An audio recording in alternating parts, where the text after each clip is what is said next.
17th season of MPL Philippines is brought to you by the following sponsors. Infinix, the official gaming phone partner, the power behind every Madlang gamer. Smart, the simply reliable connectivity partner of the MPL. Our partner in esports, Clear Men. And our strategic partners, TT Racing, Fairy, and SIP. Don't miss any MPL action by following our official Facebook and subscribing to our YouTube channel. Follow MPLPH on TikTok for more content. Experience the lakas ng Pinas of MPLPH Season 17 live at Victoria Sports Tower. Grab your tickets now via the official MPLPH website. MPL Philippines is monitored and supervised by the Games and Amusement Board.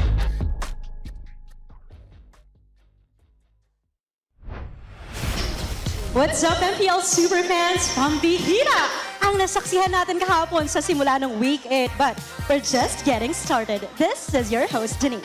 And this is your very own Odin. And I'm so excited for today dahil sure ako na maraming magaganap na excitement.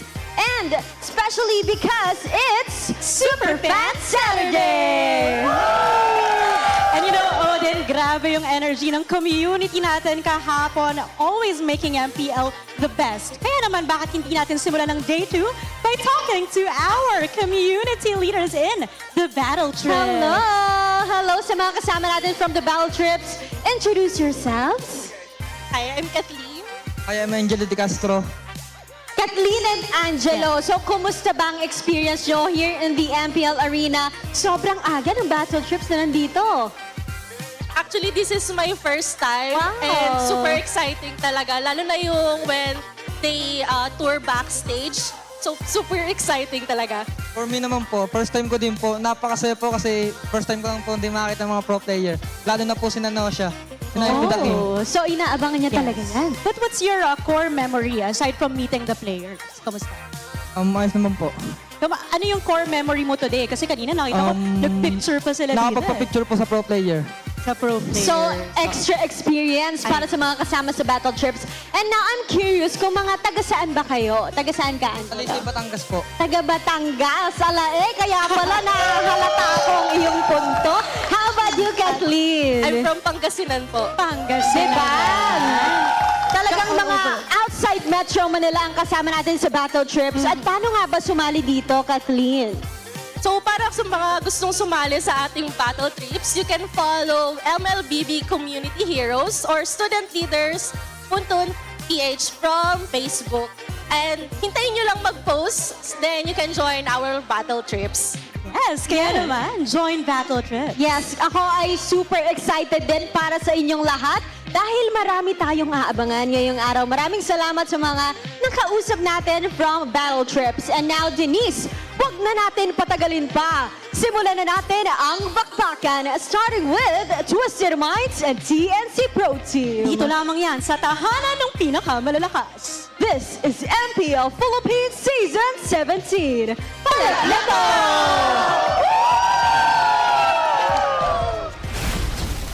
Magandang hapon sa lahat ng sumusubaybay sa MPL Philippines Season 17. Kami po ang inyong makakasama. Umi pa rin kasama dito si Joshi Cakes at si Wolf para sa Tagalog broadcast. At para sa ating English desk, Rockhart, kumusta kayo dyan? Of course, we got Rockhart, Hans Galleria, and Renmar Santa Cruz with you. Join you in the English later. Nakakatuwang makita na ating Saturday ay punong-puno ng saya. Students from across the Philippines ay nandito ngayon para manood ng MPL. Pero of course, ang kanilang papanoorin ay monitored and supervised by the Games and Amusements Board. It's TNC versus Twisted Minds.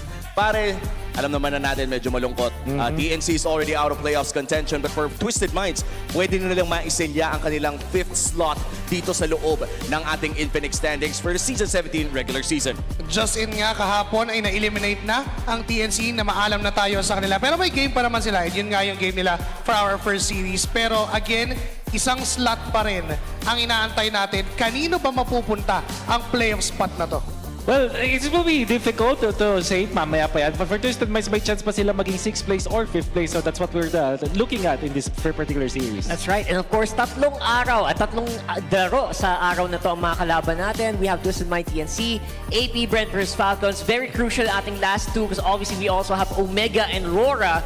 Dalawang teams na naglaban for that last spot. Yeah, and honestly, the best part about it is that both of these two teams that are still chasing for a playoff spot would be meeting tomorrow. But of course, they have to do their end of the bargain today, or else it's gonna break if they don't. Yeah, Twisted Minds for this very first series, they're looking to seal their win and seal their spot at 5th so that their first round match of the playoffs is going to be up against Omega. But if they drop and there's a chance Aurora can climb up to 5th, then their first round playoffs match will be up against 3rd place Onyx PH. At malaki ang diferensya ng seeding natin sa loob ng playoffs and ang fate nila ang nakasilya doon. And for the Phoenix, silyado na rin ang kanilang fate dahil with the Phoenix Falls, nandito pa rin naman ang kanilang apoy. Babalikan natin kung ano nga ba yung mga naging magandang mga memorya ng TNC dito. And this is, I think, their last game of the season as well. Ito yung time na mas maiging tingnan natin yung mga magagandang bagay, ika nga nila. And ito yun, isa sa mga naging highlights mula doon sa kanilang run sa Season 17, yung mga micro outplays na ginagawa ni Zaida and yung mga team fight na pinapangunahan siyempre nila Chakno. Nung nanalo yung TNC laban sa Onyx, akala ko dire-diretso na talaga yung kanilang stride din na nagkaroon sila ng konting stumble in the middle of the season, nakahanap ng panalo up against sa Aurora. And you would think that they have already the solution sa mga problema ang kinakaharap nila, but loss after loss, ito yung mga nagiging masakit na pangyayari para sa TNC. Buti na lang meron din pa rin sila na iwang marka dito sa Season 17. Yeah, some of the biggest marks actually, I feel like when Chakno started picking up the Marcel, I was very optimistic, especially when, people were just starting to pick it up and Chakno was very, brave to try it out. Yeah, continuing on what you guys mentioned, it feels like there were some games that I felt like the Phoenix Army could win if not with those crucial mistakes that they have done during the middle portions of the game. So with this, kind of no pressure anymore. Hopefully they can patch things up before the season ends. Yeah, TNC, you definitely cannot doubt their bravery for trying new things. It was with them that we saw the return of Atlas this season, a Deeroth, a Uranus with Master Assassin, picks that we mentioned that led to this marquee victory against Aurora that at some point we were thinking, wait, is this finally the Phoenix coming back? Them being able to show that they can make a run for their playoffs. Again, unfortunately, they weren't able to make it, but it's good to see that TNC had their moments this season. That's true. And for TNC Pro Team, may laban pa sila ngayon against Twisted Minds, which by the way, naging maganda din ang kanilang season kung ikukumpara sa last season performance nila, especially with the up-and-coming roamer na si Tracy, na nagkaroon na rin ng international experience pagpasok dito sa Pilipinas. Ngayon, this is his first season domestically para dito sa ating Twisted Minds. 5th seed conditions, ano nga ba ang kailangan nilang mangyari? I think simple lang ata ito. Kailangan lang talaga nila manalo. They just have to wait. It doesn't mean na matatagal siya sa playoffs or whatsoever. Pero syempre, mas maganda na nasa 5th or nasa 5th position ka lang din para din mas kamatch mo kumbaga in terms of performance. Although, we do not change the fact na play-ins pa rin naman sila, pasok kung sakali. So, delikado kahit saan sila mapunta, but at the same time, you want to be the 5th seed. Yeah, 50 is so crucial because it determines who you're fighting against. And again, it's kind of also just not completely in their hands yet because they also have to watch out for RORA and APBR's matches as well. And ito for Tracy, this is again his technically rookie season sa MPL. Pero hindi rookie tong taon to. Ang dami ng experience internationally and up against Chakno. Medyo magiging mahirap ata ang laban na to considering the veterancy of the Mamba himself. You know, rarely do we ever say that Chakno is the underdog. But at this point, considering the performance of Tracy with Twisted Minds kind of making a lot of executive decisions in order for their team to be a little bit better. You know, it's Kaloy out, Tracy in, Owl out, Noja in. They had to make those difficult choices for them to get to this point. Yeah, Chapno is locked in right now. He does not want to partake in the Burger Heart. No? It's okay, Tracy. It happens. Okay. Happens to the best of us. At least Hito's there too. There you go. There's sharing the love.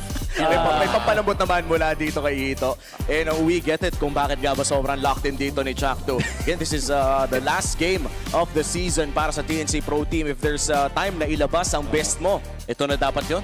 Tsaka parang labeled na sa mga plot twist na binigay ng Twisted Minds, yung lason ba ay potent against that?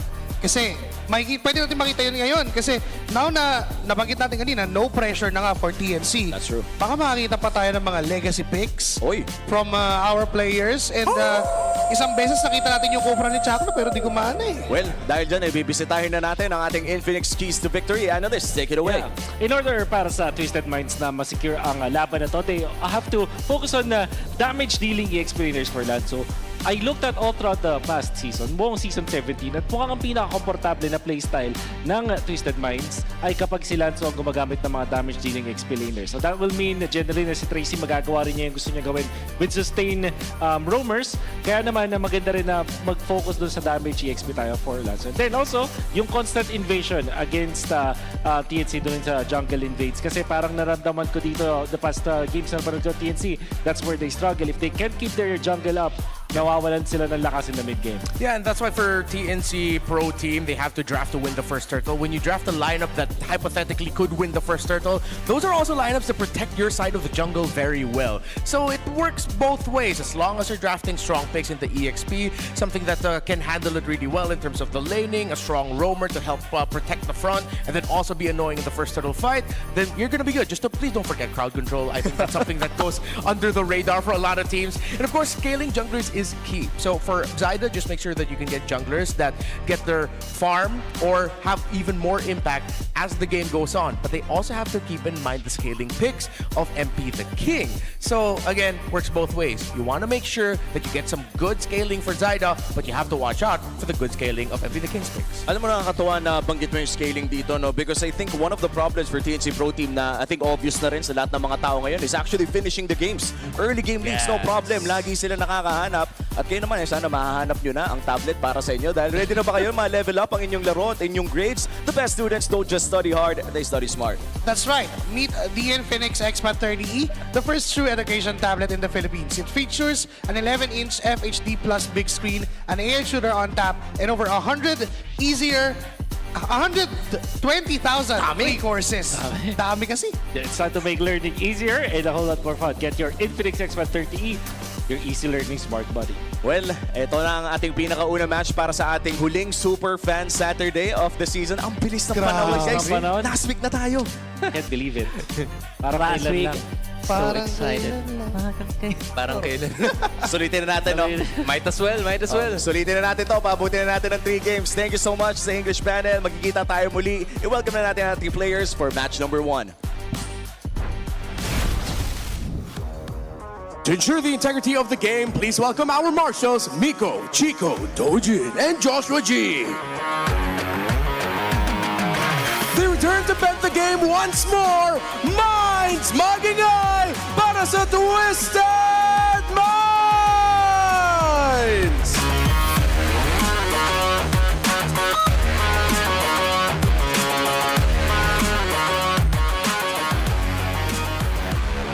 One last ride, one last fight for glory and name. Ready to leave it all on the stage and conquer the game. This is TNC Pro Team.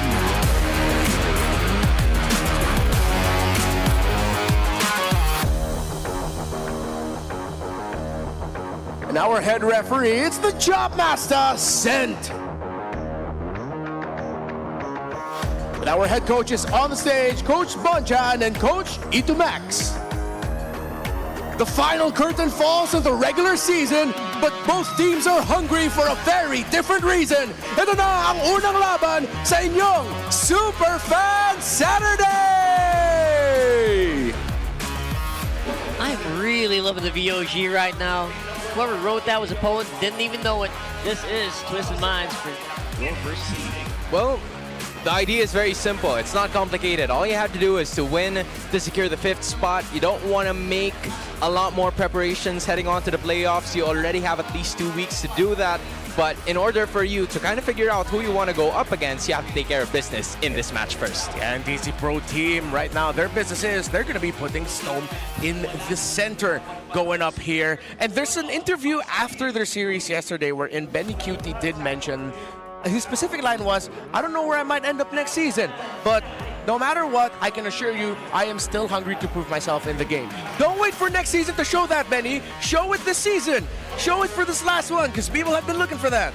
That's right. You actually really have to learn how to really adapt with this team if you want to be slotted into other teams. So I really do believe that if you really want to show up, start here. Start now. Yeah, honestly, this is a team that has a lot of promise, or should I say, had because they were unable to showcase that today. Still, on paper, these are some of the most decorated players that you would ever have here in MPL Philippines. It's just that for Twisted Minds, this is a very hungry roster that wants to achieve probably the same thing or maybe exceed what some of the members of TNC Pro Team actually did. So this is their time to put that stamp on that and find an end to this. Yeah, I completely agree. So we're gonna have to wait and see if they're gonna be able to bring out all the guns, all the hidden strats. Let's check out their ping test for now. Siguro best memories ko lang na may learnings is yung naging sub ako ulit kasi nasa backstage lang ako. Tapos parang hinambol ako ni Lord na wag maging complacent, ganon. Kasi di ba nga last season wala naman akong kapalitan. So ayun, parang na-reset yung utak ko para bumawi ulit. Isa sa favorite moment ko yung yung first win namin kasi nangyari yun pa lang week 2 pa lang. Tapos malakas pa yung kalaban namin yung Onyx. Kaso, malungkot yung nangyari sa pagkatapos, nagka-lose streak kami. Pero kahit na gano'n, favorite moment ko pa rin yun, syempre. Bili na kayo ng ticket for playoffs guys para mapanood nyo kami. May makikita ko yung pogi. Shoutout kay mama, magpagaling ka na. Kahit di ka makapunta, okay lang. Basta gumaling ka na.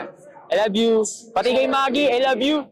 Shoutout din pala kay Tita Camille. Mag-iingat kayo dyan. Kahit di nyo kami papanoorin, masasaktan din ako. Message ko sa Twisted, sana last game na namin, paisa nyo kami. Tapos good luck sa kanila sa playoffs. Lalo sa idol ko si Tracy.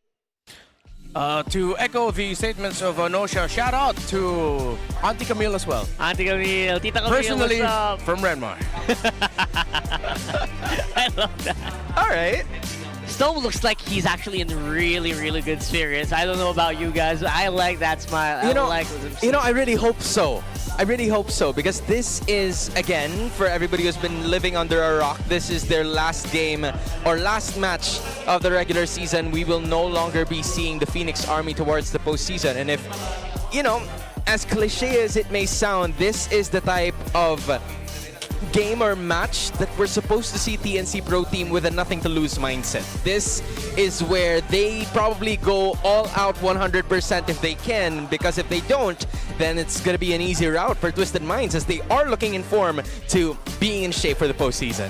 Yeah, 100%. Honestly, I want to show off stuff, right? You know what? We always talk about TNC on my stream, and really we say, you know what could happen? What could be their potential future moving forward? what Redmar's laughing at, so what is it?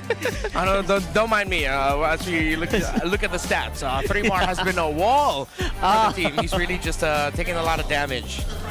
Is that the GOAT? I mean, hey, you can.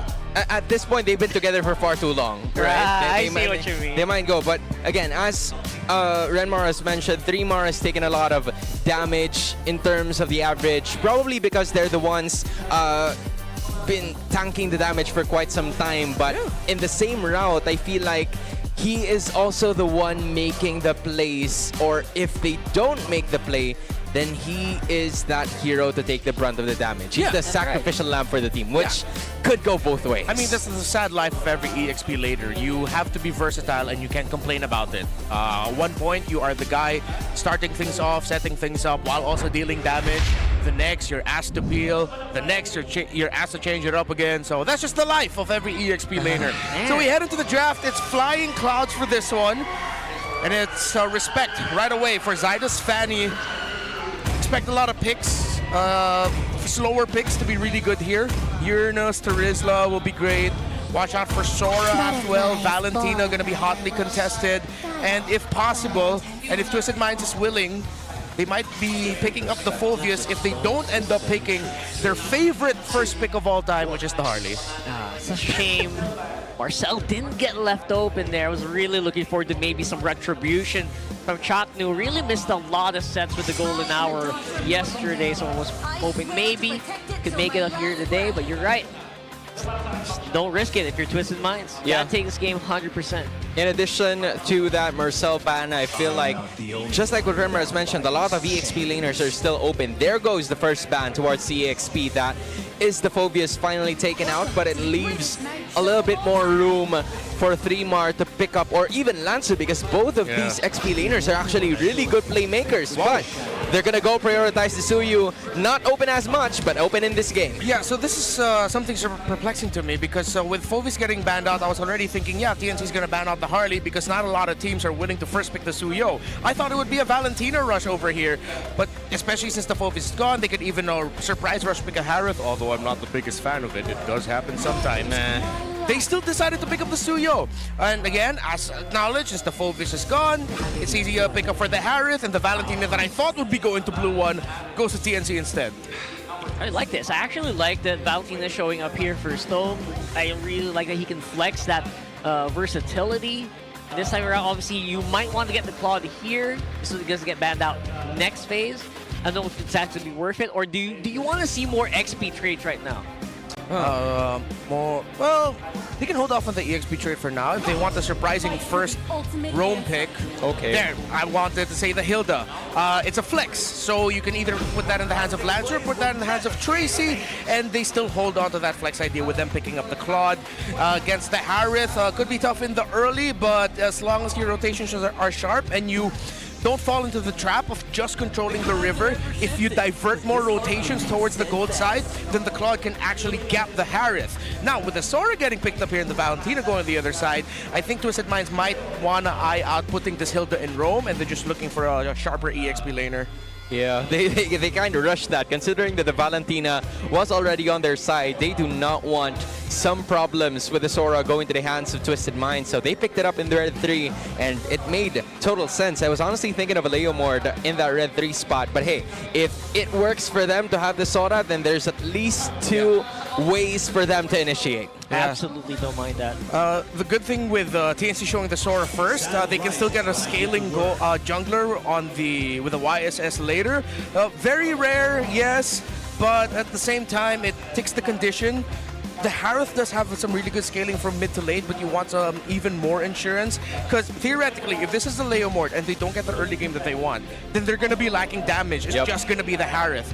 But if you decide to get something like the YSS, where you can be very mobile, get farm a little bit quicker, you don't risk the possibility of you just constantly diving in, putting yourself in harm's way, then a YSS is fine because you'll be able to get a double-edged farm, really good farm for 2. That's right. YSS jungle been very, very underrated recently, so I get what you guys mean. What I do kind of understand as well is that flex on the Hilda. Yeah. I feel like XP Hilda, Lance on Hilda would be okay. I can see Tracy being more of the vocal voice. I like him on heroes that kind of set. I want to see if maybe he's willing to get that Kalei on roam, flex over the Hilda to the XP, and get something going. Dude, that's why the Khalid has been taken out.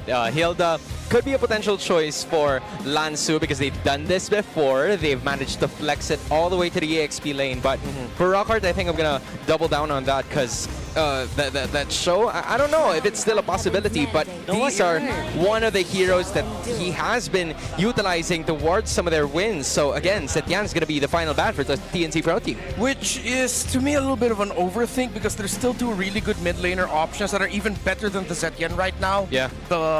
Not the Gord, excuse me. The Lilia, actually.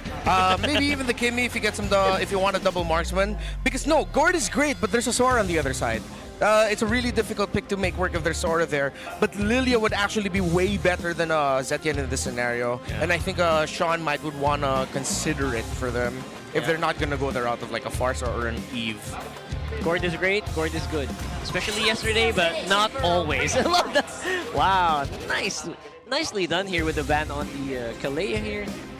Again, Cho is always so good right now. It feels like I would slot it into most lineups, especially with change. Yep. It feels so smooth, much smoother now. I don't know about you guys. Yeah, because again, it's easier for you to go with the basic attacks, unlock that passive whenever you want to. It only depends whoever's going to be using it. Will it be Tracy or will it be Chakno? Or will it even be used at all? Like, our team's actually comfortable going for it right away, but the signs, I would say, point to, come on guys, you gotta use it. Yeah, your favorite pick is also still available for Lansu if he ends up wanting to go for the glue. Oh, never mind. Very smart choice for TNC to take it away if they're going to be showing this in the roam. It would have been a great option for Twisted if they ended up closing it with a glue and Lilia or a glue and Eve. very difficult. It'll put a lot of pressure onto 3 Mars Sora. Still for the EXP, I don't know how they feel about either an Arlot or a Lapu Lapu, but those are the ones that are popping up in my head right now. Arlot feels like the more aggressive pick. Lapu Lapu feels like you want to be just the frontline guy for the squad. Either way, which will actually be answered pretty well by a glue. That's why I think Lapu Lapu just kind of just fallen in priority lately. They might want to consider just putting the Hilda in EXP and just get Tracy something tankier. Agree. High loss, maybe? Yeah. I lost. Dito got the gato. Let's see. Gord is good! Wow, they went with a Gord. I mean, honestly, I was looking for a little bit more crowd control. Good thing that Show pops up. And the Gord is going to help their cause every now and then. But looking at TNC Pro Team's lineup, it seems like they have some ways to actually push the crowd control and land it towards Twisted side. That's true. They do. But I also don't just want to see the highlight of Valentina, just so good here in this matchup as well. I feel like it can output even more damage since you do have the Gord ult. And a kick possibility as well. Yeah. Dragon. Oh, Nolan. Ooh, okay, I like this. Oh, that makes the Gord pick look even worse. This is a Season 16 classic, if you don't mind me asking. This was the hero that Zyda has utilized from the start for them to get into the 3rd place finish. Interesting. Go ahead and predict the match winner and get a chance to win 1,000 MLBB diamonds. We'll pick 3 winners per match, so make sure to get those comments locked in, super fans. Let's go have some fun here. Prediction is not as far as I thought it would be. I think a lot more people are believing in that no holds barred TNC, and it could actually work here. Trying to think of what could be the potential hole here in the Twisted Minds lineup. Numbers-wise, yes, theoretically they should all be really good. It's just how Sean will position himself in the objective fight so that he doesn't get his Mystic Gush canceled a little bit early. I mean, it's good that there's only very specific crowd control abilities that can stop that. Yep. But you're up against a Sora, a Glue, a Nolan. It could be tough, but hell, if he makes it work, shout out to Lanzu and Tracy for being able to provide him a lot of space. I actually completely agree. It feels like there's just so many tanky heroes and super mobile heroes on the side of TNC that it might be a bit more difficult to use the Gord here in this matchup. I think that's what you're trying to say here. But at this point, it would, I like what I saw yesterday where if you layer crowd control correctly, it feels like such a solid pick. And now with the choke on the side of Twisted Minds, I think I see that happening more and more. Yeah, at least they have one now compared to what the NC Pro team had for the entirety of their lineup. They had a bunch of crowd control, shifting skies, even the split is there too. So Twisted Minds are going to have to find ways to not only evade that, but to also counter it completely. And I think this is where Tracy would come into play big time once they get into level 4. All right, we're loading up into game number 1 here. Twisted Minds versus TNC Pro Team. It's the last dance. It's the last hurrah. Let's see if TNC can actually get the last laugh. I wonder if anyone in this game is actually going to be packing a Sky Piercer. I don't think so. Maybe MP the King is going to be your best chance at that. But then will anyone at TNC pack a Sky Piercer? Or are they just going to rely on the raw damage burst that Zyda has? Let's see. One of the things you have to consider also is that Nausea is going to be diving into a lineup that is great and very happy with you coming close to them. Oh, that's true. He's going to be putting himself in a lot of danger with every Blazing Duet entry. That is true. And if you do that, there's also a very good chance that Chaknu is just going to stick to you like glue. Yeah.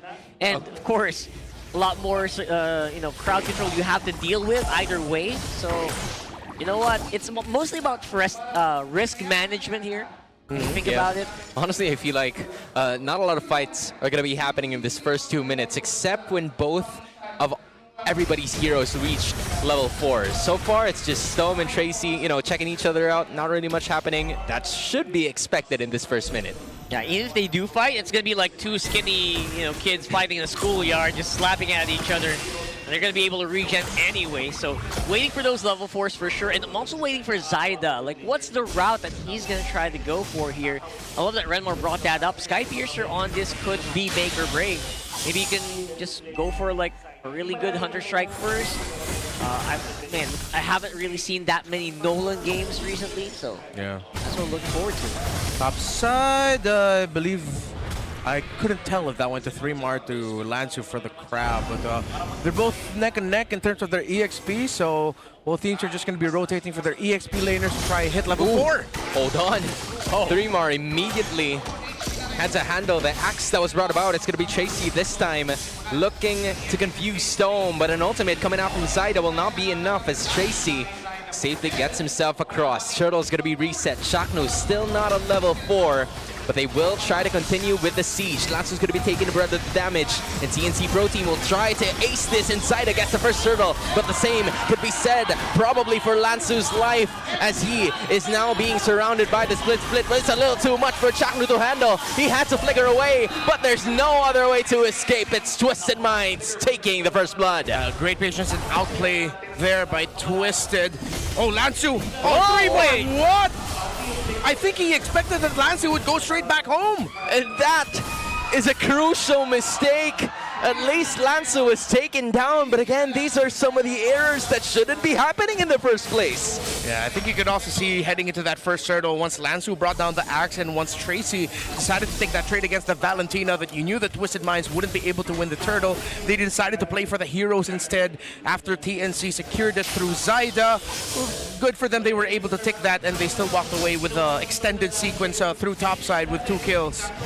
Yeah, and very good presence of mind for Zyda to be able to pick that up. You know, they traded, but I think it was a little bit more on in favor of TNC because the gold in the XP went to the Nolan. It went to the jungle. He's going to have more use for that and maybe control this mid-game tempo, right? Yeah. So if they control this mid-game tempo, this mid-trio will stay relevant for longer, which we will definitely see here. Got Chaknu feeling a lot more confident to make some frontline plays.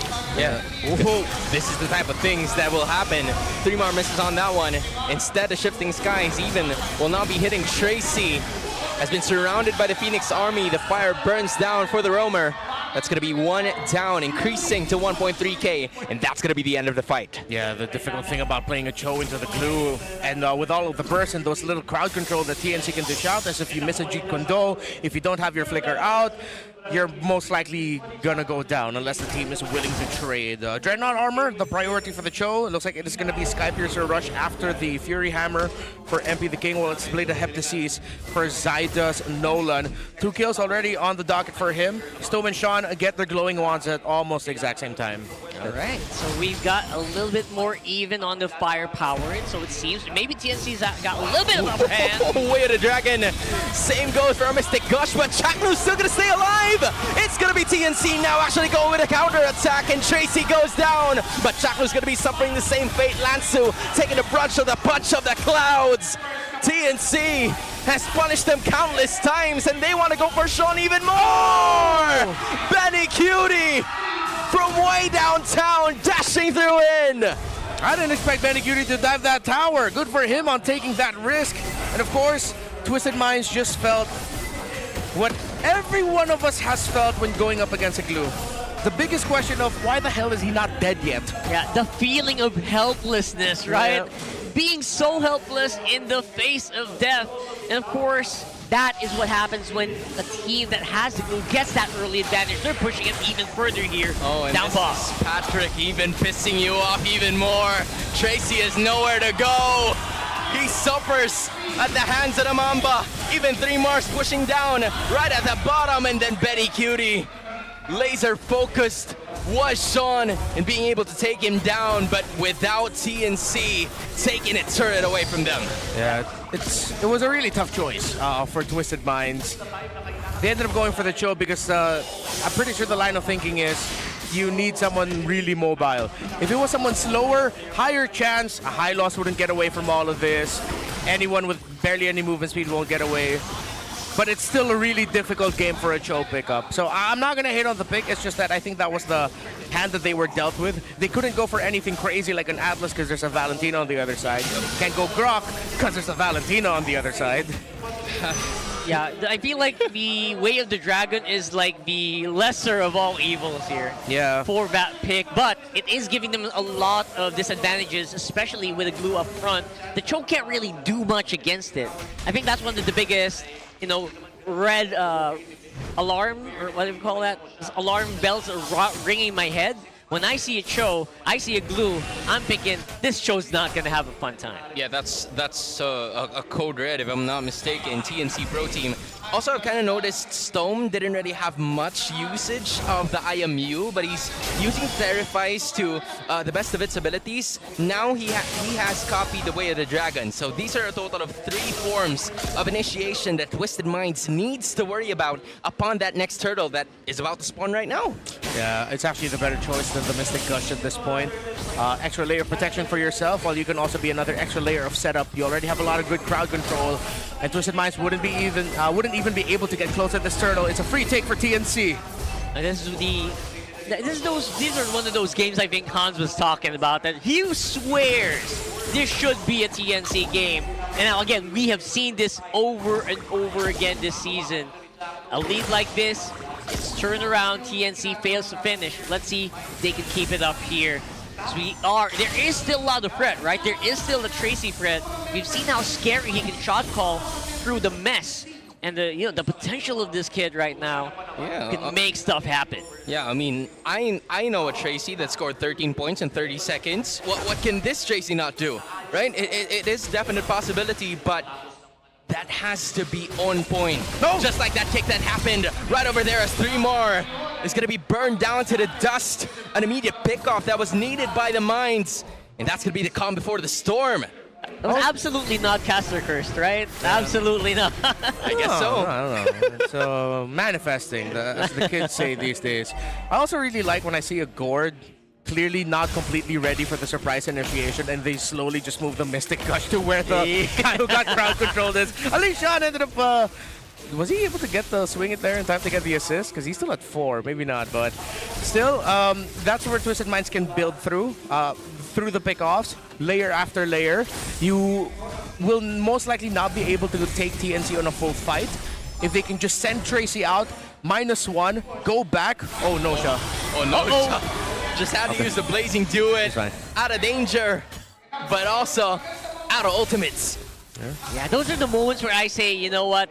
Do not keep your eyes off Zyda. Zyda has been one of the most key players in TNC for the longest time. If you slip up, you will regret it. On the other hand, it's just Shaknu and 3 more always at the front lines before any sort of shenanigans happen in terms of that Lord and major objective pits. But so far, Zyda and MP the King should just be securing their objectives before the start of the storm. Yeah, 3 more already has to chastise Pauldron, the only one for the team.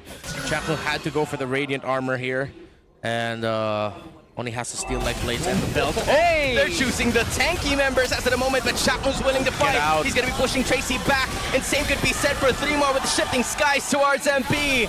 It's Tracy down again. 5 full men for TNC Pro Team, and it seems like Twisted Minds are just going to back away. They're surrendering the Lord of the Phoenix Army. Well, at that point, you just needed to make the call and accept the fact that if you can't get the pick off, then you can't get the pick off. Just back off. Good thing Twisted Minds got to minimize their losses and even got a push up top for Nausea and for the team. So, regardless of everything, still good. They've recovered a little bit, but they will have to deal with a Lord push, and this could be a big one for TNC. No base turrets should fall, but maybe one of the outer turrets will. Yeah, this is still really excellent inner pressure turrets for TNC. Obviously, the inner turrets are going to be probably knocked in as well by this big wave, especially while they're dealing with the Lord up top. So more gold, expect more gold for TNC here. Should be a bit more difficult to repel. Look at Tracy's positioning on the map right now. Just so risque. So rounded as well, because Zyda's going to be over there. But Tracy will evade that bit of a split. Zyda's going to deal the damage. And another roamer goes down. That's the 5th for Tracy. Might be a turnover if you ask me, but TNC holding on to a 4K goal lead. Yeah, this is why after that draft, I was already thinking that, okay, yeah, numbers are good for Twisted, but TNC should have this in the bank. It looks so much better for them. It's tough for them to get a good formation in. It's tough for them to posture. TNC, they know the advantages. Gotta credit them for continually playing into it. Oh, they're gonna go for a fast break here. They're gonna go for it, but Stome being dished with a Mystic Gush. Lansu at the back's gonna be able to take him down, but then the burst continues. Blazy Duet's gonna be used at the same time. Nosha being the savior, dishing damage to Shaknu, but Benny Cutie's also doing the same to Tracy, and MP the King as well. Benny's dancing with everybody, you see him. The intensity from the fighter among all. TNC 6K gold lead. Yeah, it's like Benny Cutie just told himself, remember who you are. Remember. Oh! Damn! That was not what you wanted to remember. He showed him who he was. That was brutal. Zyda, he saw low-lying fruit, low-hanging fruit. He went for it, man. And it was juicy. Zyda can hear the new contract offers coming up, whether it's in the Philippines or abroad. People are looking at him right now and salivating. Wink, wink. Oh boy. Now I wonder who's calling his phone. So it's what's happening, right? It feels like it's a game of contract value right now. It's just rising up and up. Who's getting the bigger piece of the pie? Let me get that NIL money. You know, we kid. Not gonna lie, it's kind of, you know, it's you know, but hey, it's a possibility. We're not saying it's gonna happen.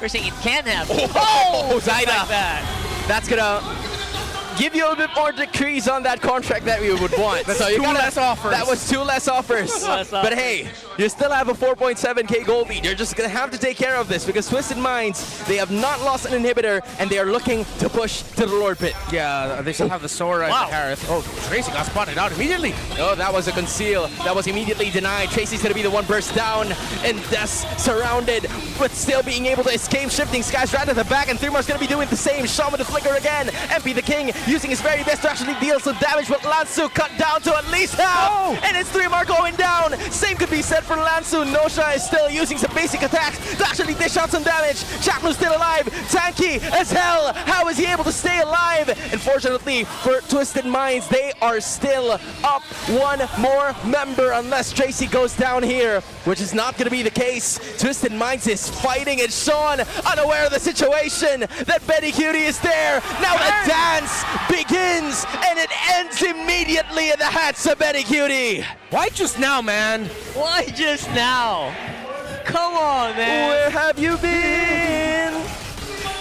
Oh, man. Twisted Minds, though, still definitely in this, but Benny Cutie keeps going for it. He is not terrified. Who's terrified is Tracy because Stome has dished the damage inside the finishing blow. It's all red at the Lord Pit, and TNC Pro Team looking to extinguish the fire that was burned to be even brighter than before. Sometimes you need to take out the old flame to get a brighter new flame that has some more relationship shout out Chris Brown repercussions than I realized. I thought I was just being poetic. But yeah, we were talking about the Skypiercer at the start. MP the King did end up being the only Skypiercer holder. Now, there is a Winter Crown for this Claude. Won't have the damage that they're looking for, but right now their main damage dealers, their actual carries, are actually the Gord and the Suyo. So they're fine. Nosha getting his last damage item, maybe the Malefic Roar, is just going to be like some extra icing on the cake. But at this point, Damage Minds, Twisted Minds have it. It's just that it's so difficult to take this Harith down now. If they can somehow chain a series of stuns together to take out the Purify of Benny QT early and then catch him off guard, while still being able to manage everything else TNC has thrown at you, see, it's a really difficult checklist for Twisted. Yeah, one unfortunate thing is that Nosha still is unscathed. There goes the damage again. MP and Tracy had to back away, even Benny using the Salmon Force, and Nosha cut down to 75% of his HP. Now 2 inhibitors are finally down. Twisted Minds are locking towards this Lord for their game 1 to stay intact and alive. Stone, 3mar also doing the same thing. Tracy just simply backing away. Shaknu just face checking every single position that Tracy's gonna be coming from, and now 3mar is taking a bit of the damage. All inhibitors are down. Nosha is slowly being cut down to his health bar, and they are still holding on to this, alive and kicking. Yeah, that's a big base gutted here for Twisted. Benny Cutie said he was gigil before this game started, and they're showing it. Oh, you have to pigil the gigil. That's what the Tagalog would say. But now it's going to be Chakno again, who's going to be taking the brunt of the damage, but is still alive. The Patricks is pissing the Twisted Minds off. TNC now holding their biggest lead at 9K. Yep, this is going to be almost impossible comeback unless TNC completely. But I will say it, if they choke, bro, it's not going to be a good look. It's their game to win at this point. It's their moment to win. 17 minutes in, yeah. Twisted Minds is getting close to a threshold where they do have the resources that they need. But the story for majority of the game has been no matter who you kick, it ends up being okay. Even 3-Mar will be fine. You'll have the answer coming in from Chakno. Zyda will come in with a burst once Twisted decides to take in a fight after the kick of Tracy. It's such a difficult checklist for them at this point to take that seeing them lose this is almost impossible. That's right. I mean, it's going to take a massive blunder. I was going to say maybe if they drop the ball, less of the C word, but yeah. How am I saying, bro? If they choke. I was going to say fumble the bag, bro. But you know what? It's valid. It's valid. It's valid. Can't choke. Last game. It's their last game. Yeah. Come on, it's their last game. You just can't. They have this in the bag. They should. You can't fumble the bag. Come on, man. Come on. Malefic gun for Nausea, just so he has a little bit more distance to be able to free hit. Because him getting close to Benny Cutie, he takes like 50% to 60% health. Oh, they want to go for Zyda right away. MP the King notices that the Mambo is there too. Now they're going to have to back away, but MP the King is stuck. He still was able to save the day. Can he stay alive? Tracy playing bodyguard. Lancer's going to be following up the same way, but Tracy's going to have to sacrifice himself for the greater good. TNC won't go home without anything punished. TNC. Good thing that they had someone to man mark Zyda there. Chapter was close by. And Twisted just cannot find the right angle, the right approach. The curse of this Cho pick. Well, I mean, they were making the correct plays. You tried to go for Zyda. You tried to open that Lord up for your team. It's just the speed was just not there. They need more tips from Vin Diesel, man. They got to go for the chase. Yeah, I think they were also unaware of the fact that Chakno was alongside Zyda in that bottom. If Zyda wasn't there, or if Chakno wasn't there, it would have been a pick off easy. Yeah, because in most scenarios, it's you have someone like a Nolan, you send the Nolan alone. So in the minds of Twisted, it makes sense that they're thinking it's a 4-1 split. 4 members of TNC are more on the top half of the river, while Zyda's left alone. But then, here comes a shocker. They actually had Chakno shadowing for Zyda. That's a nice little detail. And you gotta commend Chakno or whoever called it for TNC for doing that. That doesn't usually happen, right? Especially when you have like a hyper-mobile jungler. Yeah. You don't usually have a bodyguard inside. We'll have to fight inside the base though. But they're going to have to guard their bodies this time as Lancer's going to be using a flicker. Look at the one from behind. It's still going to be a slight overextension, but 3-Mar has done the setup that was necessary. Blazing Duo is going to be utilized again, hopefully to stay alive for Twisted Minds. But TNC, when you have everything to lose, you also have everything to gain. Game 1 taken by the Phoenix Army. That was just beautiful. They did not drop it, guys. They held on despite, again, very solid attempt from Twisted Mind. Actually go for the Lord take. Take out Zyda. Chakno says, no, not my bro. Yeah, the thing about the Cho and Gordon, the scenario, is that even if hypothetically they ended up getting those earlier kills onto the glue, it's just the glue. You still have the sword to deal with. You still have the extra kick from the Valentina to deal with. And that glue, as long as he doesn't suffer like 4 or 5 deaths very quickly, it's gonna be fine. I'm not the biggest fan of the last 2 picks of Twisted. I think that they could have gone a different approach. But then, I also have to double down on the fact that maybe they just really ran out of options. One thing I would have changed, maybe the Lilia over the gourd, but then the Cho, I gotta admit, really tough to come up with a really good one, a really good alternative in my mind. I think they were just definitely stuck with it. Yeah, I agree. It's the Hilda for me this time. Because sure, the Hilda was a really good pick, hoping that Zyda would go for an assassin, in which he did. He went with the Nolan to kind of delay the situation, but it's just that there was so much control from TNC Pro Team all over the map that Twisted Minds was kind of wondering where is the point of entry? Where can they actually approach to hopefully take this? And the answer was nowhere. That's nowhere. This guy is going everywhere. That's Zyda. Right there for you. He knows he's running. He's got the backup, and he's free to do whatever he wants. He's MVP for this match. Yeah, he was running as if he had his wind just flowing left and right. Sheesh. Just imagine he had longer hair. 905 GPM, 75% kill participation, and his impact was definitely felt. You saw that. Not just with the plays that he was doing individually, but how easy it was for him to respond.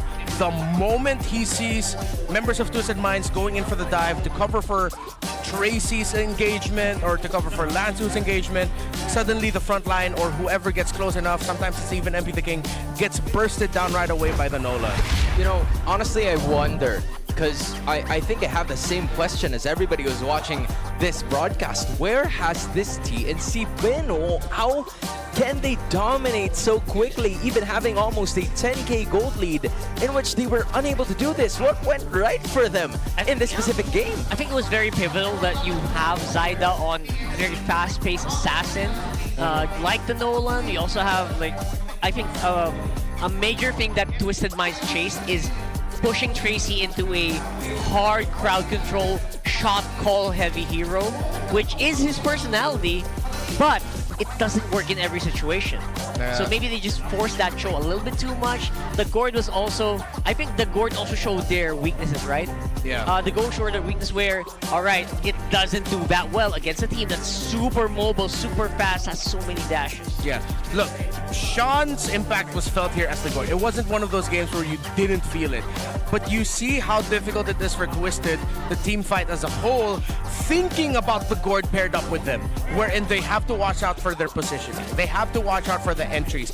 And this is a greedy front line from Twisted. They went for a damage focused, yes, I would consider Joe a little bit more damage focused. He is. A pick-off style of a Roman EXP pairing against a Rome EXP pairing on the side of TNC that has hella crowd control for AoE, hella damage as well, very tanky compared to your own picks, that I feel like at some point Twisted Minds, after they picked up the Hilda, the Claw, their first phase, they realized maybe in the second phase banning that, ooh, we're sort of running out of options here, we're getting outpicked. Then TNC showed up with the glue. That's also another really good pickup. We were saying that Twisted Minds, a glue would have been perfect for them, but then TNC checked that. So I think we have to credit TNC a little bit more for leading the draft that way. You know, a nice swipe, as they say.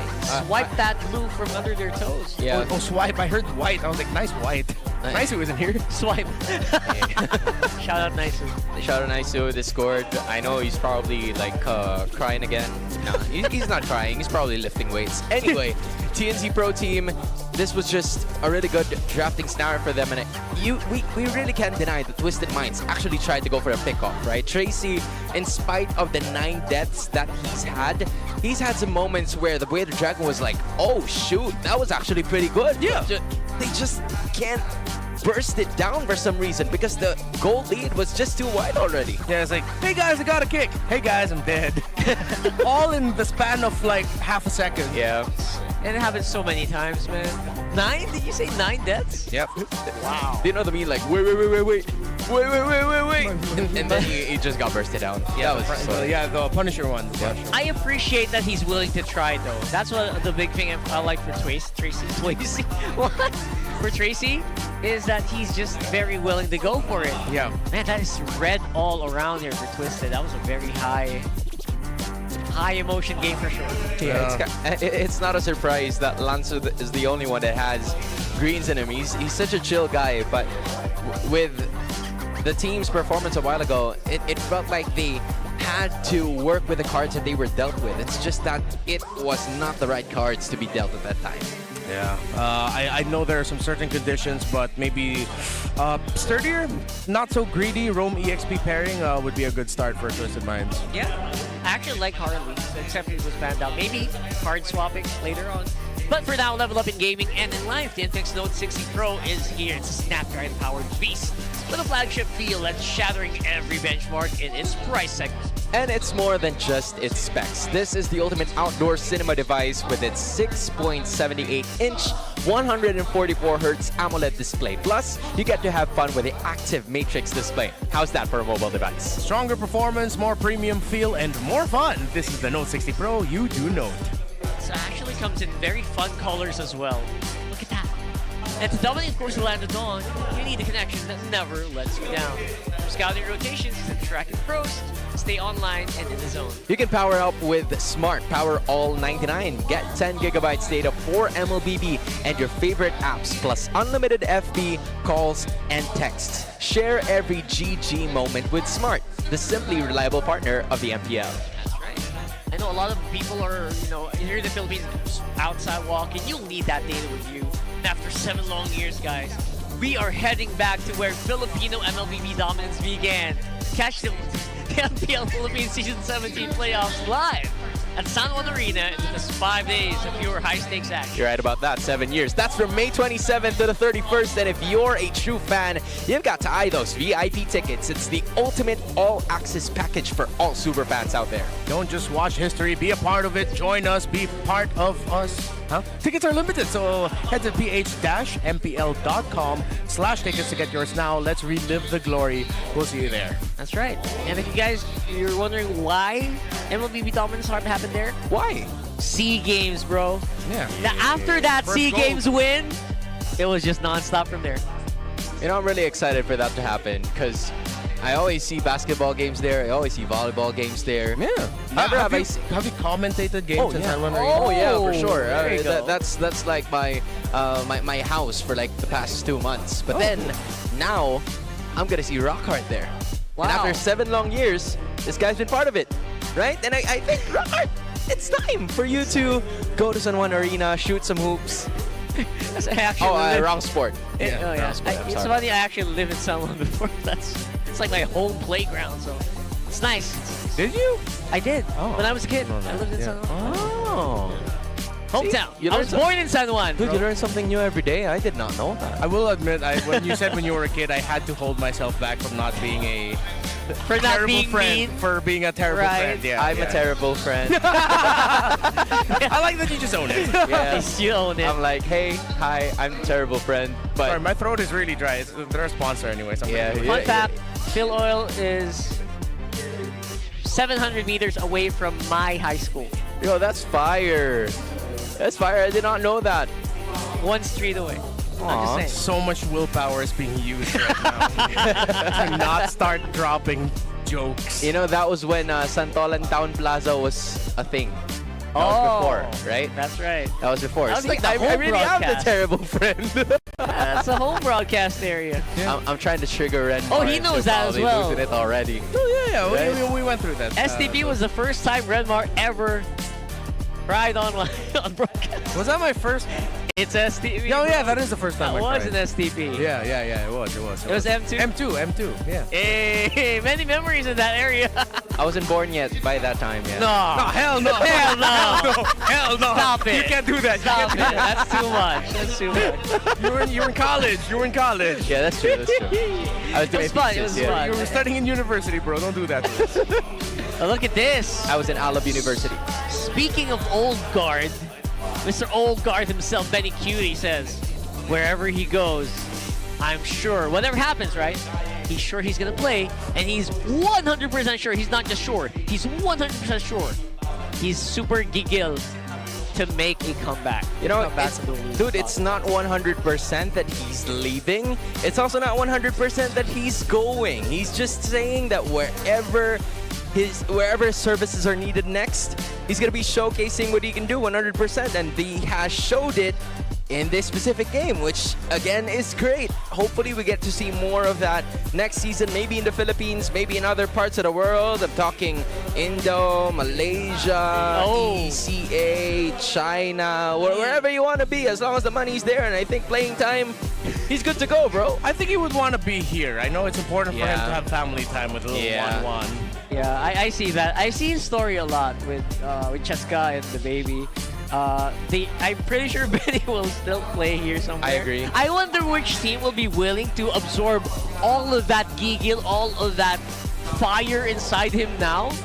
especially after a season that, you know, did not go that well for TNC. You know what? With Welcome to the greatest Brand. match show of all time. Wow, you're calling it this early. Make him be the guy that Shizo has to fight a slot for.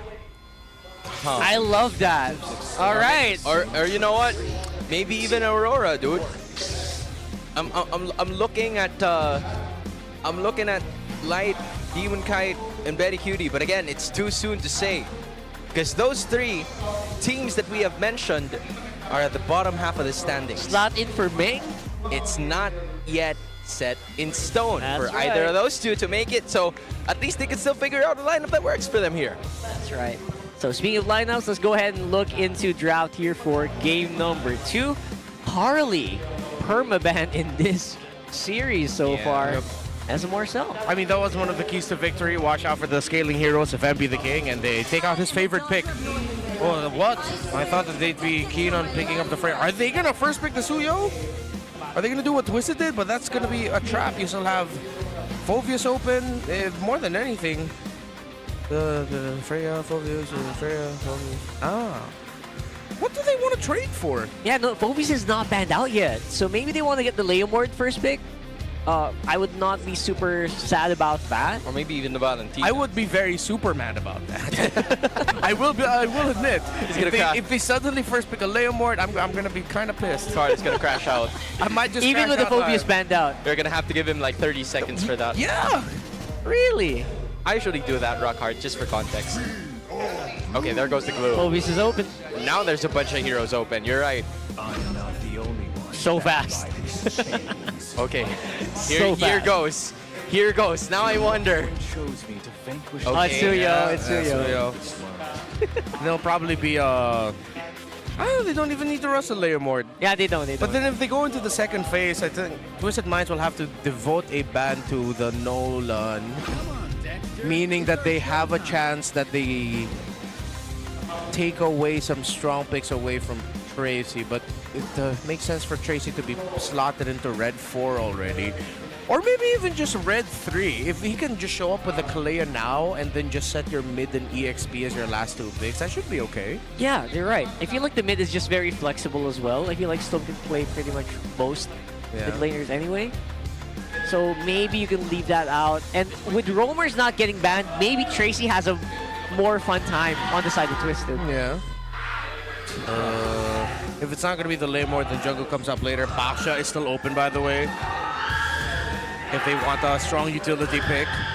You still have Valen, you still have Eve. Oh, there's Valen.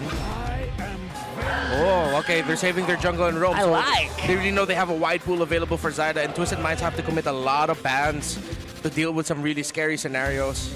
Yeah, although I have to say, given that Suyu is already present for Twisted Minds, shouldn't you prioritize like a fast-paced hero for Zyda, given that that's where they thrive in? Or is there a possibility that they go for utility again? Like, are they going to go that route, considering that there is a Moskov that's actually scaling from the start? Yeah, I think utility would actually be okay. Because right now, with you showing your Phoveus, Moskov, Valentina is already quite greedy. But the thing is, if you fall towards utility, if Twisted Minds don't end up picking a very high value ultimate for the Valentina to work through, then they're going to be lacking damage. It's going to feel bad. So as expected, Twisted Minds are forced to ban out the Nolan, and they might want to forgo, excuse me, not forgo, but might want to commit a ban on the Baksha. Oh, wait, no. Give me a second. Let me think of scenarios real It's a quick. lot of, basically just a lot of jungle picks, right? Yeah. They're trying to remove as many jungle picks, although Hayabusa, left over for Zyda, is always a pick I want to see. Yeah, So but he's not gonna run out. Twisted Minds might want to pick up their pick already for Tracy at 4. And then whatever mid laner TNC ends up with, you adjust your mid lane pick thinking about that. Okay. So there goes the cord. I was thinking, you know what? Purple is the color of power here for TNC. Everyone's purple hair. Yeah, what other tone. purple heroes are there? One more purple hero. I'm honestly Selena. thinking. Selena, dude! Come on, man. We've been that road before. It did not work for them. The Hayabusa that you mentioned is also being taken out. So that's going to be a Zetian. Wrapping up the bans for both of the teams. It's Twisted Minds, as Renmar has mentioned, he's looking for a Tracy hero here in Red 4. I think it might be okay to just... You wanna Kalea this? Yeah, I was thinking either Kalea or just the Gatot. You don't really need a high loss in the scenario. You already have an Alice. You can afford to go pick off because your EXP laner is going to be one of the main damage soakers. Sharon? What a steal! Wow. Really smart play there by Twisted. And then that could afford them to pick something like a Kimi in mid instead of giving a big high ticket ultimate to Valentina. Although that's a traction pulse he'll be giving, it's fine. There's a lot of pressure. Gonna be really tough. Oh, there's the Atlas. That's why I was looking for it earlier, remember? You were thinking about Atlas. Yeah, I was thinking about I mentioned the Atlas earlier. That's his first or second Atlas game for the season. What the heck? We were kidding. I thought the purple, you know, Atlas still had purple in him. I thought the Selena was going to be part of it. But the Selena is the final pick. Damn. Whoa. All right. Into a Guinevere. Into an Atlas. Doesn't sound into fun. Into a Phoveus. Doesn't sound into fun. A Valentina. Into a Moskov. You know what? Just give him 30 seconds, man. Renmar. He's fuming, man. You do. He's fuming. Okay. Let's give it to Sean. Let's give it a benefit of the doubt. Yeah? If he hits it over and over again, he is paired up with a Baksha with a Revitalize. I think I could see the very blurry cataract-ridden vision. Yes. It sounds difficult, but it's not. It's not just like yesterday, right? TNC's win rate. It wasn't 2%. It was non-zero. That's that's the thing, though. Why do I hear a but in there? But everything else? But why? But why? All right, loaded up into game number 2 here. I think it's safe to say that our analyst kind of just sees a TNC victory here. Wait, Chaknu, hold the phone, bro. Whoa, what are you doing there? Okay, I guess the idea was for him to just see where 3 members of Twisted Minds are. That mid trio is going to be very important as to how the rotations are going to happen. At least he didn't use any flicker. He didn't use anything else. That's how we're going to start off the first minute. That's a nice field trip right there. Standard emblem. I also want to see if Chaktu's going to end up hacking the rapid boots still, or if he's just going to double down on picking up a tough boots. Because also him getting chain crowd control is not good. Let's see. If he builds it. Okay, still rapid boots for the Atlas. Right choice. Oh, wants to go for more. Push back, and at the same goes for MP the King, but then Shakno finally going to be using his flicker, but will not be able to escape as Twisted Minds gets first dibs on the first blood. Really good chain there by Twisted. Just awesome teamwork. Not much you can do if you're Shakno in that scenario. I mean, as much as possible, I feel like, you know, Twisted Minds are getting the stonks from the Selena, at least for now. So you got to give them that. They could get into a very early snowball with this kind of composition. Don't forget, Sean is also on a flicker, so as long as you don't get hit by any major crowd control, you should be fine. As long as you don't get focused on by Zyda, you should be fine as well. Yeah, and plus, I did mention it, since it's paired up with a Baksha with a Revitalize, there's a lot more room for error with this. Plus, stun from the shield unity of the Baksha, plus getting hit by an arrow. If they keep timing it together, it is a really disruptive combo to deal with. And since they already did have the Alice, they didn't need any more magic AoE. Oh, look at how fast they're burning the HP of the turtle down. It's going to be going to the side of Twisted Minds easily. Shakno is going to be looking forward to the fight. 3 more pulling them right back. Now they're setting their sights on Tracy. A Terrify's going to be there as well. And then the Roamer's going to be taken down. It's finally a 1-for-1. Lansu gets out of that situation. Twisted gets the turtle, but TNC is looking to fight. Yeah, good trade there and good call for TNC to see that they could still walk away there with a kill. No clear advantage though for that kill. It's just a little trade that they wanted to take. SOD with a bit of knockback forces out the Blazing Duet, but here comes Shaknu. Yo, that was pretty brave coming out of Benny Cutie. But apparently the reason why was because there were 2 other TNC Pro Team members. Nosha uses Purify. Yeah, that's info to work with. Still though, the Fatal Links should come back before the Purify comes back for Nosha. But Zaida found Lansu alongside 3mar up top. Oh, that's a really good way to kick things off for the jungler. It really is. Getting into that mode, this is what I'm talking about. The moment you get focused by a Guinevere, you're probably gone. You're probably gone, especially since it's combo with a Phoveus. So now, you've got more to play with here. You've shown your threat. Zyda's basically like, hey guys, you can't kind of forgetting, I'm here. Watch out, right? So I like that Zyda's still doing this, and again, that just reminding players like MP the King, players like Sean, you gotta watch your back. Wait a minute. I don't know if you guys noticed, but Stone copied the ultimate coming out of the Selena. I don't know if I got that right, but if it is true, what's the sense of it? Like, trying to make sense of the situation. What's the idea behind it? Is it just an error, or would you go for it? You get something else. Form shift. You should get an arrow, I think. Yeah, because it's a form transformation. Yeah, right. There it goes. Yeah. Right. Yeah, okay, They're getting their own arrows and traps. At least it's going to be an extra crowd control skill for maybe a few seconds.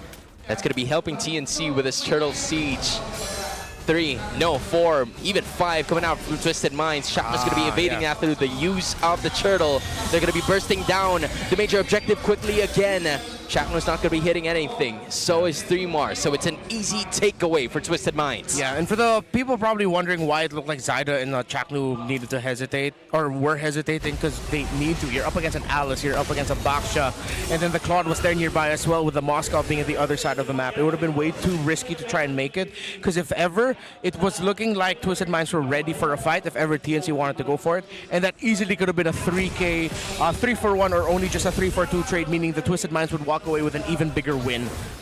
Yeah, you don't want to get wiped out this early on in the fight. Whoa! A flicker to a Fatal Link. Sean's not going to be able to hit it. Instead, it's Chaknu bursted down by 4 members of Twisted Minds. It feels like they're giving away so much and not really getting much in return as well.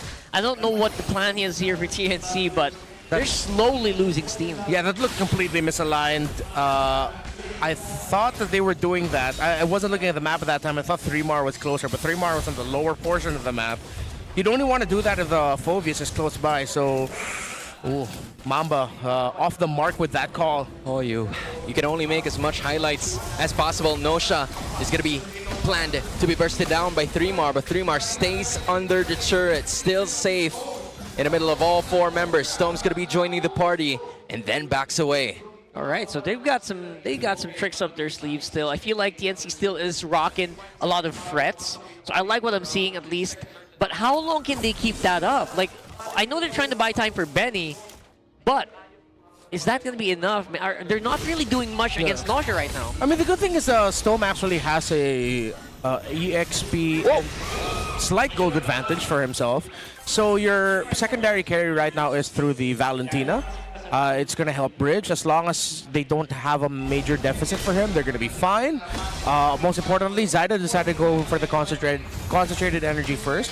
My big question for him is if he's going to rush the Winter Crown as second item, because that would actually help TNC a lot with making more risky plays and forcing things out of Twisted Minds way too early. There goes another Turtle Siege that will be uncontested. All 3 those major objectives will be going to the side of the mines, but Benny Cutie has been able to burst down turret up top. Tracy probably up next. Chaknu using the perfect link to actually go ahead to go with the others as well. Stun for a bit, and there goes the Fatal Links that will be only hitting 1 person. Stone, Lansu, zoning away Zyda as well, doing a really great job using this Alice, and MP the King goes for the punish.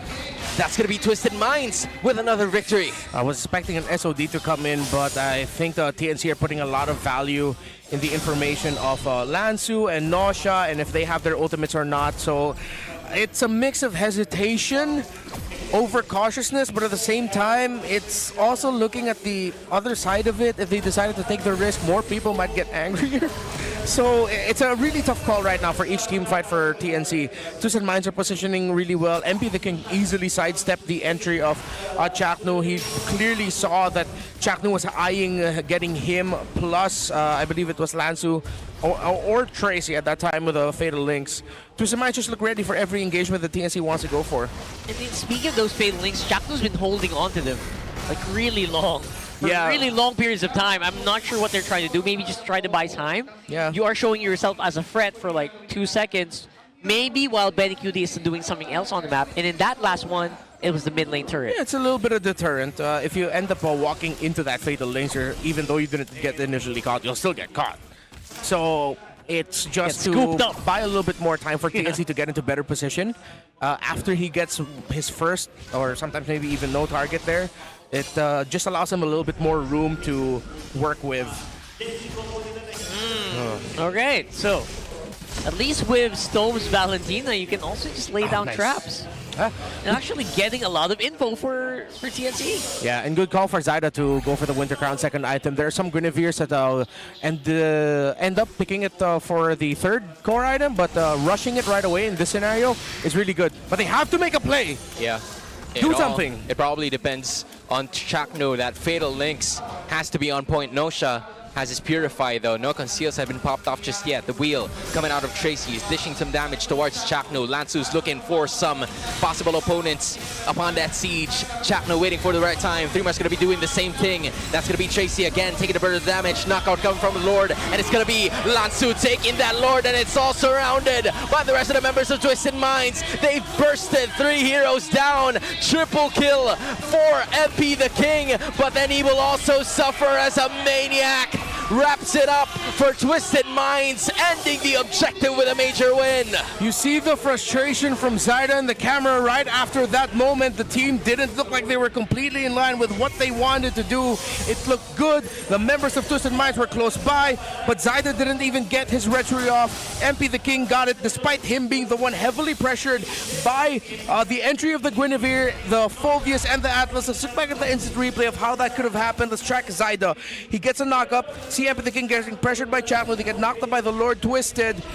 But in the Blazing Duet, they all clumped up together. They get caught in the Throne of Ruin. And you see why TNC have been hesitating for a lot of the previous fights. That was maximum value Blazing Duet, bro, I gotta say. Yep. They swam in that one. And now they're kind of backed into a bit of the corner here. Twisted Minds using that energy shields. That's going to be the Lord taken down. Now they set their sights on middle, but that will immediately be neutralized by TNC. The threat is not going to happen just yet, but the Minds are still looking for a potential route to at least burn down one inhibitor turret, but I don't think it's going to happen at this current wave. It's looking like we're going to be going into game number 3 with how things have been happening right now. Although Ben Cutie has been able to farm, he's opened up the map for the team. There were some moments where I feel like Benny QD should have been there with the rest of the team, at least helping down Poke. But then, again, you also play that Moskov away from team fights and you just come in with the SOD. Yes, for most scenarios, but TNC doesn't have that reliable source of poke for them. Their poke is all in. If Phovis wants to poke, if Guinevere wants to poke, you get close to the action. If Stone wants to poke, you put yourself at risk getting set up and stunned by the rest of the Twisted Minds lineup. So maybe a little bit of change for the requirements of Benny. Adding him towards the moments where they need the slow chip away of health first would be good for them. Yeah, I would love to see that, right? And I think they're just leaning to their win condition anyway. Right now, the win condition for Twisted, I feel like they've already hit a bit of a power spike, especially since their lineup has that Selena. So they should finish soon, because I don't see this going well for them the longer the game goes on. Like maybe at 20 minutes, I don't see a Selena just having the same impact. Yeah, from the looks of it, it feels like the deny of that Baksha coming out from the drafted Twisted Minds really came in handy, because it was just so telegraphed. They knew that they needed something. They knew that they needed the durability, and in spite of them going inside, it would have been no problem. But now, with the Lord spawn, Tracy is leading the charge in this Lord pit. Sean's been fantastic as well with the checks. Again, he's supplemented by a really strong front line, but you also can't discredit that he's kept his deaths at a minimum. He's gotten vision, and even if that Abyssal arrow hits point blank, it is just a little bit more of extra delay that allows Tracy and Lansu to be able to get even more stunts and more impact in. And they're just very willing to reset this Lord every single time. They've noticed that Benny Cutie's already up top, so the siege is probably going to be starting. Chaknu is going to be bursted down first. Found him. Zaida might come up next. He is there looking for something. He turns garbage into treasure, making the most out of it, losing Noja, but also losing the Lord in the process. It was a little too late. Almost by the skin of the Lord's hair. And still, Twisted Minds was able to get it, and maybe even more. 3 for the price of 1. Oh, that would have been a highlight. So but close. Benny Cutie, gotta give it to him. He had the right idea. Oh boy. Man, my brain would have melted if he hit that one. It was like literally a take off, maybe 10 damage off. Yeah, I think MP the King also delayed the damage. Maybe he kept knew. that in mind. He didn't rush it. Because if he sped up a little bit more the damage, then once that SOD flew in, I don't think it was even able to hit in range. It was slightly off, too. Sometimes the SOD range is kind of deceptive, so Yeah, it's hard to tell how big the box is. Right? Because the spell animation changes a lot. Especially depending on what skin you're using. But Yeah. right now, it does feel like an unstoppable barrage here, walking up on top for Twisted. I wonder if they can make use of this. Yeah, I think this is where Ben Cutie's services are going to be coming in handy late into this game. 14 minutes in, they're going to be able to burst down this Lord, no problem. Looking at the next wave at mid.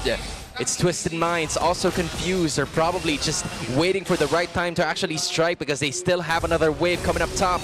Tracy kind of fighting a little bit more than he could chew, but here comes the other members with a Throne of Ruin and a Blazing Duet as well. Right at the back, Thumar's going to be dished out with some damage, and Benny Cutie still fighting. But the problem is, the inhibitor, it's gone. 15 minutes in, and look at Benny just playing aggressive, looking to go for it, but apparently not. Twisted Minds have gotten more than what they wanted. Yeah, he can't. The rest of TNC needed to play back, and if they decided to take that fight, it actually would have gone pretty worse for them. But Twisted Minds forcing the issue here. They still have minion waves to work with. 45, all right. They've got lots of space to play, and they are going to be forced to wait for the next Lord. You know, honestly, I felt like if Tracy lost or got that immortality buff, it would have been a different story. They would have actually went ahead with a counter attack, but unfortunately, because of the revitalize, it helped them so much to provide some space for the rest of the members of Twisted. So much space being given here.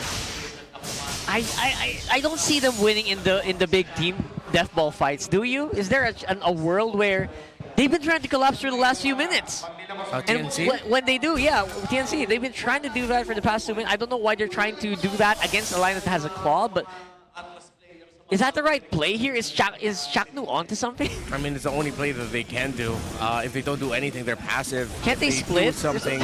I mean, they have been splitting the map with Benny Cutie. They've been getting the towers opposite side, but now at this point, our little suggestion for them needs to ring true now, but they still will send Benny Cutie. No. Benny, just stay. Benny, they need your poke damage. You need you. They need your poke. Benny. It's all about him. They have air, fire, earth, and water, Benny. They need the avatar. They need you to handle those, healed. and Benny Cutie and it's Twisted Minds finding him immediately. Oh, what a blunder coming out from TNC. Now 2 is down. Chaknu and Stone desperately trying to defend the middle turret, but it's because of the fact that Benny stepped too soon. Now it's Zaida looking to delay what could possibly be the inevitable, but Twisted Minds are looking for him up next. Tracy using the wheels to find him, guiding his way back to Lansu, even following him next. And this is just a difficult route. Zaida's gonna stay safe, but for how long? I'm not sure, man. But 100% is sure. It's gonna be a lot of a hard fight.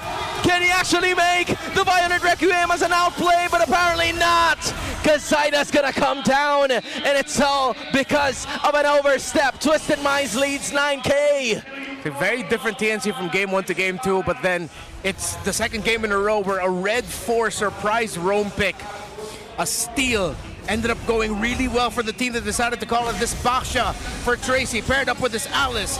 Oh, this is going to be another 4v5 situation. Tracy still has the immortality. He would still have another extra life to actually go for the initiation, but the Lord is going to be there again. And then the rest of the members trying to look for Benny Cutie, but instead it's going to be other things that are happening around the map as MP the King is going to be popping off the immortality. Chaknu goes for it again, but then the Throne of Ruin with the Blazing Duet is probably going to be finishing all of them off, but Benny Cutie still fighting, looking to clear some minion waves, but Twisted Minds are locking, loading, getting into game number 3.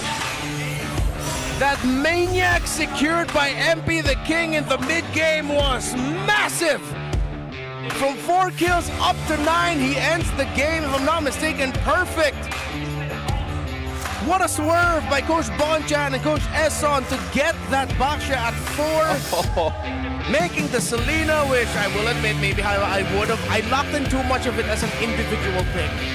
But then paired up with the Baksha, with how he played it with Tracy, Sean, I understand it now. I'm gonna give it to you. Good job, man. It was completely night and day performance here between the TNC we saw in game 1 and the TNC here in game 2.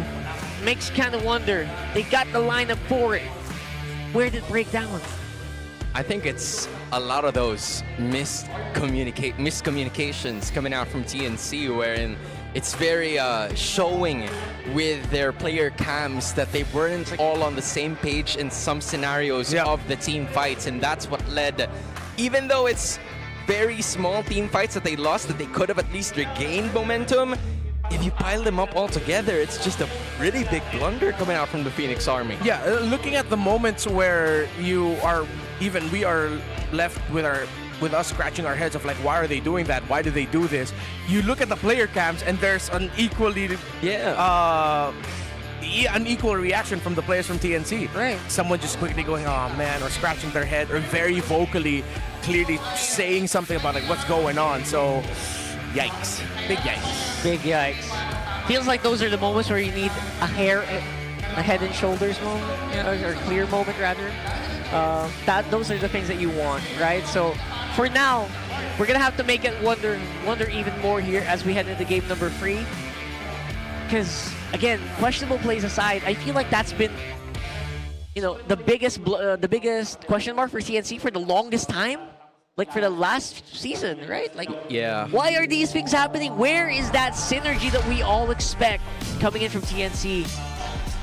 And now we are still end the season, still don't have an answer for that. Yeah, it's quite unfortunate for TNC Pro Team because in game number 1, they've had a lot of series where they started off by taking game number 1 in really clear fashion. It's just that when it gets into games 2 and 3, at some point they get lost in translation. Like, I don't know what's happening with the team where all of a sudden miscommunication started coming into play. The legacy picks are there, sure. Yeah. It's heroes that they're very used to actually using in terms of the games, but it's just that the initiations, the ways that they execute those plays aren't happening for them, especially in this game number 2. Yeah.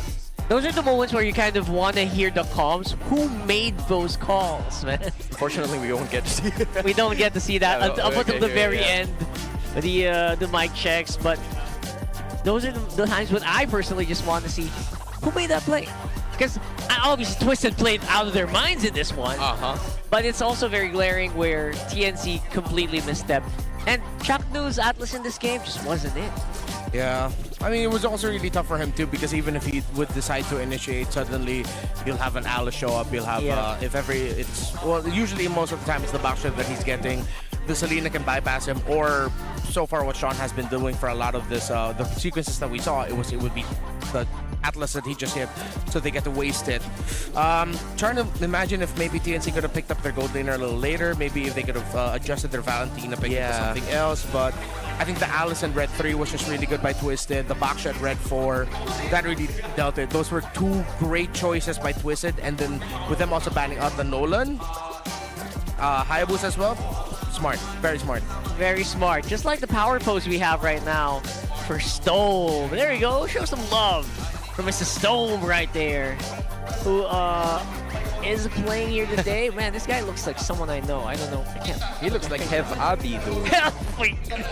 He does. Right? He looks like He Hev does. Abi. He does. Yeah. Hey, Hev what's up? Abi won. Abby, man. All right. So, great win on the, of course, Stone. Why are they laughing? I think they kind of just realized it as well. The Filipino does realize that as well. And for the cooldown effect, Clear super fans, did you know men are 5 times more pro than Dandra? Don't let flakes ruin your focus. Okay, I see you. You gotta power up with Clear Men. It's triple cooling power. Gives you 100% dandruff-free hair for that ultimate fresh feeling. Supercharged with Clear. Get that bottle, put it back in there, and use it later when you take a shower, my boy. Congratulations. And please shower. Yeah, don't forget the shower. Like, it's been really hot, dude. We've been required to shower at least twice a day now. And how hot it is. Yo! Sometimes even thrice. That's just true. to be healthy. Yeah. Right? That's true. I do it on a regular, but now I feel like it's obligatory, dude. Yeah. Yes. Like, what is going on with this heat, man? The heat is just one thing. Again, adding on to that is the games that we're having right now. Oh yeah, and probably the rage of my friend here. Don't be enraged too much. Okay, that's okay. Yeah, Riley Gears produces heat. Nah, I'm good. Okay, at least so far he's. At least now I learned a lesson. What is the There's lesson? a pick I don't like. I look at what else is paired with it first before I react. Okay. See? Good job. Like I told you, we learn something new every day. You know what? Again, that Selena really did make or break a lot of the fights, right? I gotta admit it. I was very skeptical about it as well. Oh, I wouldn't say it was the make or break factor, but at least Sean did his job. Yeah. You already had a strong front with you. There's not a lot of room for you to mess it up, and he didn't. That's all you can ask for sometimes, and he didn't. So all and he got hella assists. All you gotta do is just make him hit. Job's done. Throw the arrow. You can even just throw a trap there. Don't even need to go in and claw. Just like, you're good. Yeah, but just like what the late Kobe has mentioned, job's not finished, bro. This is still a game number 3. So Twisted Minds have made something work because of how the bigger picture has come into fruition for their lineup composition. Meanwhile, for TNC Pro Team, sure, the idea is there. There were probably some lapses in terms of the drafts, and that is where Twisted Minds actually tend to capitalize on in this current game number 2. Yeah, and draft, it wasn't super glaring in the draft for me for TNC. It was more glaring for me when this Atlas was so decisively picked. Oh yeah. And it didn't really do that much. That's the most glaring part of the draft for me for TNC. Now I'm wondering, maybe that could have been like a Grok. I know they're very hesitant because of Selena, but Atlas just wasn't it for me in that game. I felt like the back shot was really the one that caused a lot of problems. Yeah, Or maybe the even big the swerve. Moskov picked up a little too early, resulting into the Alice that not a lot of heroes in TNC's lineup was able to burst down. Yeah, I keep going back to the Bluetooth 3 pick of TNC. The Valentina I get, the Moskov maybe could have been different, but then every time I look at it, all I see is just the Alice and Baksha. My eyes just keep going to that. Twisted Minds, I think at this point we can settle on the fact that they just ended up picking Red 3 and Red 4 really well. And no matter what TNC could have slot in with it, it would have been a difficult choice. Even if that was a carry for Moskov, let's say they decided to pick that instead, you still have a lot of the dive to deal with. Yes, you have some really great damage, but then compared to the distance that the Moskov can create for itself compared to the carry looks sadder. Even the Granger, if the Granger doesn't get Skypiercer stacks, then you're sad. Still, how many Skypiercer stacks can you actually get against that kind of lineup Twisted decided to field? So I think you can just double down on the idea that Red 3 and Red 4, the Alice and Baksha, were just really fantastic picks. Yeah, let's have a look at the draft recap right now, because I do feel like it looked good on paper here for TNC. I'm not gonna lie. Especially when Chocolate picks up the Atlas, it's always so hype. Yeah, But it just falls off. And of course, on the other side, I feel like that Baksha swerve, I don't think a lot of us saw that coming. Yeah. And that was very impactful. That mid lane could have probably been many things. I think that, and it could have been actually fine. Yeah, I think the idea for them was to slow Zyda down. Going back to this one, let's stop about the jungle talk. Here's the mid lane talk now for most skills. That's right, mid lane for most skills after week 7 is Sean with a record 90, man. That's a lot of kills for a mid laner. Yeah, he's actually like one of the carries for the team. Agree. With the performances so far of Nosha and even Owl this season, it's really been Sean has been the guy racking up kills, which is, I wouldn't say it's bad, I wouldn't say it's great, but at least you have someone. Yeah, you have something to look forward to, right? In terms of matchups that would be really crucial, because again, the first half it was Owl. He's kind of slowly getting accustomed to the Twisted Minds gameplay, but then they decided to probably shift it, give Nosha a bit more confidence because he's somewhat familiar with the rest of the lineup in. So it really was dependent on Sean, last season's Rookie of the Season, to just show what he can do, the improvements that he has showcased all throughout the regular season is really here. And with that stat, you know, you're trumping players like Super Prince, like US, and such scary mid lane picks. Even Sanji, right? World champs. It's just so hard to actually just, you know, say anything bad about Sean right now. And it's always just about finding that late game groove for Twisted. I mean, Twisted, a lot of people were thinking they were having such a rough time. They might not make playoffs, and now they have playoffs secured. It feels like the improvement is there. They're slowly getting back into their old momentum. That's what I'd like to see for them. I agree. It felt like they've managed to completely turn their season around from being at the 8th seed for maybe the first 3 weeks of the season, but now we're going to be going towards the dangerous grass. This is a randomized map. Neither side has picked up on it, but if you look at it, there's still some ways for them to approach this game. Maybe the Hilda that was utilized by Twisted Minds in game number 1 would come in better in this specific map. Yeah, Hilda, Kali are going to be much better options here. Usually that's actually the 2 heroes in the team's chase. The Kali, I think, generally can't go wrong with, even in the red 1-2 slot. Despite there being a lot of picks potentially open for you. Yeah. But rushing the Hilda right away as a response to the Khalid coming in might be a bit of a trap. So let's see. I mean, the Khalid is actually a great pick. It's just getting banned out quite an amount right now.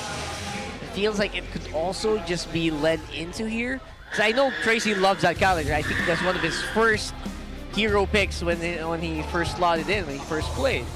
So yeah, having those heroes for Tracy is actually pretty good as well. So let's go into draft here for game number 3. We're all already seeing the Marcel, just not seeing the light of day today. Yeah, even for some reason, even the Sushin. Yeah, even the glue was taken out. I only see glue bans in the first phase in ranked games. That's what really ticks me off, because again, I can't use that hero in RG. But again, picking up, it's very the same personal thing. Yeah, it's the same thing. The glue really is a threat in terms of the roam position, or maybe EXP, the flexibility comes into play. But if you look at TNC, I feel like they're going to be heavily prioritizing on a hero that can activate Zyda. That is where they won in game number 1, and hopefully that's what gets them to realize that it could be a recipe for success in game number 3. And the King finally gets his Hardy this game. TNC look ready. They answered with a Uranus Rush. Wow. Oh, okay. Very, very worth it. Because you know Lanzu wants to pick that up. You don't, you know, this is TNC trying to give them a little bit of their own medicine. You know, trying to stop that and slow them down. But yeah, that's like also a great answer to the Harley, honestly, anyway. Yeah, but there's still the Alice, though. Among the planes exists the equilibrium, Whoa. which I was made for. Interesting choices by TNC. What?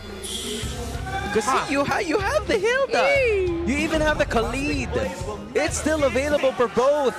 We talked about it from the start of this draft, and then TNC just decided to pass it up. Wow. There goes the Harith. They're not even going with a Suyu as well. Wow. Damn, bro. All right. So. Give me a moment. I'm trying to see the vision. Yeah, no worries. No worries. You're just going to go ahead and just wonder. The same way that probably a lot of people are wondering as to why these 3 picks are here. Yeah, I mean, I like that they picked up the Eve, banking on the idea that Twisted Minds wouldn't pick up the Valentina win. They paired it up with a Harith. All right. The Uranus is lane to lane. You don't see your counterpart yet. This Hilda could go elsewhere, although there's a good chance it might already just end up in the hands of Lanzu. it could be annoying in terms of dealing with the macro. It might be like that one game we saw flat play. I don't know, 2 or 3 games we saw flat play this Uranus. It's just there to waste resources. Yeah. And weirdly enough, open up the map. Uranus can do that, despite him not. You don't really think of him as the guy split pushing. It's just for minion wave flow handling. That's true. But in the hands of Fremar, one of his first heroes in the league, you know. The Master Assassin Uranus too. I mean, we haven't seen that much anymore over the last 2 weeks of MPL Philippines Season 17, but I think Renmar's right. You know, the idea for Themar here is to probably waste a bit more resources.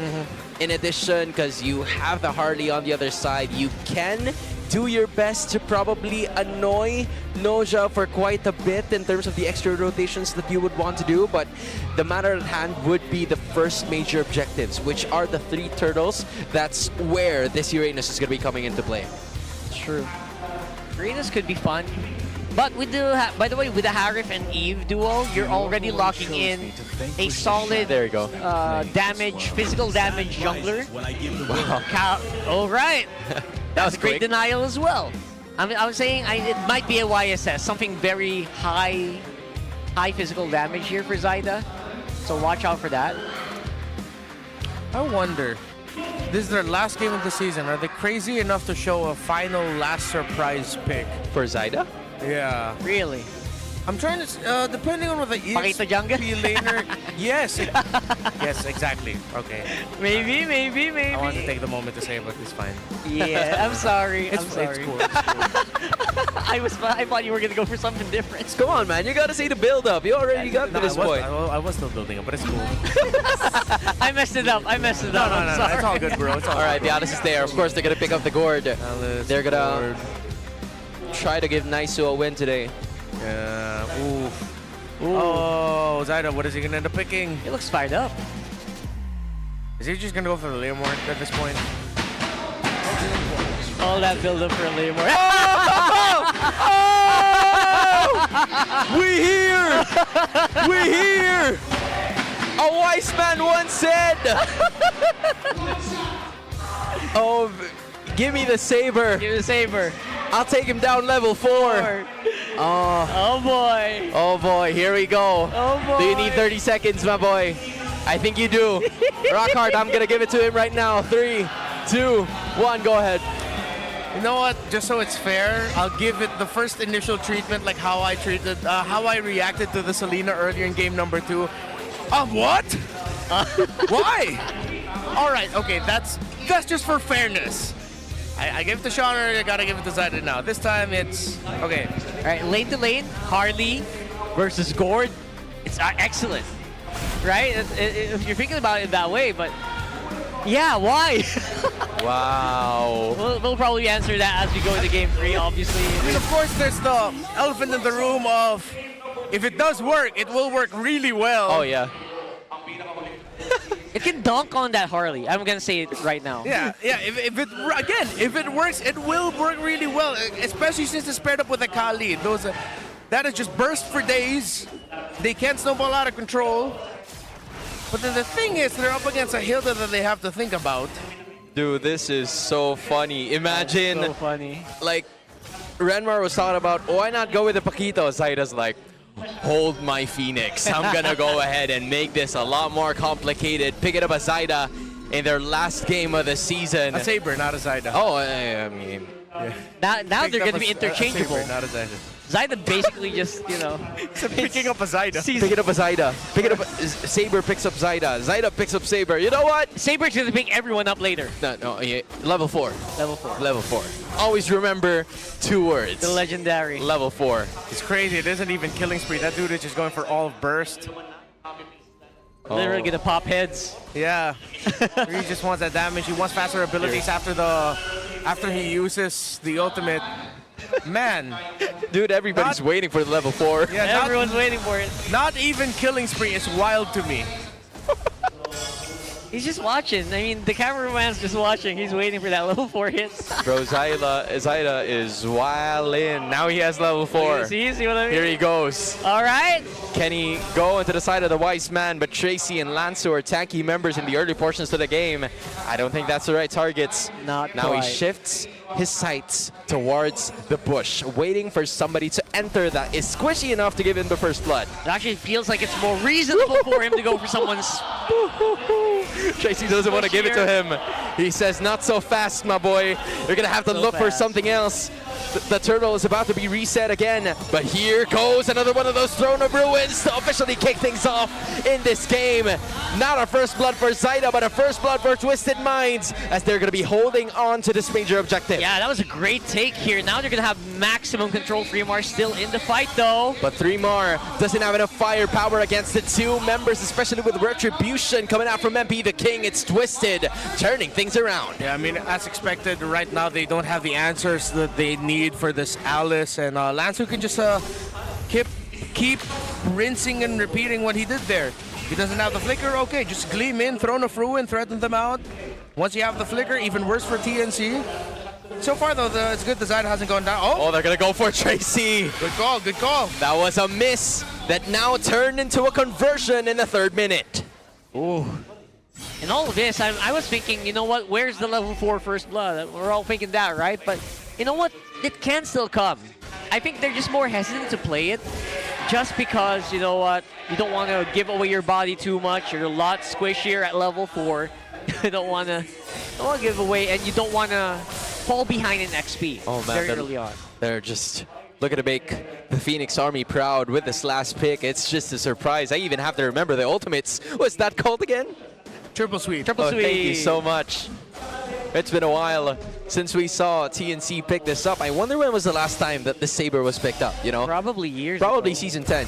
I don't know.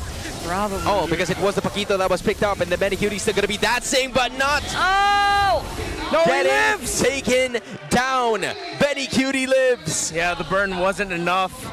So far, we've just been seeing a lot of farming from Zyda. We're waiting to see when he'll get his first big kill with a triple sweep, but right now, Twisted Minds are keeping themselves scarce as well. In before he doesn't get a kill all game. Just builds tank and just doesn't die. Yeah, that's what people would call a dark system or something. That's a dark system. I don't know if it's still existing to this day. I think Renmar would be the judge of that. Does it still exist? Like dark system picks? And you know what? At this point, I'm more.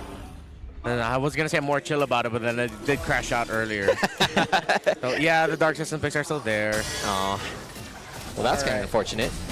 3mar's here, burst it down again. Here goes the RWM, and Sean is going to be at least bursted down to a bit, and he might Sean. be taken down, Wow. but still lives, still stays, but not for long, as Chapman's going to be able to deal the Raging Sandstorm to dish out the damage. 3mar's going to be doing the same. Lansu from the back looks for the Mamba. It's going to be a 1-for-1. Sean for the price of Chaknu, but I think the savageness doesn't end there, as Zyda looks for nausea. He wants a little bit more. MP the King's dishing the damage, but he's going to be escaping too. TNC leading by 1K. And remember, when you purify the triple sweep, the damage will still connect. It's just that the animation of you getting held up in the air, that's what's going to end. The damage will still go through. So you saw after that triple sweep, even though nausea got to purify away, a good chunk of his health was taken out. Still hurts. That's why it's also just so good to build damage on the Saber, no matter what. Again, I would love to see a tank build Saber is eventually, maybe we can have a utility Saber. Yeah, but right now, that's what Zyda's looking like. Yeah, I feel like they're also going to have to be smarter with their approaches the longer this game goes, because the scaling out of that Saber doesn't really come off so well as much. Sean and Nosha's probably going to be your main target, but Chakno has always been the main target for Twisted Minds. He still is able to escape, but going back, Zyda needs to get something up quick. Let's see when that'll happen. Stome also level 8. Stome's been the foil to Sean and vice versa. I think Sean needs to watch out when he decides to use the Mystic Gush. A purple buff steal completed for TNC. And Be the King is one buff down. Right now, these buff steals, they're step 1, right? There's so many more steps they need to do to slow down MP the King on this Harley. But they're definitely in the right direction. Yeah, Zyda has a 2-level lead over the Harley. He's been spending a lot of time farming up, stealing resources. So they're indirectly slowing this Harley down just with Zyda farming. You know, even with him unscathed, 101, that's usually a good start if you are the Harley, but apparently not so much, because TNC is doing their very best, grouping up, getting some rotations done, and now they're going to be looking for this next turtle, where Twisted Minds is looking forward for the chase. Good cut by 3mar topside, because now there's a minion wave pushing there. And they are going to be continuing this fight once again. Lanzo's not going to be able to hit anything. Apparently, MP the King is going to be able to take that turtle for themselves. Shaknu's kind of stuck, but Lanzo's going to be taken down as well. Shaknu lives. TNC holding on to a 2.2k gold lead. They've increased their gold lead in spite of losing that major objective. They can kind of cut it even more here behind the turret. TNC just exerting so much pressure right now. And look at 3mar just pushing them back as they're claiming territory slowly but surely. From 2k a while ago, make that almost 3k today. Yeah, what hurts for Twisted Minds is they know that they need their Alice around. So the fact that 3mar cut the wave and the significant amount of progress was used Season 10! jump to the turret up top. Yeah, it was NXPE Kaizen. Back in Season 10, the last pick, the Saber. I told you, bro. This reminds me of so many things. They had to dig deep for that one. It took them a while to get that graphic up. They had to search for at least 3.5 seasons in. That was long ago. Well, fortunately for us, we finally figured out and remembered. Appreciate the one that brought that up, but TNC is continuously bringing up their lead, 3.1. And it's 3mar doing the same regular programming as usual, just being in the face of his opponents. Yeah, similar to the previous game this time, it's just some great rotations coming in from Chaknu, 3mar, and Stome. That's provided a lot of space. They've been pulling attention away from where Zyda is, which allowed him to invade the parts of the jungle where MP the King was not in. Still, it's a 2-level gap. Divine Glaive already for MP. But Zyda's been doing some terrific counter jungling this game. Yeah, excellent counter jungling, to be honest. Yeah. And that's all he's been doing. Just trying to steal away as many of the jungle creeps as he can. Yeah, look at that lead. It's almost... well, it's 1,100 or so. And 2 levels. Yeah, and 2 levels. Damn, all right. Zyda making the support Saber work. Okay.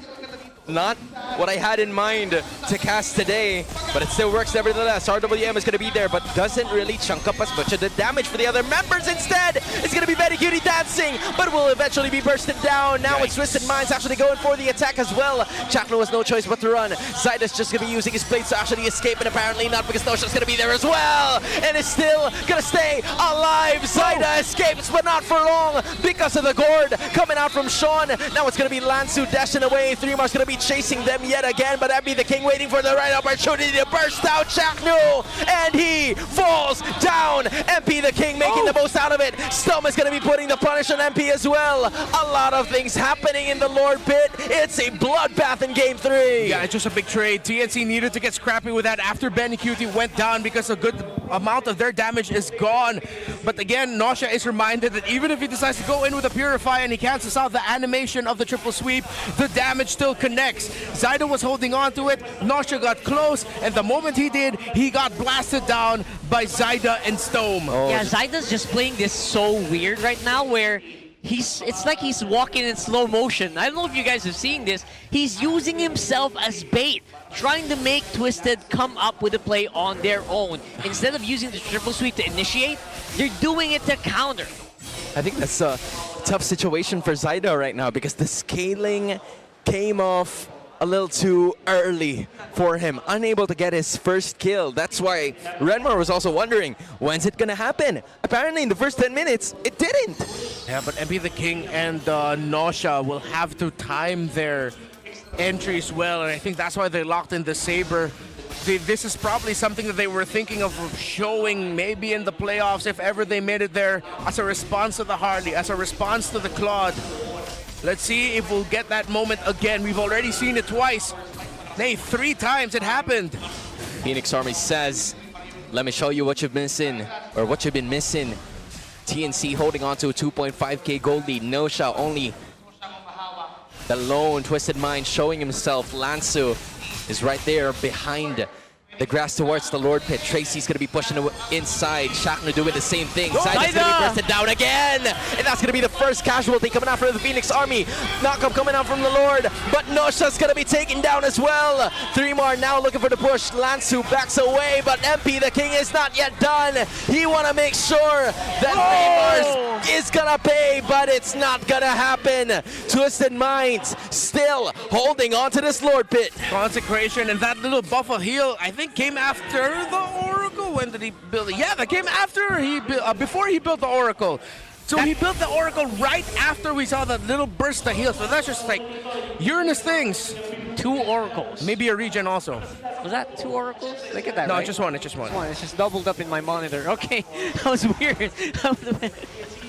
But right now, yeah, that's why you pick the Uranus, right? Against a Harley, you try to give him so much hope.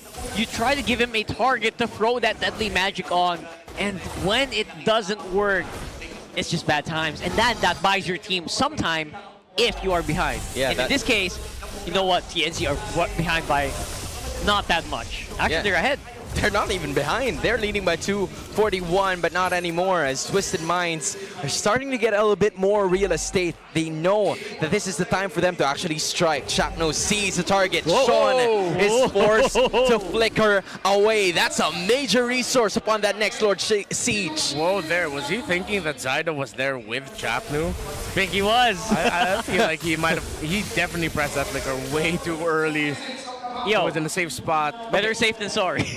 Yeah, sure. I would say. He knows that his services is needed in the later portions of this game. Stome has the Divine Glaive already, so his core items are locked in. It is a 900, almost 1,000 gold lead for Sean in the Gourd.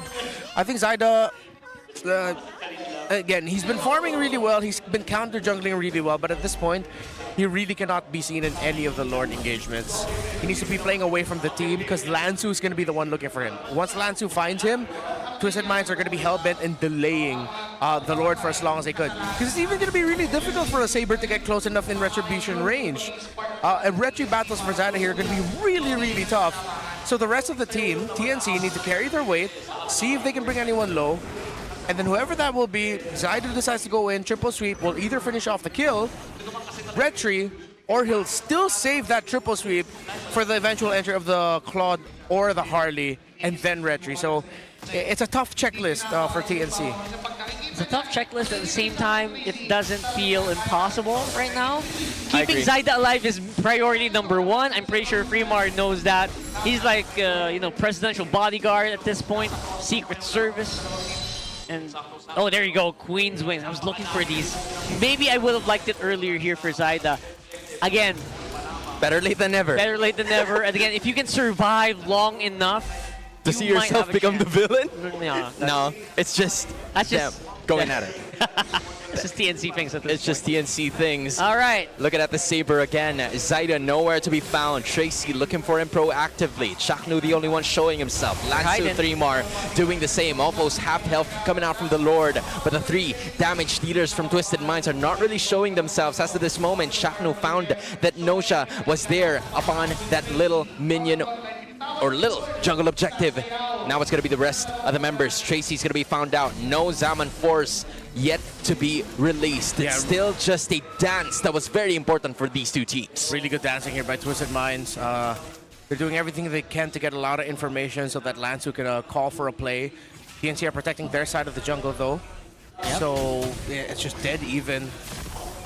It's really good control, especially now that you see Chaknu just roving around. They know that, Threemar can hold this all day long. Yeah. All they need to look for is MP, and he's not showing. Yeah, and you see Lansu holding more the beard bush right behind the Lord Pit because he knows that's actually the best angle that Zyda can come through, and he checks it. So now they know where Zyda is. And this is the idea that they want to go for. Zyda finally showing himself after quite some time. Tracy also looking to give out the information that he needs. Threemar doing the same. There comes the burst down, and Threemar probably wasn't ready for it, but he is still able to stay alive. Now the counter attack comes in, coming in from TNC Pro Team, but it will also come into a halt. Both teams having some cards dealt, but not really the finishing touches. TNC have a huge headache right now, and the name is Alice. Here goes, half health, 3 more, chunked into half, or maybe 25% of his HP, and then there goes Latsu again! But Zaida with a huge retribution before he dies. Now the RWM is going to be coming into play. Stone is going to be dishing some damage, but he will also be taking damage himself. It's going to be a slight disaster for TNC Pro Team as 3 more and Benny backs away. Good thing Zaida has the retribution, but the Phoenix Army flaps their wings back to their base. 100% winning the battle, but looks like they might be losing the war here as we see Twisted barreling down on top in mid. Oh, another Throne of Ruin coming out from Lansu. Probably the biggest one in this series. 3mar doing his best. Benny out in the back, looking to defend still as 3mar taking the brunt of the damage coming out from the Blazing Duet, and he is gonna be going down. Same goes for Benny Cutie. Zaida the only one left alone. The trump card. Can he be able to protect their lair? Apparently not as much. Here's the OWM, but it's not gonna be enough. Twisted Minds bids TNC adieu, moving on to the playoffs. They made them work for it. But Twisted Minds will be able to secure their 5th seed and lock their battle against Omega in the first round of the MPL Philippines Season 17 playoffs. That's exactly the kind of win Twisted Minds also needed. Get them in flow. And you're right, Renmar, TNC really made them work for it, but they got it in the end. Saber did not stop the Minds from getting the win. It tempered the aggression and the tempo that Twisted Minds wanted to pull off. You see them even respecting that, but once Lansu realizes, like, okay, I think my job is simple, just Throne of Ruin in, look for this Saber. Once that Saber's gone, that's pretty much over. And it happened over and over again. A good attempt by TNC. What a season. They still tried. They're still brave to try new things. But I think we're going to be hearing from them in just a bit. Yeah, since this is TNC Pro Team's last series of the season, again, it was a struggle for them. We cannot lie about that. But what isn't a lie is teams continuously representing them. That's right. We'll have an interview with TNC Pro Team for the last time. Phoenix Army, we commend you for showing up today.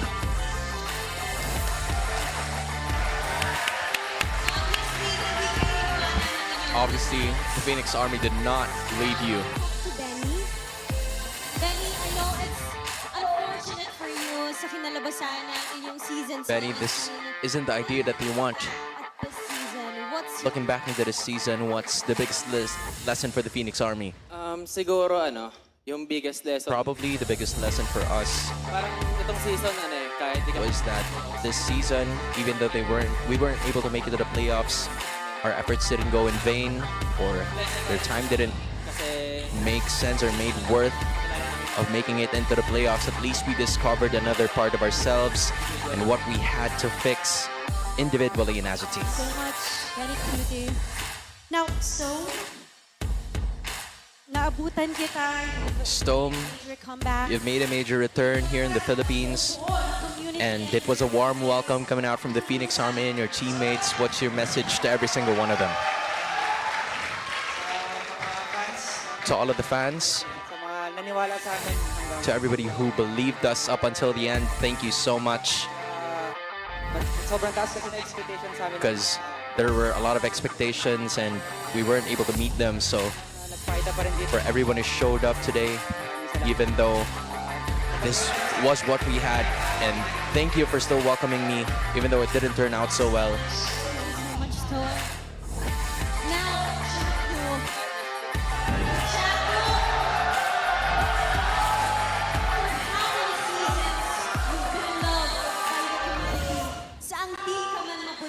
Chakna, you've been loved. Wherever team you land, you're always loved by the people. What would you like to say to all of your supporters and of TNCs?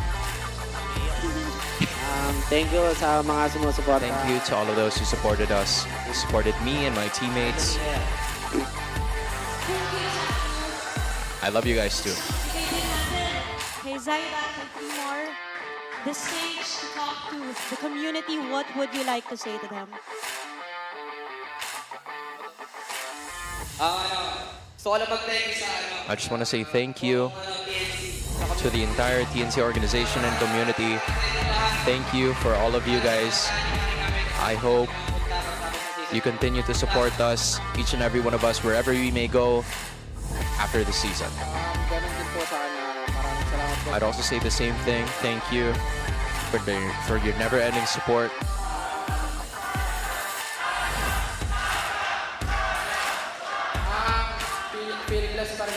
I still feel blessed nakapag-compete pa rin kami ngayong because I'm still able to compete for the season, and I'd still be able to compete here at the MPL stage, so I'm really happy about that. sa mga susunod. I hope I can see you next time. I just don't know where I'm gonna be, but I guess I'll see you next time. Thank you sa lahat ng Phoenix Spam. Thank you to the Phoenix fam. Thank you for your support. Yun lang. Of course, That's it. leading their team is their coaches. Anything you'd like to say, Coach Hito, Coach Tomas? That was such a ride for TNC Pro Team. Ako una gusto kong mag-thank you kay First of all, I want to thank the Lord for this opportunity because we are here in MPL. Grateful kami na nagagawa We're namin so grateful because we get to do this. We get to do our dream jobs. sitwasyon. Even though the situation is very difficult, Parang pinipili na lang namin maging grateful. we just choose to be grateful all the time. Thank you rin sa management ng TNC. Thank you to the management of TNC for the support they always give us. It's just a really solid amount. Sa kay Richa, kay Boss Josh, kay Sir Pao. Tapos syempre sa mga fans ng TNC. Of course, to the fans of TNC, thank you so much. Because whatever the situation the team is in, you guys are here, full support. Your efforts are seen and appreciated. And of course, to all of the players, even though the situation didn't work out the way we wanted to, I'm still so proud of our friendship and bonding because it was stressful, but we got to know ourselves a little bit better. And this is the biggest thing that we can hold on to for this season. Gusto ko lang din magpasalamat sa I also want to thank fans ng TNC. all of the fans of TNC Pro Team and the management, and of course to the players Hindi sumuko na sabi namin. that never gave up before week 8. And whatever happens in week 8, we fought the fight that we were supposed to do for our management Boss Josh. and the organization. Thank you so much as well. I guess we'll see you next time. Hopefully, we have unlimited times to come back stronger.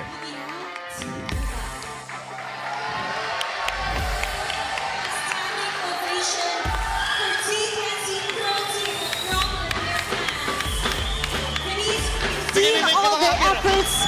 We've seen how hard they tried up to the last week of season 17. And up until week 8, it was still a valiant effort from the Phoenix Army. If anything, win or lose, sama-sama tayo dito. But right now, it's time. We congratulate our winning team for this match. Congratulations, Twisted Minds! Team, congratulations! Of course, that was a reverse sweep for you. And now secured nyo na ang top 5. Officially secured the 5th spot in the playoffs. How was it like, MP the King? How would you make that comeback possible? Sean, you might want to say something. Because everybody was talking about you with the caster's desk. Motivated sa team nyo. They said that you were the one that was most motivated, and you even talked to Womi saying that you can do it all. So Sean, what can you say about that? What else have we not seen from you? You know what? I'm not gonna show everything today. I'm gonna show it in the playoffs so that we can shock the rest of the competition. We can do in the playoffs. MP the King. I want to ask, ganda ng pinakita niyo today. MP showed out really great today. Yung gusto mong makalaban. Who do you want to go up against? Omega muna mo. I want to go up against Omega because again, we're surely 5th seed, so we're gonna face them anyway. Teams na you want to challenge ka. Is there other teams that you want to challenge aside from Omega? Siguro Onyx po. Kasi Oh, we want to go up against Onyx pinapasok. because again, week 7, So marami tayong They've already made it towards the playoffs, and they want to go up against Sonic. Coach, as a POV ng isang coach, Coach, in your point of view, what are some of the things that you wanted to say to TNC Pro Team? First of all, salute to TNC because they were able to make it here despite their struggles, criticisms, and bashing online, because not a lot of people know the hardship in practice and in scrimmage just to make the fans happy. And whatever their game was today, they were able to make the fans happy because they showed out something new, and also the series didn't go one-sided. Support that we're getting. And that is enough for them. Toward another team, but at this point, Coach, a similar question to MP here. Ano pa ba yung dapat naming asahan? Coach, what else should we be expecting from Twisted in the playoffs? All teams in the playoffs change, but what I can assure you is that Twisted Minds is going to be a totally different team come into playoff time. It's a different squad from the regular season.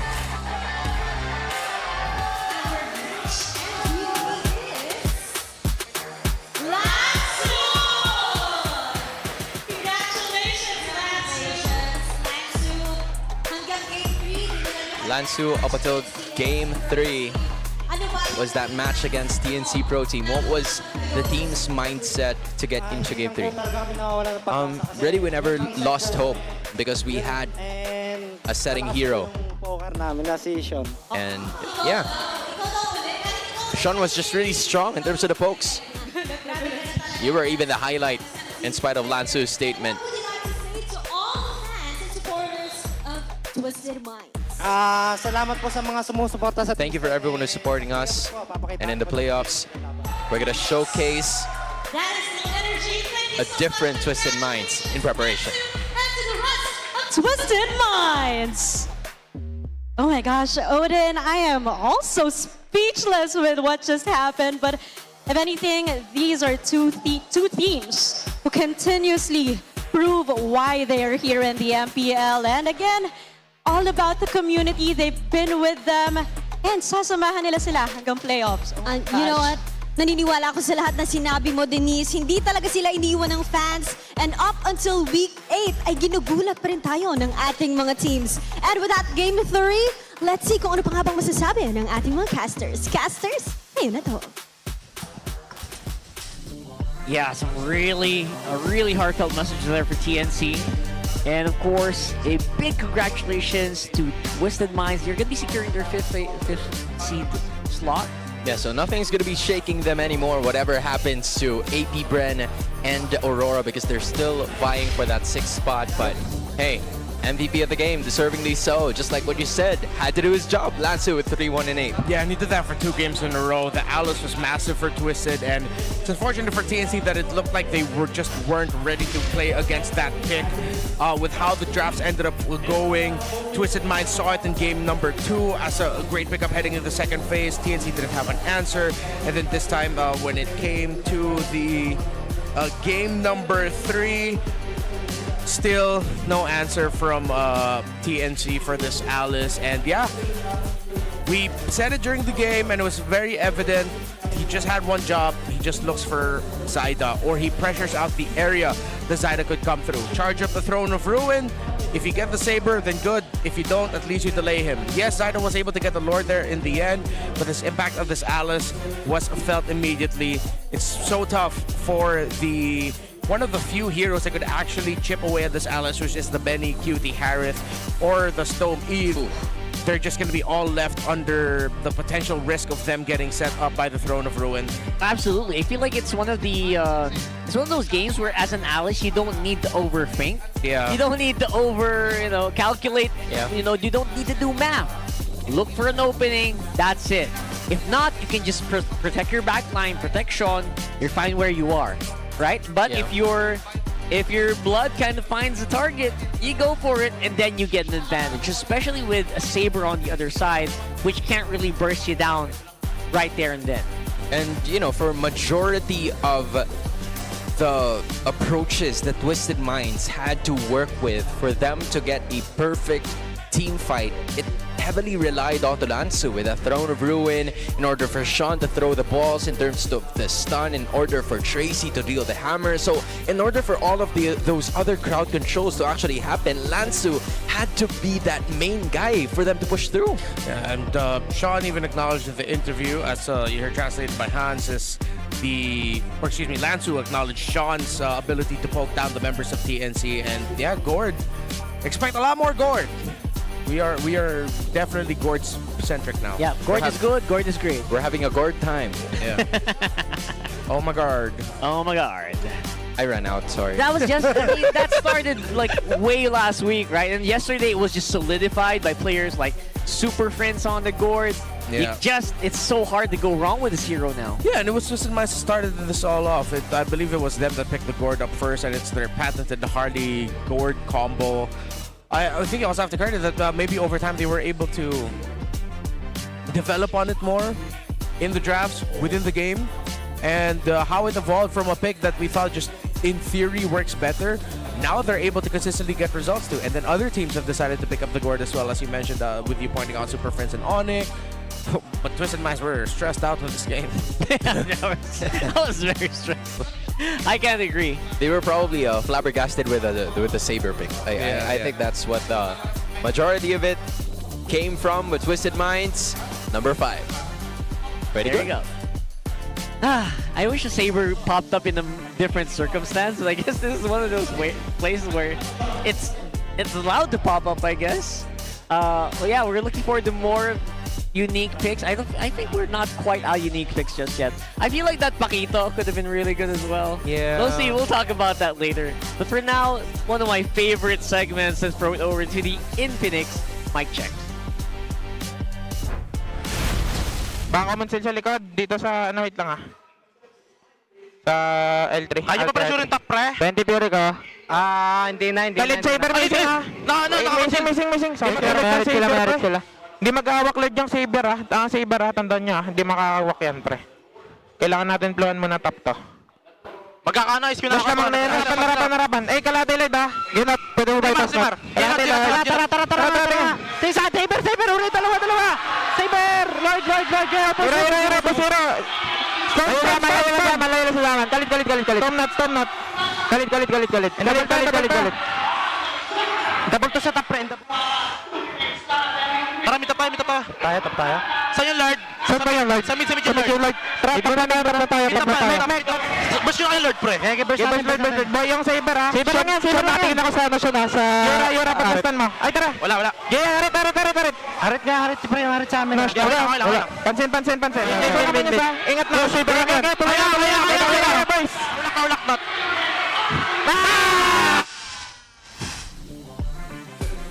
That was clean. That was pretty clean comms. I like that. They were literally forming sentences mid-air. And they highlighted that Saber can't hold Lord. Yeah. If Saber can't hold Lord, because if he does, just 2 hits from it, and it's already a big advantage. And Lansu made a lot of calls there of just focusing on locking down the Saber. So I like that a lot of the things that we said here were actually reflected by the mic check. So Yay. Credibility plus 100. Teaching. Overall, a very fun match. I hope you guys enjoyed that. We went all 3 games there. Of course, we'll have more for you in store here in MPL Philippines Season 17. We're going on a quick break. Don't go anywhere.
Nagbabalik ang MPL Philippines Season 17 live pa rin sa Victoria Sports Tower kung saan nakita na natin ang huling sayaw ng TNC Pro Team kung saan na-secure na rin ang Twisted Minds sa kanilang 5th seed sa upcoming playoffs natin. Upper bracket secured na ang Team Falcons. Meanwhile, ang kalaban nilang APBR ay naghahanap pa rin ng paraan at puntos para makapasok sa playoffs. Magiging mahirap ang laban na ito with Team Falcons momentum mula sa kahapon na magke-carry over ngayon sa kanilang laban kontra sa mga Bees. Kami ang inyong mga kasama ngayong gabing ito. Uwami pa rin with Josh Cakes and Wolf and over sa ating English panel. Rockhard, kamusta tayo dyan? Still us, it's Rockhard, Hans Galleria, and Redmar Santa Cruz. Super exciting ang mga ganap natin ngayon dahil ito ang ating first high-stakes match sa araw na ito sa ating Super Fan Saturday. It's APBR versus Team Falcons, the sting within reach. Isang one sting na lang para sa APBR. Isang puntos lang kailangan nila para ma-avert yung crisis na paparating. And they badly need this match against Team Falcons kasi losing this might really decrease their chances of getting into the playoffs. Let's just say that for APBR at least, it's still up to them. So sila pa rin ang may control so kung saan sila mapupunta up until this point. If they win against Falcons, they can get to the playoffs. Yeah, it's still pretty big considering they do have a fight tomorrow, literally head-to-head against Aurora for that last line. Yeah, that's funny because again, it's 2 wins that are very important for you to get the 6th spot. It seems like 1 to 5 is already cleared up and we're just waiting for 1 more para makapunta sa San Juan. Yeah, the really difficult thing for APBR is they have to beat Team Falcons. The only team that got a game win against Falcons amongst the bottom 4 teams is Aurora. Everyone else got swept by Falcons. And this is really scary para sa APBR considering na may laro din ang Aurora mamaya. Yeah. And yan ang kailangan talagang panoorin for APBR ng ating playoffs condition. Playoffs secured if manalo ang APBR kontra Falcons and Aurora. Imagine, trying to beat 2 former world champions para makapasok ng playoffs. Tapos, ang mangyayari pa dito ay back-to-back pa ang laro nila para dito sa APBR. We did see them kanina dun sa papapunta ko dito, nakausap ko kahit pa paano mga members ng APBR. Mukhang high spirits naman sila, mukhang determinado sila ngayon at sabi ni Coach GA, mapapanganga daw ako sa gulat ngayon. Uy! Narinig ko din yan, narinig ko yan. I like it. Me like it. Saber ulit. Worse than Saber. Sorry, better than Saber. Kaya pala. Sorry. Oy, very exciting On our end, this is probably one of the most exciting matches na paparating pa lamang. Pero kitang-kita natin na locked in talaga ang mga manlalaro ng APBR. This is super important para sa side ng Team APBR. At para naman sa Team Falcons, pwede pa silang makakuha ng first seed. Manalo lang sila sa APBR na 2-0. May chance pa. Itong mga players ito and Flap looking for the nicest way para i-exit ang kanilang mga sarili sa regular season. And this time, parang parang momentum yung gustong ilaban ng Team Falcons dito. Yeah, it's still basically a battle for a top seed. Tiebreaker pa pala. Pwede mangyari dito, guys. Yeah, it's just fun to see na kahit saang parte tayo ng standings, there is a possibility for tiebreakers to happen. Whether you're at the bottom with Aurora and APBR fighting for that last spot or TLPH and Team Falcons, pwede mangyari. Yeah, we're looking specifically at the TLPH and Falcons tiebreaker. So one thing you have to consider is, first off, if ever this is going to be a sweep win for Falcons or for later. You know what? We'll just talk about it later. The graphics. I was getting ready. I was waiting to get it through, and then once it got to me, the graphics was taken away. Saktong-sakto Dahil pwede na rin natin pag-usapan yung match history naman ng Falcons and APBR. A very historic matchup underway. And ito yung mga domestic rivalries na lagi nating inaabangan. Season 15 pa lamang nagkakatapat na ang mga ito. And for sure, madadagdagan pa ang pahina ng kwentong APBR kontra Falcons. Parang so far, nakakalamang ang Falcons overall 3-2.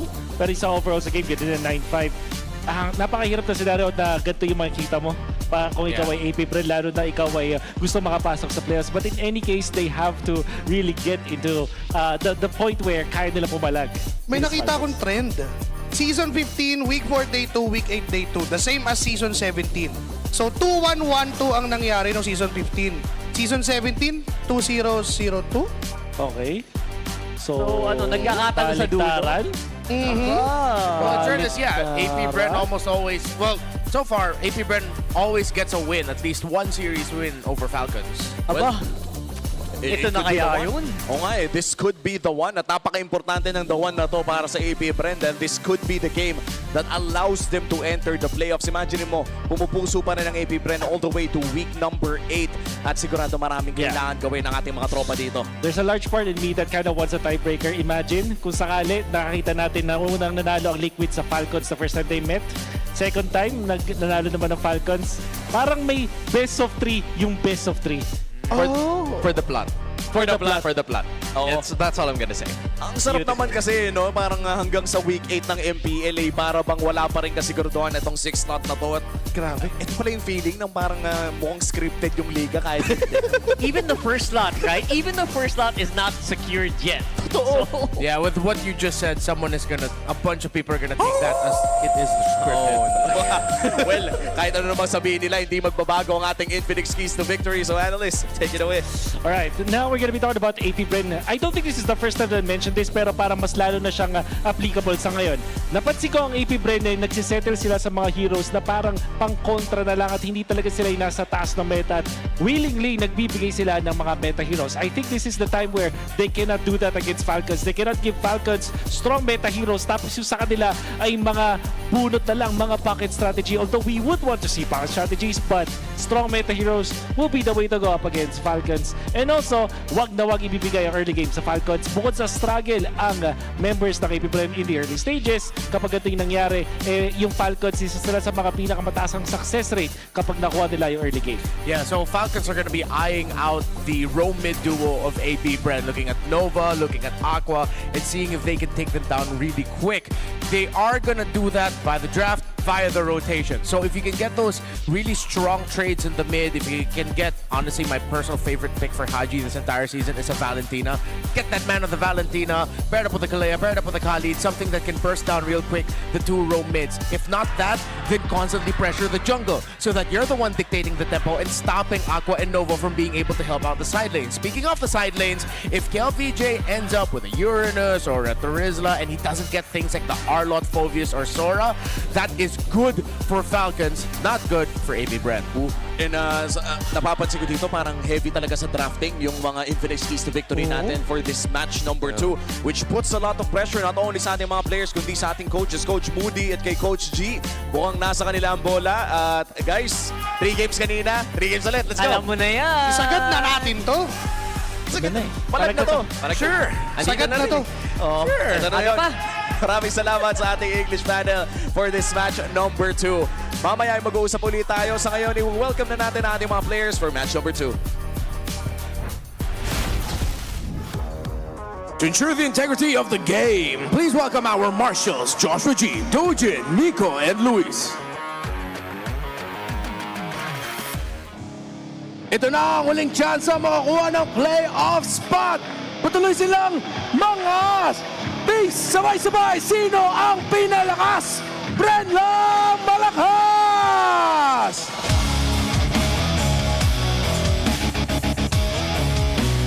They return to soar to new heights. Beware their might. One of the titans of the game, Team Falcons!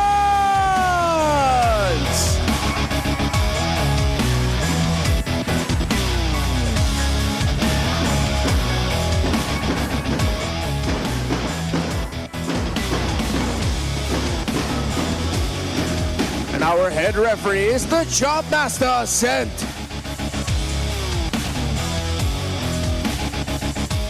The head coaches, Coach G and Coach Moody. No room for mistakes as a playoff spot hangs in the balance. This is AP Bren versus Team Falcons. Magingay! An extremely high-stakes match. First off, AP Bren. You know, they did say that they still have a playoff chance in their hands. They didn't say that it will be easy, as AP Bren needs to face off against premier teams here in the league for them to get a shot at the postseason. The greatest enemy of Falcons at times is themselves. It's their ego. It's them thinking, we're good, we're better than them, let's just coast through this. They need to be careful and still respect AP Bren. Yes, if AP Bren loses this, it doesn't mean they're out.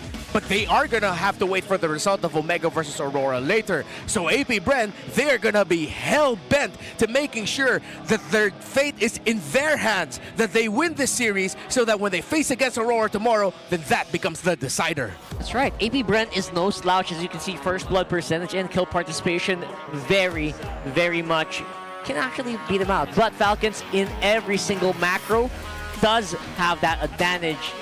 I wonder if they can actually keep that momentum. If, you know what, they keep focus, I would say. Because, you know, as much as I like the smiles on their faces, you're right. You can't be too overconfident against the Bees right now. So right now, we are going into the smart 5G ping test. For the meantime, see what they are talking about. Ano daw ang favorite moment mo heading into Week 8? Ang favorite moment ko ay lahat tayo nakarating ng ligtas sa venue at nag-enjoy. Meron ba? Hindi, nananalo kami. Ayun, sobrang enjoy. Ano pang favorite mo ngayong season 17? Favorite ko is siguro, top 2 kami, tapos may chance kami mag-top seed. Let's go! Bakit 17 ang jersey number mo? Birthday ko lang po. Kailan birthday mo? November po. Uy, isang buwan lang pagitan natin. Grabe, mga 17 yung birthday, no? Oo. Mga magagaling na mid lane. Oy. Best moments mo kasama yung team na to? Siguro, yung banding namin. Nag-merenda lang kami lagi. In the run pa rin kayo para sa playoff spot. Kinakabahan po ba yung team nyo? Hindi na siguro. Yeah, absolutely no kaba whatsoever. What's the English for kaba? Yeah. Nerves. Nerves. No nerves whatsoever. Thank you. I lost my English there for a moment. Denise, you have laugh. I get you guys. It's so nice. I was so Come on. distracted. That's a pretty fun conversation. Of course, Odin and Aqua was there. They got really good chemistry on screen, don't they? Yeah, I can't believe chemistry is not just with the team. It's also with you know who. Yeah. I mean, keeping it going. AP Bren. In all seriousness, what? They should date. Whoa! Whoa! I mean, they're a good-looking couple. They both love the gym. Yeah. Damn, bro. You know what? They lift weights. They're in the MLBB esports ecosystem. They're good-looking. They're both single. That's important. Why not? Right? Okay. That's Why important. not? All right. But you know what's Look not at this. single? It's James Banks in his Euro. I saw you. There are a lot. I saw you there. There's a lot. A very interesting stat for James Banks. He is actually third in the most kills standings, only behind Carl TZ and Kyle. So you can count on James Banks to get heads, to get bodies down. But then what is AP Brand doing with that? What can AP Brand get through that? It just can't be the kills. When are you fighting? Is it before the objective? Are these skills to set up better? Are these skills a way to reward yourself because you lost the objective? AP Brand needs to think about the objectives a bit more. And I'm not just talking about Turtles and Lords here. I'm talking about taking care of their map. Bro, Yeah, taking care of business, basically. Because you know what? Another objective of AP Bren, by the way, is keeping that Suyo in the pool. Yeah, like dude. every single team in the MPL says, we will not let you get that hero, James. Not today. Like Suyo is literally placed in bonk jail. You know, I don't know what else I'm about to say. It's just the mastery of this player, especially going up against Team Falcons. I think this is a team that Renmar has mentioned from the start has played to their strengths, which is that they are really strong in both ends of the game. It's micro and the macro, but they also have to stay aware. They can't be too complacent that just because they're in the upper brackets doesn't mean that it's a potential that their opponents are no longer threats. It is a very huge threat considering that this is a team that is heavily desperate. No, I don't think that's the word. Determined to make it straight to the playoffs. Yeah, one must pick here, I think, for Falcons, they have to consider for this series is that Valentina for Haji. And I'm not just saying it because I've glazed him left and right with how he plays that hero this season. It's just that because of that key to victory of making sure that KLVJ ends up with a hero that is preferably the setter type, then Valentina would always have a big ticket ultimate to get from whatever pick KelVJ ends up with. Now, alternatively, for AP Bren, you're just going to be looking to see if you can get one pick that based off of what we saw from the previous series, is going to be big. The Alice. Yes, that's a big ticket ultimate for the Valentina, but most of the time, Valentinas don't get it.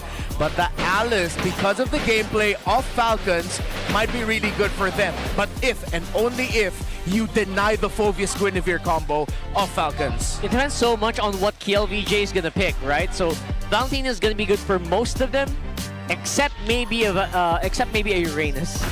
So yeah.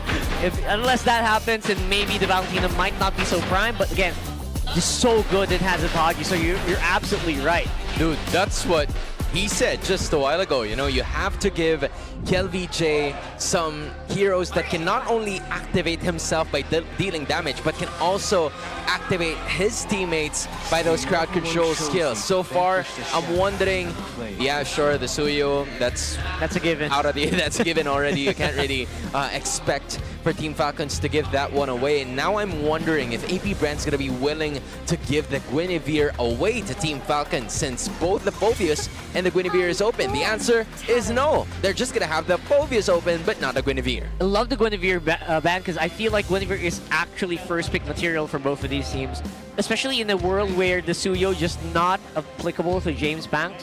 I know the instinct is to go for like assassin heroes for James, but you know what? Baksha, I mean, heroes like the Fredrin is actually pretty good for him as well. Yeah, with AP Bren taking away the Kalea, the Marcel is active for AP Bren unless Falcons take it out. Falcons have shown that that Kalea is something that they would like to utilize against a lineup that has a Marcel.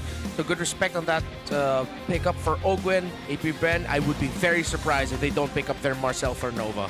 Yup. I mean, it's still out in the open. Isn't Nova like one of the first Marcel players in the league? Yeah, right after that one chapter game. Right. So there we go. Eve has been taken out, which kind of gives a little bit more room for the gold laners to, you know, dish out the damage. Heroes like Harley, but I agree, doubling down on what Renmar said. It should be the Marcel coming out from AP Brent. Come on, pick it up. Don't be shy. Don't be shy. Like, teams are more willing now to pick up the Marcel, even with the Valentina on the other side. And the Harley available too. I think if it's the decision between do we give Haji Valentina or do we give Marcel to Ogwen, you should. Oh, still the Harley. They go for the Harley. They leave both open. They're willing to give both, or are they thinking that Falcons wouldn't pick both? That is interesting. Huh, I did not see this coming from AP Bren. Huh. Because I was expecting James Banks to just relegate that role. Kinda just, you know? Yeah, I feel like they're thinking that if they pick up a Valentina, at least they would still have a Sora on their side. That's an activation that KelVJ can work with. It's just that the Marcel would be a really big loss for AP Brent since they didn't pick it up Blue 1. All right. So with that open, actually, do you think Ogwen will be willing to pick that up instead? Oh, yeah. Should consider it. There's a Val. Okay. Obvious. Oh, man, I feel I like it better. Yeah, they're still willing to pick it up. And that is all fine because they get to set up if ever they want to pick up a Harith for Super Marco. I think Falcons might be going into the mindset here that whatever Shizo ends up with, if Super Marco ends up with one of those lane bullies, then yeah, he will definitely win that lane. Especially if you pick up like a Moskov. And I know we're not banning out any gold laners right now. Claude's still prime. But when you put heroes like the Moskov on the Super Marco, it's just so oppressive, man. That's why I like seeing it. No, that is true. I now wonder what AP Brand is going to be making in terms of the choice here. They should also have a gold laner on their side. Instead, they went with a Gord Blue 3. It's the new meta. And we should just stop getting surprised by Gord, right? I think after today, Gord is just prime pick. What's a Lilia, right? What's a Valir? Gord is the pick. Dude, and even an Alice. And the Alice, this of course. is gonna activate KelVJ a lot. Yeah, just as I was saying earlier there. I didn't see the Gord though, but good on AP Bren. I think the previous series that we saw today, and even yesterday, set precedents for what to expect. Great pickups by AP Bren, surprising. They're not falling into the trap of picking up the Marcel right away. And I appreciate that they're actually willing to let that go. Now, can they make it work? If ever it does end up in the hands of Falcon at Red 4 if AP Bren doesn't ban it. I remember Super Marco having such a huge win rate on that Claude. It's almost like a sure win for Falcons whenever Super Marco gets that Claude. So I really like that pickup. They could start banning out gold laners here as well. And maybe that Marcel just as a bonus. Although right now for AP Bren, I feel like they will have a lot of use for the Marcel. The problem is they're all magic at this point. Yeah. They might have to reconsider here. I mean, there are still some more heroes that are open for them in terms of their own position. Maybe they could go for something else that gives out information in a different way while also dealing some damage. So for AP Brand, that could be a choice. You were talking about a Moskov a while ago. That is going to be taken out. Some fans here for Team Falcon specifically watching. Ooh, look at Denise. Is he on the Falcon side? I don't know. But hey, we gotta keep this going, man. We gotta keep this going. All right, so I like that. Able to at least get some gold laners out. What's the next one? Carry maybe? Or the Harif? Falcons needs a hella damage. Yeah. They do not have that bridge for the late game of Claude. Right now, just with this Alice, they could get bullied here since they picked up the Claude instead of something like a carry. This could also be them thinking that maybe the Marcel most likely will end up to AP Bren. They're looking for something else. I'm surprised they banned out the Hilda. They don't need to worry about that, but they're just really whittling down the Master Ogwen heroes. Even if Ogwen ends up with something like a Kaja, they don't have enough damage. You're just going to be dishing a lot of crowd control and hoping that it gets taken down, whatever gets Divine Judgmented. Should they just play macro, play something like the chip, but then you're playing the chip into an Alice? Oh, that's such a tough decision. Yeah, you might just get wombo combo the moment that you hit your ulti, so... Yeah. I get what you mean. It's a little bit difficult to play that. Dude, now I feel like the damage should be coming from the jungler here if you are Team Falcons, because again, it gives you a little bit more room. It's just that it's going to get a little greedy in terms of what you would want. They need a strong physical jungle, yeah, right? For sure. Is there a strong physical jungle here for Falcons, or are they maybe a Joy? I don't know. Something they need damage from somewhere. Yeah. Honestly, Falcons might want to consider doing what we saw earlier and just pick... no, excuse me. I was about to say Baksha, but it actually got banned out in the first place. My bad. Yeah, they need damage. Damage. What's your command?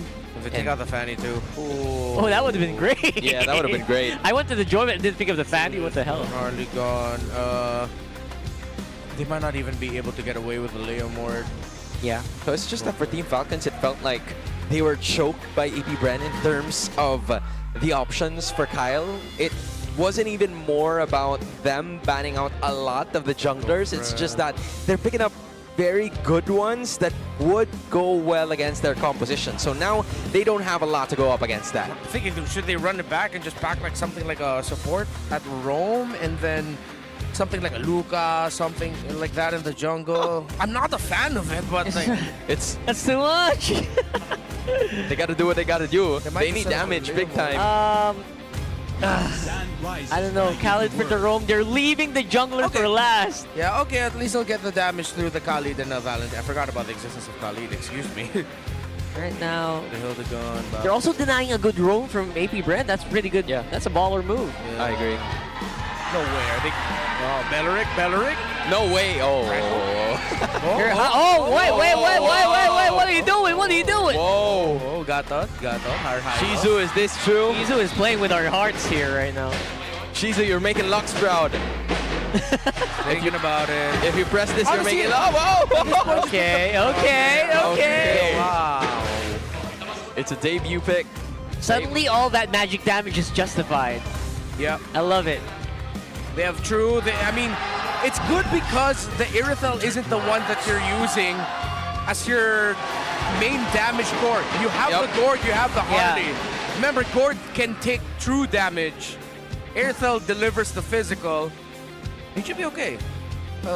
Kind of underwhelmed, but you know what? It makes sense. It's a lot of damage, but I think it's so reliant on the perfect set, and it's so reliant on your opponents not being not able to dodge. Yeah.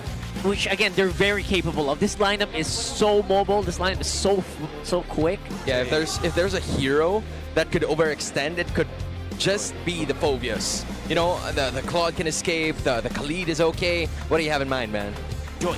like what Rockhard mentioned Oh, earlier. okay. I like the joy here for them. It's joy, right? Just double down on Magic, unless they go ISS, but kind of underwhelming.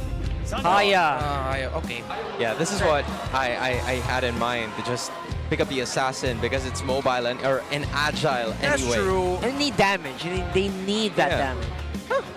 All right. If it works, it works. That's right. Superfans, scan that QR code and predict the match winner for a chance to win 1,000 MLBB dimes. I think 3 winners per match. So go ahead and make your guess count. Right now, it's 80% overwhelming. Everyone is voting for the Falcons. Do you think so? Do you think AP Brennan has what it takes to get one over against the Falcons? Let us know. Now, Draft Index would show that, you know what, AP Brennan's lineup is pretty bonkers. I mean, you gotta understand it. The Team Falcons already in the upper brackets, so AP Bren are heavy underdogs in this. But obviously, for people who would love to watch in terms of the plot, this is a squad that you would want seeing winning here in this specific series in order to make it one step closer towards the playoffs. They will not give the win lightly, but they're gonna fight tooth and nail. Also up for contention is first seed of the season. Let's go ahead and load up into game number 1. Let's see how Nova and Aqua can fare against this Khalid and Valentina. So Shijo went for the typical build-up on the Irithel. Gets the Assassin Emblem set, Master Assassin, Fatal, to really focus on the crit and the damage. Take a good look at the health bars throughout this phase when we don't get to see the gold lane a lot. All right, so right now, obviously, it's going to be a bit of a hard Yep. laning phase here for Shizu. I think one of the reasons why the Airfield just doesn't get picked up as much. But I wonder, is this what Coach G was talking about earlier, that we're going to be so surprised? I'm not sure what the surprise factor is with the Airfield. Well, we're just about to find that out later on, because the scaling of that Irithel doesn't come until maybe somewhere around 10 minutes or so. Takes a Shoutouts while. to our streamers who are currently watching this game. That's Chai Gaming for you, one of our local content creators. Shizo, on the other hand, is having quite of a difficult time against Super Marco, but the freeze is going to be helping as well. Oakwin dished out in terms of the damage, cut up to half of his health, but James Banks not being able to convert. Yeah, so far good management of the row mid trading here by Nova and Aqua. Able to match the aggression of Ogwin and Haji. Tough boots. First one for the high loss. Similar to Ogwin, so both teams respecting the amounts of crowd control. Okay. Good mobility. Decides not to go for Elegant Gem earlier. That means they just want to have more map control instead of survivability here. Yeah. By the way, Shizo has like 150 BPM right now in his heart rate. Super Marco's just under 100. I guess that's just the pressure, right? That's the pressure. Yeah, that's the early game for you, but then it's going to be Ogwin who's kind of been dealing with the damage, and that's going to be the first blood go with the James Banks. Ugi's shadow kill from Kyle is going to be cutting Nova to half. This is a win for AP Bren. Yeah, with Alice here, plus more! Look at that! Even a glorious pathway to find Aqua at the back, and Flap started going haywire! But then KLBJ is going to be doing the same thing with the Throne of Ruin and killing one of his own. Kyle doing the same. Damn. Double kill for the Valentina. Hachi is doing everything he can, but James Banks still able to take it. KLBJ is going to be able to escape, but Falcons are holding on to a 400 gold lead. Ooh. So, trying to survive, but barely. And there goes that Deadly Magic again. Oakland's going to have to get used to that. Yeah, lots of kill trades, but AP Bren walk away with 2. James Banks gets 2 and gets the turtle as well. He's still getting marked by Ogren in the map, though, with his rotations. Kyle used his Retribution a little bit earlier in the sequence, if I'm not mistaken. It was still on cooldown at some point. Excuse me, that might have been his shadow kill. Oh, wait. All right. He's already used the Retribution. I mean, James Banks was going for the kill, but it didn't happen. Yeah, so far so good here, at least for our gold lane debut pick. Still alive, still not dying, although it is not getting as much attention as we thought it would. I was expecting it was going to get ganked to oblivion, but somehow, yeah, just surviving, that's key. For AB Bren, slow and steady wins the race here. Yeah. The glowing wand for Haji. Still, he started off this game with 2. Remember, there's a reason why I put a lot of focus onto his Valentina. He just times it so well. He knows what ultimate to get at the right time. Wouldn't be surprised if at some point we might even see him cosplaying as the Irithel if ever they need just a little bit more. Oh, that's crazy. Access onto the gourd. maybe the Glorious Pathway, a lot of options for him. Now it's just Shizu getting some help in terms of the scaling coming out from Super Marco as Team Falcons maybe holding on to a 600 gold lead, but it's still neck and neck for both of the squads. Shizu was ahead in XP. That's interesting to watch. Right now, it is AP Brand just trying to make sure that they don't get invaded. So everyone's just blocking out those, those jungle holes, entrances. Yeah. Sorry, what's a jungle hole? I mean, it's whatever you call it. Whatever you call jungle it. hole. It's a hole in the jungle, right? It's a hole in the jungle. Just again, going into this turtle pit once more. 50% of the HP. KelVJ faces Flap. There goes the Raging Sandstorm as well. And it might just be Kyle getting this turtle again. Now KelVJ, can he be able to do something here? Flap just roaming around, trying to at least distract the rest of the members of AP Brand, but they will now be setting their sights on him, and he will be going down. That's one kill for a major objective. Team Falcons is going to be taking that trade. Yeah, good thing that AP Brand, instead of just fully giving up the sequence, they decided to see if they could get a kill, at least to trade it out. Good trade, but Nova! Oh, it's a slight punishment, but maybe a major drawback for Team Falcons as they were able to at least give them another sort of punishment. James Banks wanted to assist, but no damage seen. Ogwin with a barricade. I know if you guys feel it, but James Banks feels like he's just like 2 seconds out of tempo, out of timing every time a team fight occurs. Maybe he's just getting outmaneuvered here so far by Kyle, who seems to be having just a field day on this Hayabusa. Look at this, Ogwin biting off a little more than he could chew. Even the prayer is not going to save him from the gush. True damage is making its mark, bro. Yeah. It's what Red Mars was talking about earlier. That true damage can really take you by surprise. Well, in the last one, James Banks was ready for the turtle. It's just that Ogwin looked like he landed the easiest Raging Sandstorm in his entire career, as James Banks was just standing there. It's like, all right, I can see turtle. Oh, nope, the Sky Lead is up on me. And AP Brand, they decided to scatter away from their parley. Managed it. Yeah, James Banks went down, but again, as we mentioned earlier, or at least he didn't go down. At least they were able to get a kill.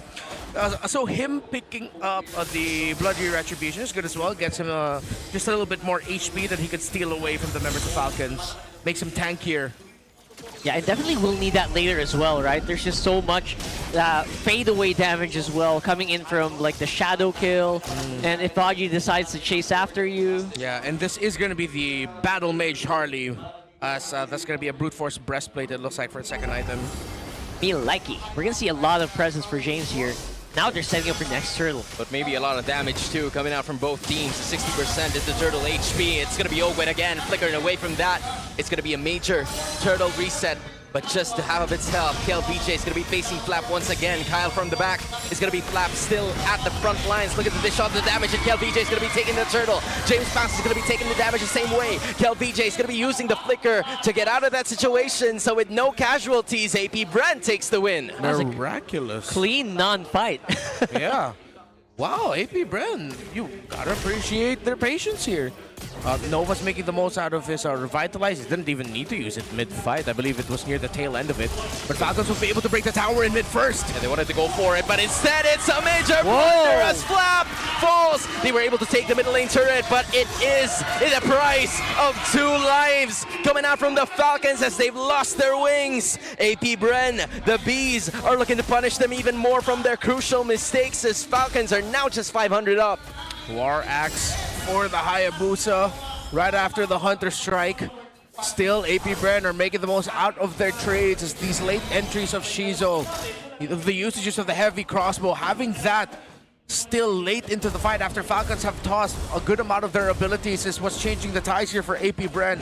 I'm really starting to see what the surprise factor is here for AP Brand. Why this, how this Airfell could actually work. It's really good at following up whoever gets hit with the Deadly Magic. Yeah. And that target just gets removed so quickly. So I think they can really leverage that. All AP Brand is doing here is waiting for time. They're waiting for the items. And it's important to take note of Shizu's items right now. I think he's on the way to his third. That is impressive. If you think about it, free 0-1 on that Eerie. Yeah, like as soon as everyone started running out of gas, that's where Shizu would come in very handy. So again, Team Falcons is going to be transitioning to what they are used to do, working on their macros, fixing some things in order for them to get a little bit of a lead against AP Brand. They were able to take a turret down bottom, so this is going to be helping them towards the Turtle Siege, leading by 400 gold, and seems like Ogwin is going to be the main suspect here. They don't know that Kyle is around. It's going to be Nova again, using that Revitalize to be able to actually help. It's also Shizu using that motorcycle to actually help out. It's still Ogwin dishing, dealing with the damage and using the Flicker to be able to get away. So no casualties, but a lot of battle spells consumed. Yeah, you really see the impact of this Irithyll, the zone out, the hesitation of Falcons to fight. Because if Aqua still has the Mystic Gush and the Irithyll is pressed forward, they can't fight, they can't dive. But that's the thing though, two of AP Brens no longer have their ultimates. Meanwhile, it's still a full slate for Team Falcons with a 50% HP bar on this first Lord of the game. Will they be able to reset it? The answer is yes. This is the calm before the storm. Yeah, that's the reset they needed to get Kyle into a good position. They also need to manage those waves. James Fang's already doing that on the bottom as well. Ooh. And now he's getting a purple stolen. Yeah, that's a great decision there by Kyle. Something that we saw Zydo was doing earlier as well when he was playing the Saber. Because of the minion wave up top, getting pushed in for AP Bren, means that Kyle has the space to actually play that. They're still going to be bursting down Ogwin, but he's just going to use a Raging Sandstorm to get out of there. Kyle making the most out of those nothing fights, where they have now completely capitalized in the situation. And James Banks, purple nowhere to be found. Yeah, he checked it. Where is it? Oh, okay. It seems like AP Brand understand just how much weight the Mystic Gush has, the ultimate of that gourd. In a team fight, they're going to be playing around its cooldown timers. Core items locked in for the Battle Mage Harley. Divine Glaive third. They're looking to burst this down since they saw that Kyle is at top, but it's still going to be Haji taking it for the team. It's Slap now dishing the damage. It's Shizu in front, and Ogwin is looking to help out in the party as well. Look at Flap and KLBJ as well. Haji making the crucial play, and KLBJ, I was supposed to do that, but Haji says no. Throne of Ruin in order for Team Falcons to place it upon themselves. I think AP Bren were rattled after James Banks missed the red tree. It might have been a little bit earlier, a little bit late. It's Haji, this Valentina. Yes, it is a risk that you're giving the Throne of Ruin to the Valentina, but so far KLVJ and AP Bren have been playing very well around it. But all it takes is one moment to show why this hero is Haji's best for Season 17. Oh my goodness. So ironic. It's the copied Throne of Ruin that did the biggest impact so far in terms of these two. Imposter is on site.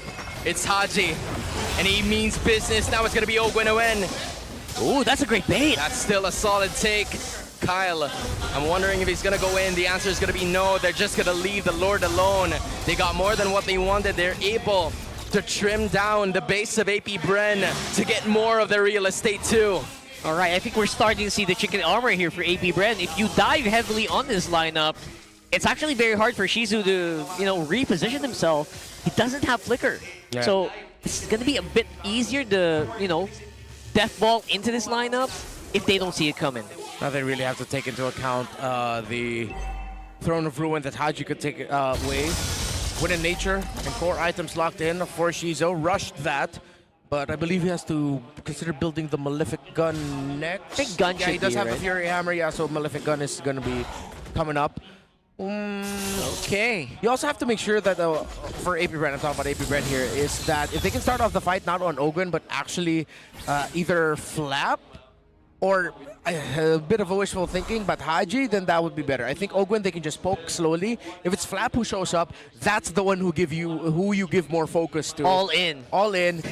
But make sure that you have some movement abilities ready for Super Marco's entry with the Blazing Duet. Here's the conceal. Y'all heard that. Ogwin's looking for something. He might go with a Raging Sandstorm to 3!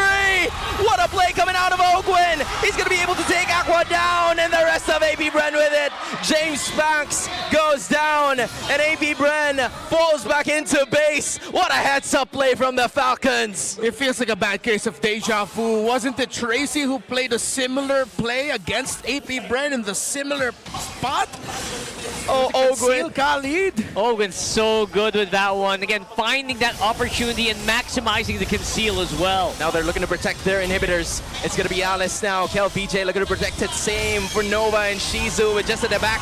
But they're not going to be taking the burden of the damage. Instead, it's just going to be a little too much to bear as Team Falcons looking to push inside. But look at Kel VJ, terrified by Haji. What a play to keep him at bay. Team Falcons being able to escape, only having no casualties at all. What?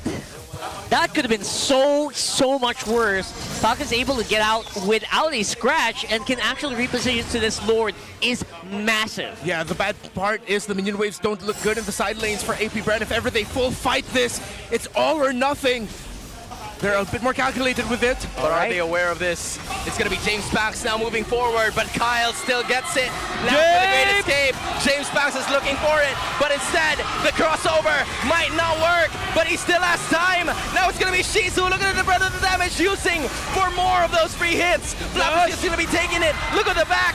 Shizu takes down Flap, but Ogwin cut down to only 5% of his HP. What seemed to be a disaster. AP Bren did damage control. EXP for EXP. This is why you built the Battle Mage. More sustainable Harley. James Banks took so much. Bro. And he still got away. KLVJ, kudos to him. The entry with the Throne of Ruin. But it was, after all that, just an EXP trade. Aqua couldn't maximize the Mystic Gush onto Marco. Only got like 2 ticks onto him. Super Marco was free for majority of that sequence. The Malefic Gun is up for the Irithel, and that could be just the damage, the extra bit of damage that they have been lacking. That was already an insane play, man. Ogwin was relentless against James, and somehow James survives the perks of being a Battle Mage Harley. Yeah, this is the thing, though. They kind of have a little bit more time as Kyle trimmed down to only 5% of his HP. It was a close call for the jungler of Team Falcons, but they will be able to escape. Same could be said for the Lord, as it will be taken down. Haji has nothing else to do there, so he had to escape. Great defense from AP Bren. Team Falcons not being able to maximize. Still with the lack of turrets. The turret in the mid lane for Falcons still standing. This is going to be one of the toughest climbs for AP Bren in this game. They have the tools, but the Falcons have been team fighting really well. They have not lost Haji, Marco, or Kyle once. The only deaths AP Bren have been able to get have been on the frontliners of Falcons. The cores, the carries of Falcons have been deathless. That's actually a very good idea of how Falcons play. Very good at juggling that damage. And even if they can't take the damage, you know what? They'll put it to the guy who can kind of just, you know, be the scapegoat so that everyone else can still get a very healthy advantage. That's what we're seeing right here, right now. And for AP Brendo, every minute that they're buying is just a minute Shizu is approaching that max item cap. He is starting to become scarier and scarier by the moment. We all know Claude can do more, but the burst that can come from a critical of an Irithel can really, you can feel it from a mile away. Yeah, I'm not gonna lie, it does help AP Bren in some scenarios, and in fact, it's just one more item before Shizu gets the full build. 10 seconds before the Lord approaches, and I wonder if AP Bren's gonna be able to contest for this, because Team Falcons, they are looking at every position, every corner of entry that the beast would come from. 3 Winter Crowns for Falcons, 1 on Flap, 1 on Haji, and 1 on Super Marco. That extra bit of survivability might be the difference maker here. The Falcons going for the rush. AP Brand doesn't know. Dude, guess what? Yo, they're Russian. It's kind of a deja vu. Look at where Ogwin is positioning again. Is AP Bren aware of this situation? Ogwin is just going to show himself. This is a clean take from Team Falcons. Yeah, they were very happy to just take that so quickly. They knew they had tempo. They knew they had the advantage. And you know what? Zero vision for AP Bren. I don't know who's going to do the checking, but Nova's just not it. I don't think Nova can actually sustain that much damage.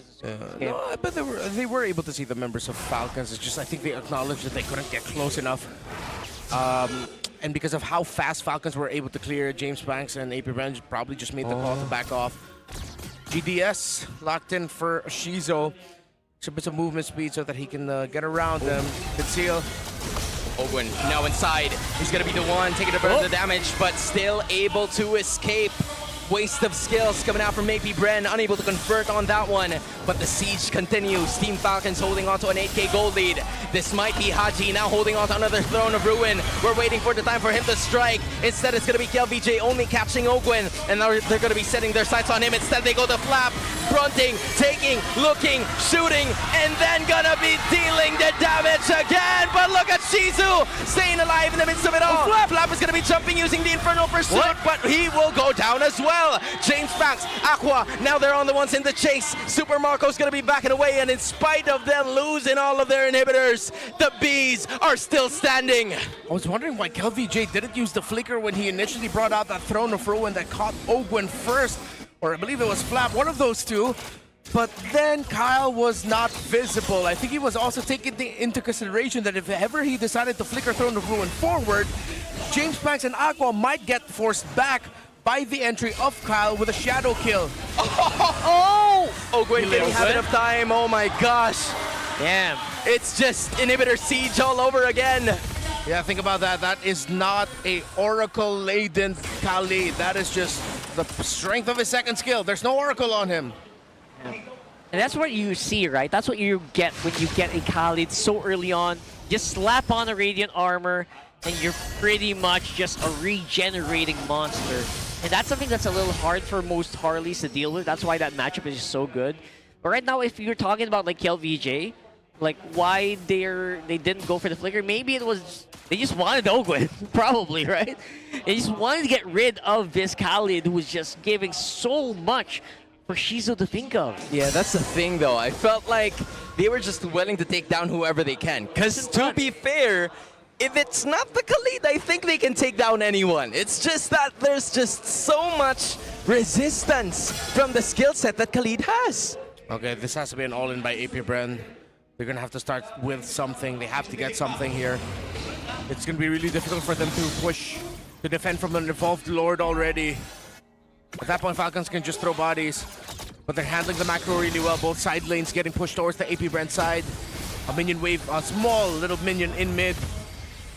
The Bees are gonna have to make a choice. Kyle is still nowhere to be found, and Team Falcons are holding on to this. Shizu is in a very dangerous corner, and it seems like Haji is smelling something. Ogwen is feeling it too. Is this bound to happen? Ogwen is gonna be right there, and Shizu, he has been compromised here. Now he will be able to escape through the help of KLVJ, but look at where Kyle is at.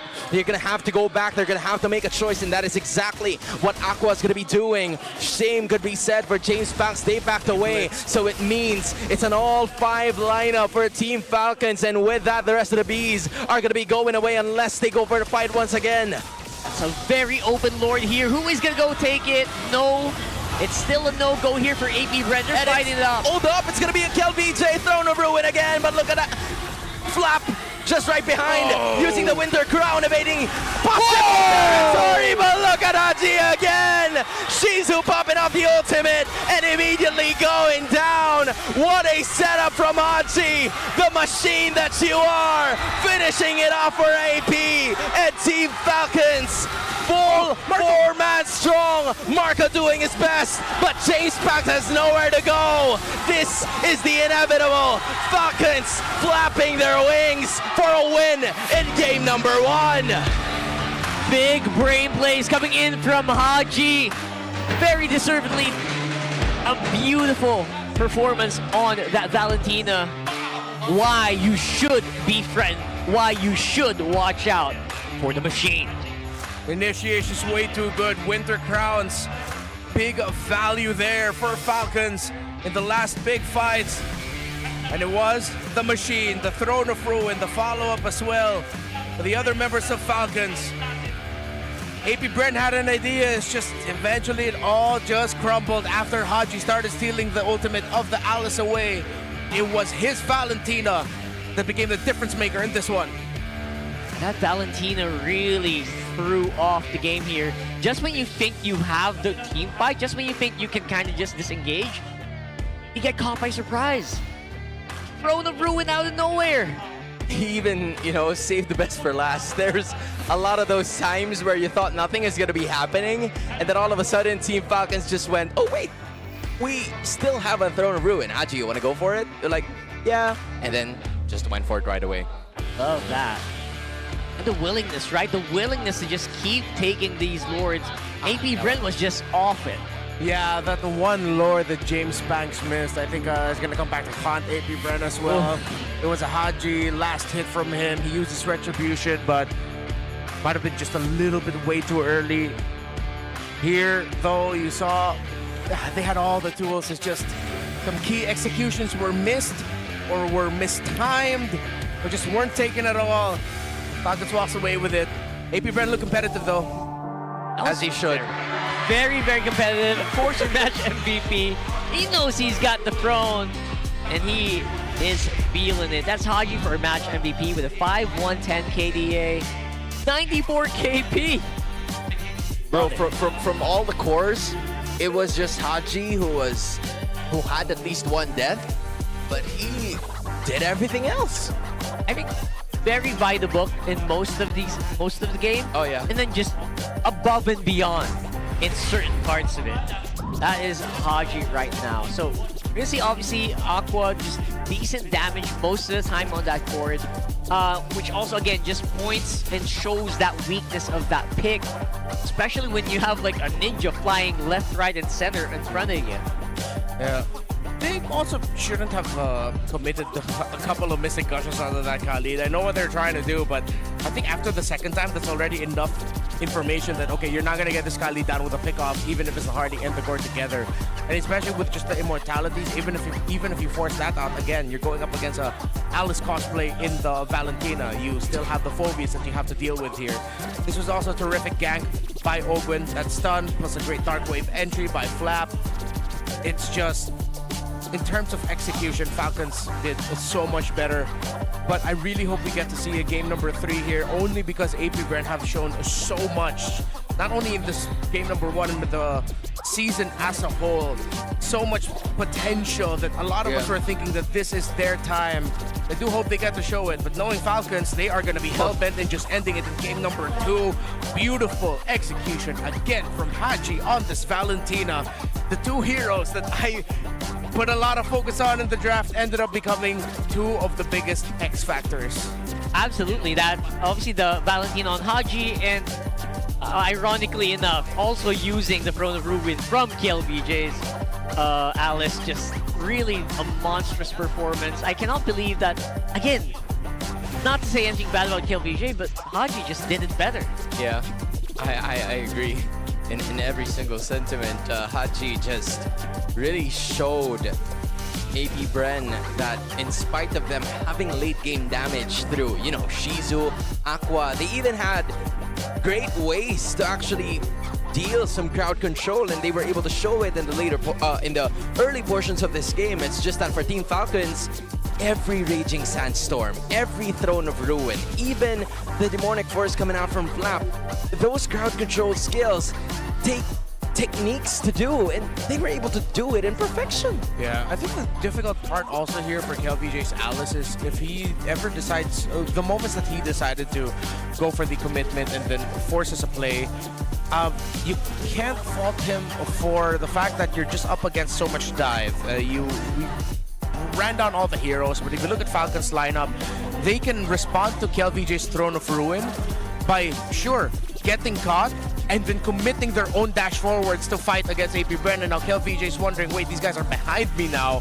We weren't able to burst them down quick enough. Of course, Super Marco he's pretty much the only guy that's thinking about trying to avoid it. If Kyle gets caught, Shadow Kill. Sad that he had to use it, but Shadow Kill. He gets to deal damage. Super Marco, most of the time, doesn't get caught. He's already just waiting in the side, waiting to entry with the BMI, blazing the wet after the Throne of Ruin of the Alice has been committed.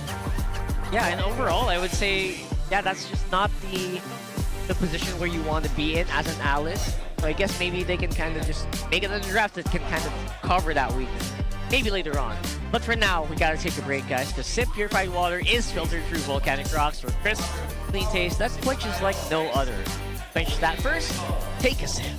All right, guys. And we'll take you, a you can go ahead. I'll go ahead and speak. No. You're required to speak. I'm required to speak. Darn it. You see the Max 5D on stage? Those chairs are awesome. That's clever engineering, keeping those teams locked in.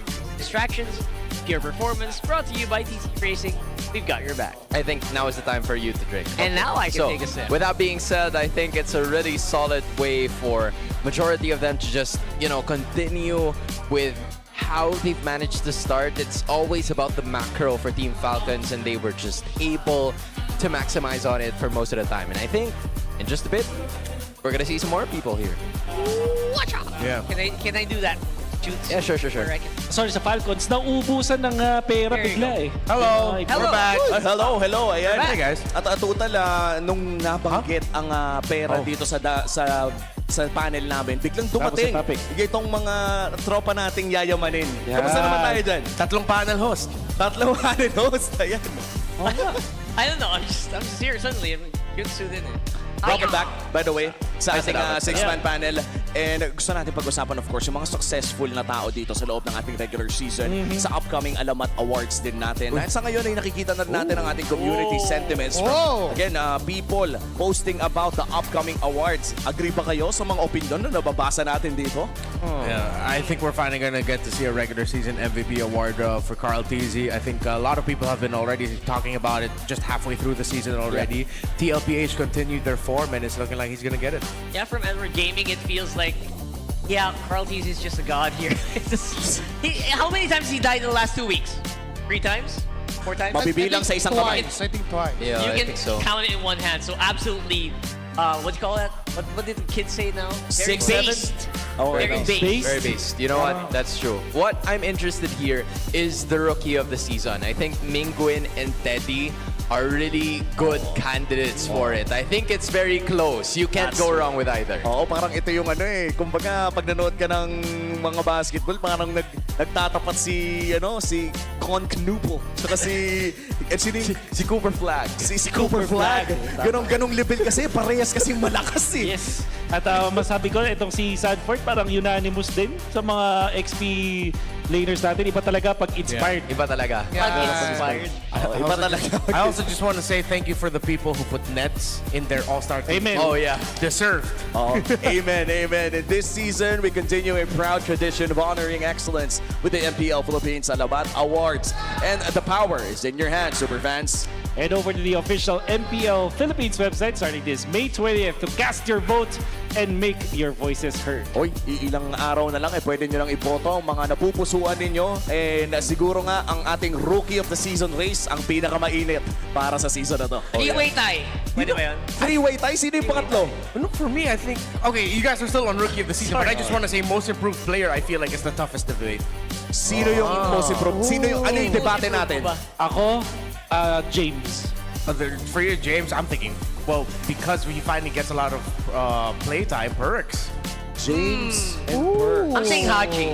The moment Haji stepped in. Well, even Haji you can consider, yeah. Oo, bago tayo mag-away dito, ay magbabay na muna tayo.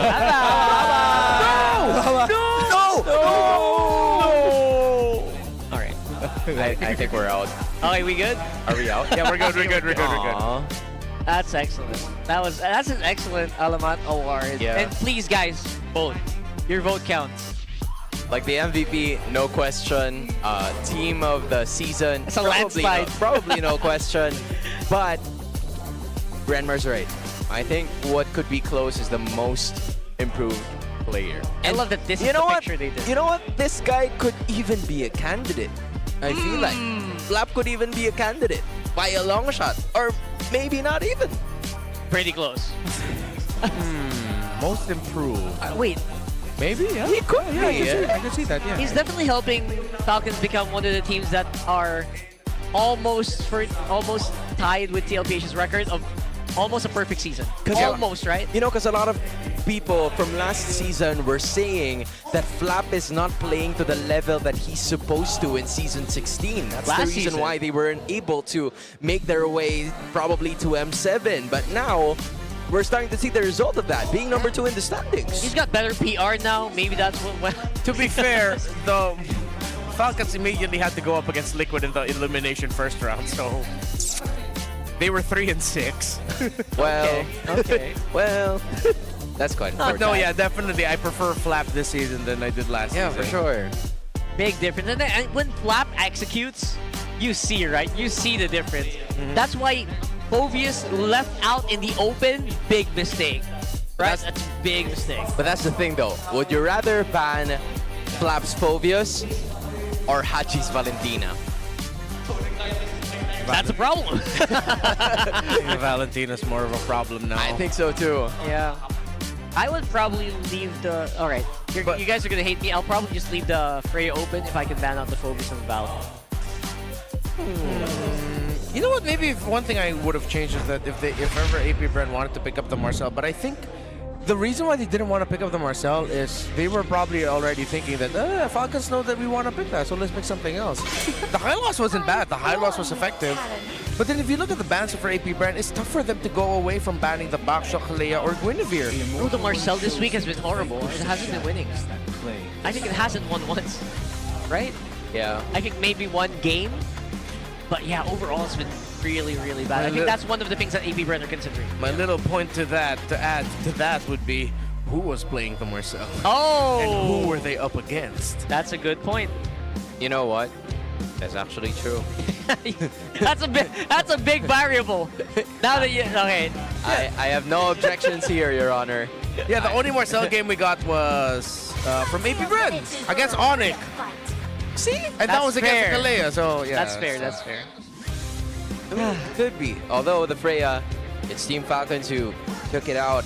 The Kalea, the Guinevere, and the Backshot are also going to be the same thing. So again, the Harley could be available once again for APBR if they want to pick it up first. So what we discussed is basically off the table, right? Because they're all available. The Valentina's on table. Yeah. All right. Phoveus is on the table. Oh my gosh. So, but I doubt that Falcons will try to run the same composition twice. Very few teams. But they can. They can. Oh, okay. You're right. Phoveus is finally out. Although the Valentina is in question. That's the reason why Aqua has the camera, because he could either go for a Valentina or a James Banks Harley. Is this a Suyo pick though? Oh, right. Sorry, bad out. Never mind. Sorry. You got my hopes up, bro. Yeah, that's to be expected. It's the Harley getting picked up. Now the Valentina for Haji. I'm wondering if Falcon just wants to rush the Harith here. Maybe that's why they ban out the Phoveus, or they pick up the Valentina. Because I think Falcons were probably looking at the previous draft and APBR, probably they were thinking APBR are thinking of picking up the Phoveus and Blue 2-3. So they just banned it out. Their previous ban in game number 1 in that same slot was actually the Eve. Yep. So now the Valentina looks even better as a pickup. Or and the Harith. The Juicin has just been snubbed by these two. Right. You know what? That's true. Valentina over everything. Of course. 67. Ooh. Alright. Even saw that out of everything. Of course, Blue's gonna get picked up again. This might be either an Ogwen hero. We saw it in his hand a couple of times, but also it flaps, so it just depends. Or maybe I'm just the only person using EXP Glue at this point. Bro, I think a lot of other people can. Don't worry. Yeah, there's still EXP Glue. Yeah, there's still EXP Glue. Thank But mostly you. roam, yes. Right? In Mostly MPL roam Philippines, now. mostly roam. Damn. Which I don't mind. I feel like the roam, the glue here is just so impactful to stop too much craziness. There goes that Zushin. Okay. Wow, that's a KLVJ default if I've ever seen one. Yep. Okay, so what they probably had in mind was to no longer give a Throne of Ruin to Haji. They are able to do that. It's just that they also kind of limit what KLVJ can do or can actually make some significance here in this match, depending on the last 3 picks of Team Falcons. Well, it depends on the matchup mainly. Okay. Crazy. They got a Claude against it. They have a Juicin. And for the Falcons win rate's just skyrocketing with this Claude, by the way. It's a Valentina and Even Claude. more. Oh man, oh man. Oof. And you know what happened earlier? Obviously, Shizu, he didn't get completely locked out. He had options. He went for the airfall. I wonder if that's going to happen here again. I wonder how willing you are to actually take that. Yo, is that because Coach Moody? Oh, that's probably his family. looked like Coach Moody, didn't it? I know. I was like, I was thinking it. Wait a minute. Is Coach Moody? That's Coach Moody? No, he's working. He's working right now. Wait, going back to Moskov has been taken out since the Claude's already available. So with that, it's tough to go with a Harith. The Leomord has been taken out by AP Bren. Are we willing to leave the Fanny open in these matches? I mean, that's for AP Bren to decide. They still have one more pick. Yeah, one more pick. Oh yeah, the Fanny. Oh, Good. Oh, damn. Night.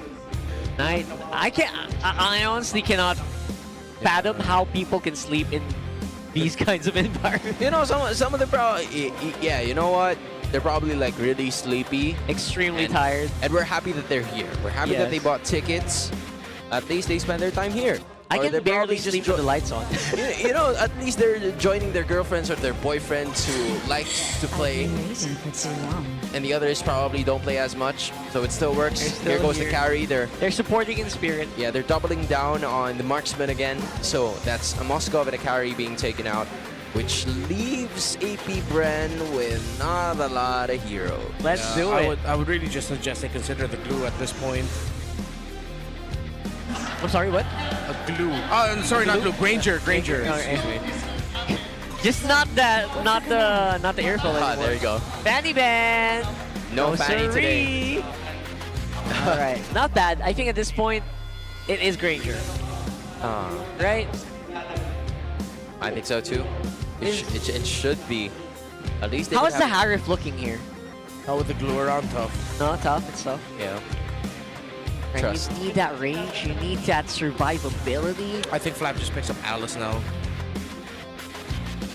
Wow, that sounds fun. That sounds like a really fun team fight. Yeah, you have a glue roam, you have an Alice EXP, then your jungle can just be anything at this point. Oh my gosh, like imagine how the life of the Uranus is gonna be at that moment. On the case. Predator on Kyle, not Okay. forcing any assassins. Love that. And last one, I would say Arlot's not bad for Flap. I also would probably, you know, Yeah, Flap, Arlot would be great too. You get the combo with a friend. it's excellent. It's excellent, man. So let's go ahead and do it. As for AP Brand, that's a problem. What's the gold lane problem here? The $1 million question. Might just be a Marcel Granger. Right, the Marcel is still open. Yeah. After quite some time, because it could be helpful against the Fredrin too.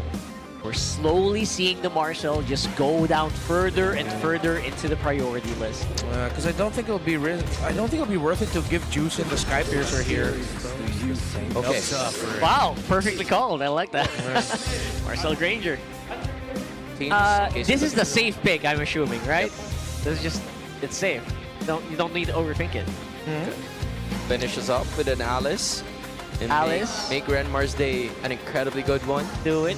And this is one of those picks where you can't do any wrong here. Alice or Arla will be fine. It's It's the Arla. Arlot, yeah. Well, when you mentioned the Arlot, I was like, oh yeah, that's a significantly This is better perfect. pick. It's just pretty good drive from both sides. I would say Shizu maybe got forced into the Granger. Other than that, pretty balanced. I'm trying to guess. Well, I'm trying to think why they picked up the Uranus so early, though. Agree. I thought that they were maybe thinking of doing something really crazy with the Uranus pick, like putting it in the roam against that glue. So it's like an EXP lane matchup, but it's in the center of the map. Or you put it in the jungle, and then you put the Harley elsewhere. I thought that's what we were getting of like the wow factor fighting from Coach G, but no, we just end up with the Uranus. Right. So this is after- it's the Uranus that does the same thing. Yeah. After attempting the WoW, they defaulted back to the Yeah. Yeah. They went with default. They defaulted basically. Yeah. I'm sorry, I tried to make sense of I'm sorry, that was you were very. saying That was a. If a long anything, walk. they should apologize to you. Why?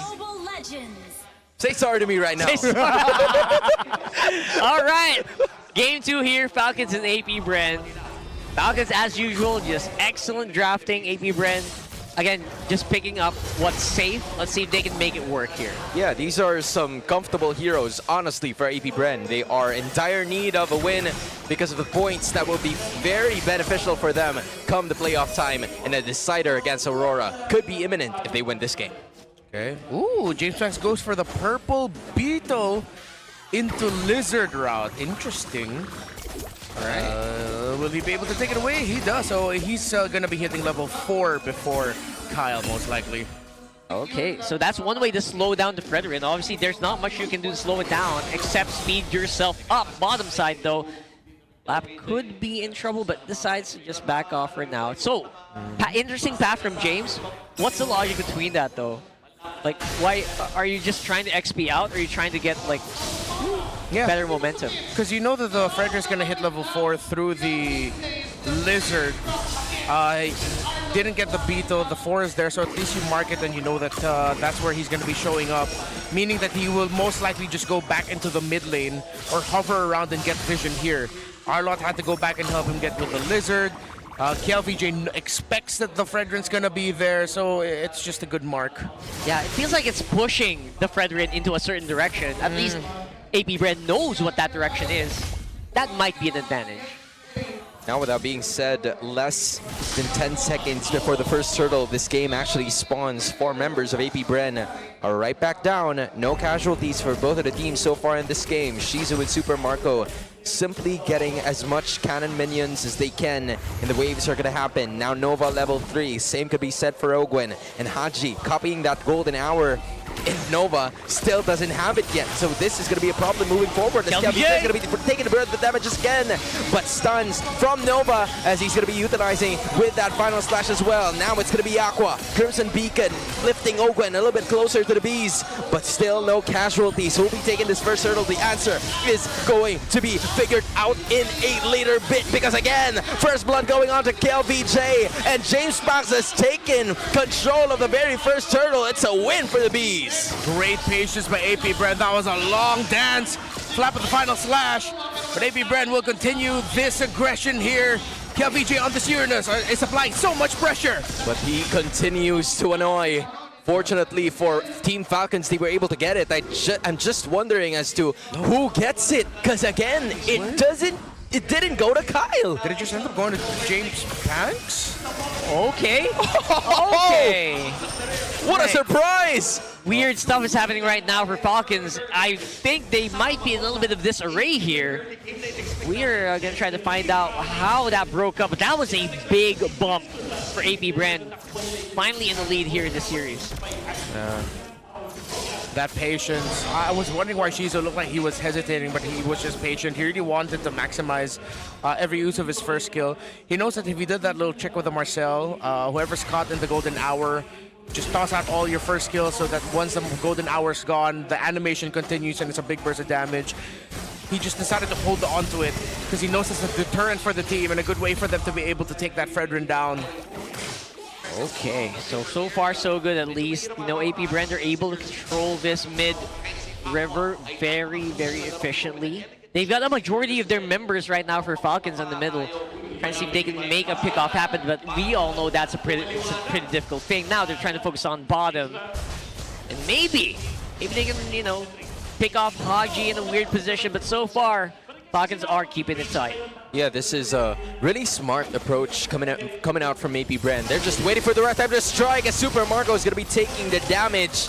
And even those long-range shots coming out from Shizu, but he's still A-okay, using that extra recover for him to be able to stay alive. Now everybody's going to be setting their sights towards that turtle as James Banks and KLVJ. Even Aqua is joining the party against Kyle and Flap. Former TZ Bros now out of the family. That's going to be a final slash against Kiel. Will he be able to stay alive? The answer is going to be yes, but then it's going to be Nova now, stunning them one by one.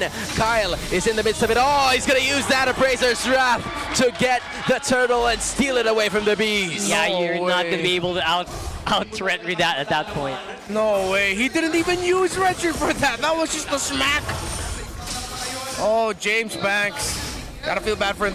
That's 2 big retros he missed so far. Yeah. But maybe This is a window of success or an opportunity for AP Brand. They were able to at least trim down Flap, but dashing away, and an outplay is imminent. Oh boy! Bringing Kel VJ down. It's the machine taking the kill. For a second there, I was wondering, it's like, oh, how come Falcons isn't affected? But then, yeah, it's the golden hour of the Valentina, not of the OG Marcel. I got confused for a moment.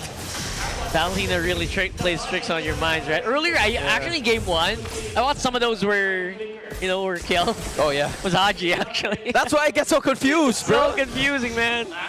That's, again, one of the perks as well. If you were confused, what more is their opponent? Oh! But he's still able to stay alive. Super Marco might have to surrender this top lane turret as Ogwin is going to be facing Nova in that push. The gold laner is going to be walking back safely. AP Brand still holding on to 1.2k gold lead. Shizo, it's time to get some stacks, bro. Get those stacks! Again, but then it's difficult with the Arlott, Fredrin, Glue. You're really... Seems like the only way that you can get stacks is through a very, very long team fight. Hodge, Marco. Yeah, which then it becomes a question of, will Aqua's mana be enough? Oh, it's Ogwin again. He's going to be the victim towards that golden hour, but it's still not enough.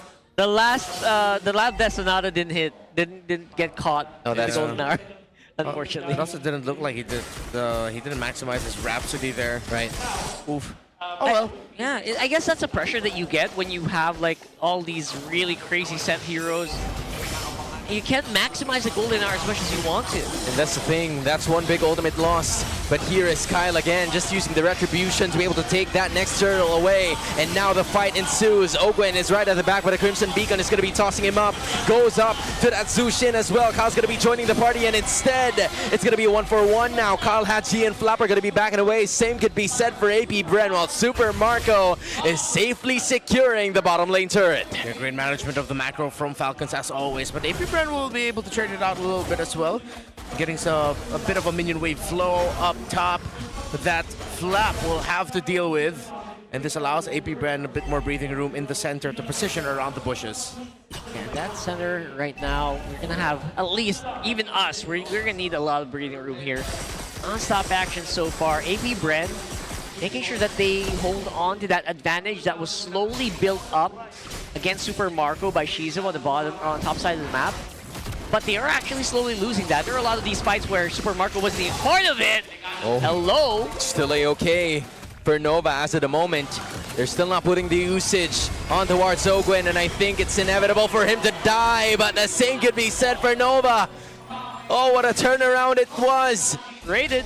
Yeah. Still, great call for Ogwin to not let that go. He just decided to commit it, and he still got the trade. Decent at least. I mean, the kill did go over the Aqua, so I'm not sure what the stacks are. Oh, he doesn't have...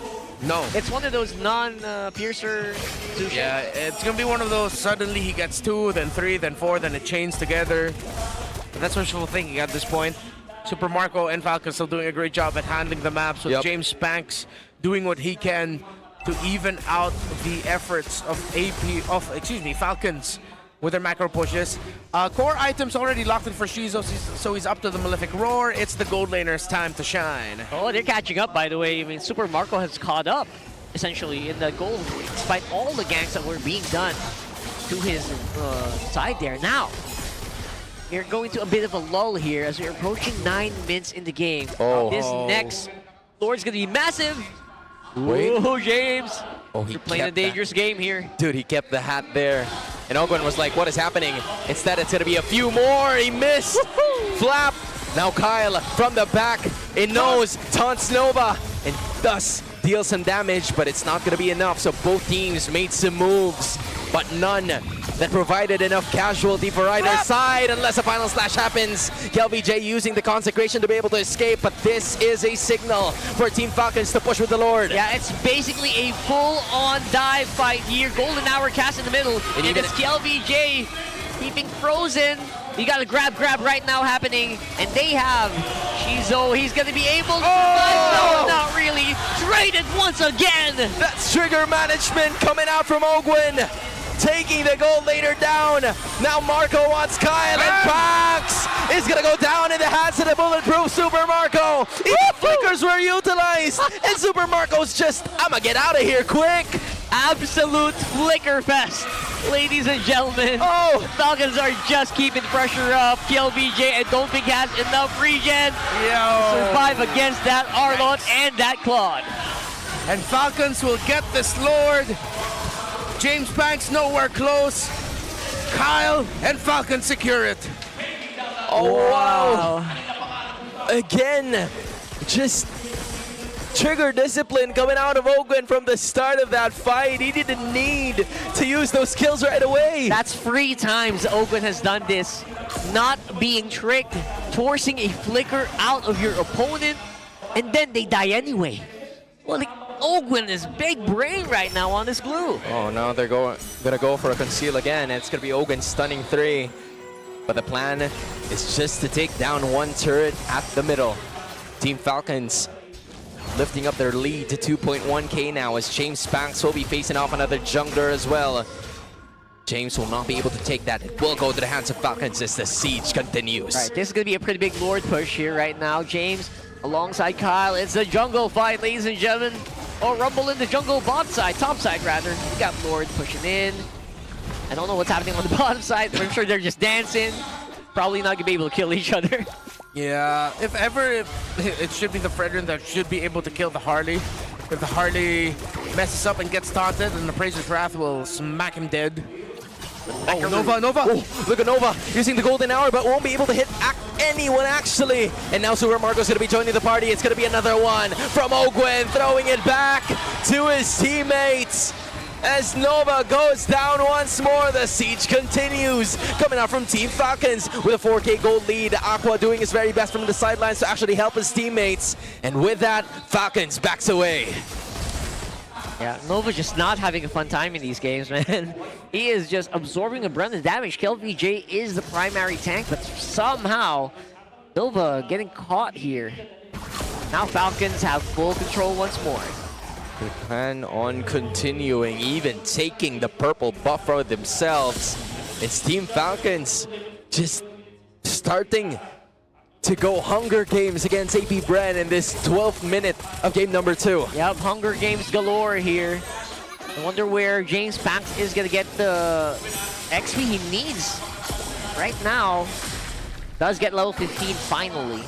Oh, that's a Crimson Beacon. What a surprise. I think he was anticipating that there was someone in that bush, but to no avail. That's another ultimate lost. Fortunately, it cools down in time for the Lord to spawn. Part of me feels like that maybe also have been just a little bit of a deterrent from Aqua. He wanted to get into a better spot towards the minion waves and mid so that he can clear it before he gets any closer. Oh, another one. All right. Nova again consistently trying to make pickoffs happen on this. Marcel, it's not the target that you want, I think. Oh, I think they were kind of caught off guard. They were only able to find Ogwen, and with that, they retreat as the Lord spawns without a concealed play to actually kick things off with a 4.3k gold lead. APBR, look at the charge, 30%, Lord HP, Nova's gonna be stunned, Ogwen's gonna do it again. KLVJ doing enough damage, but apparently not, as Super Marco now gonna be joining the party. It's a Purify used against Ogwen in order for them to back away, but that's a clean take, and another golden hour. This might be the window that they would want, but to no avail.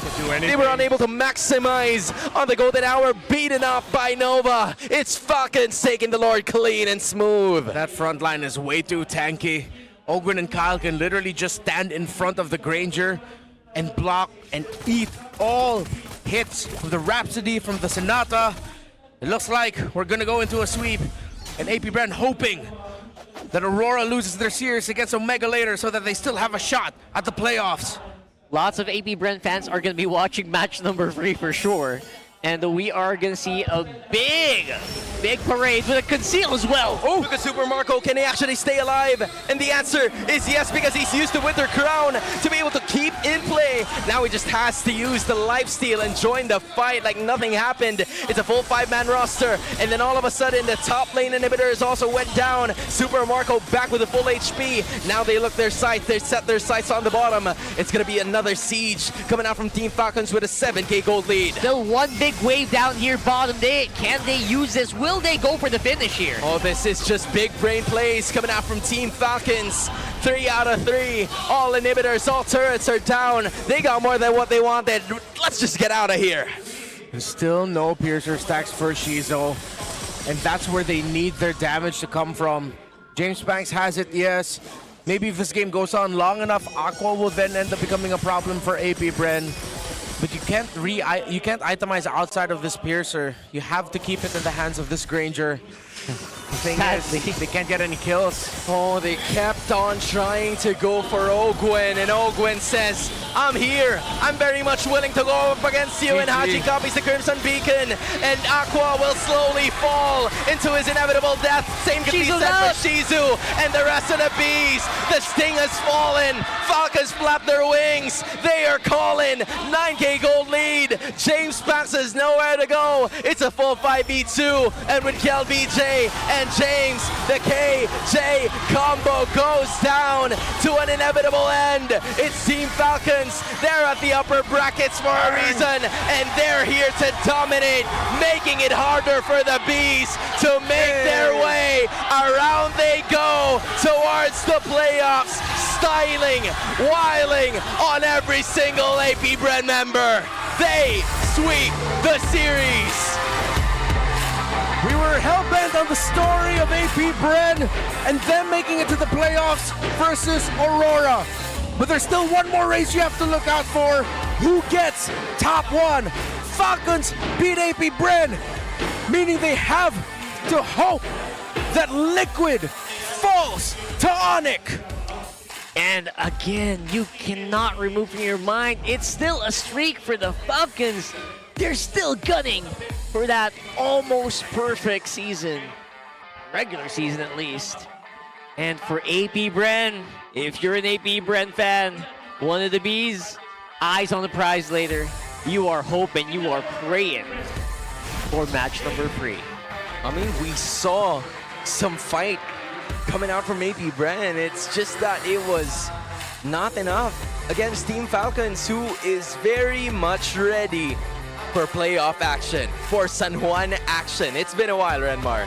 Dude, Ogwen on this glue, I mean, it's inspiring. It's inspiring, but also at the same time, it's the cards that AP Bren were dealt with. Bro, I need to take some notes. Yeah, I think ahead of time, AP Bren, or excuse me, Falcons knew that no matter what AP Bren end up picking, it's probably gonna be something that will not have enough damage.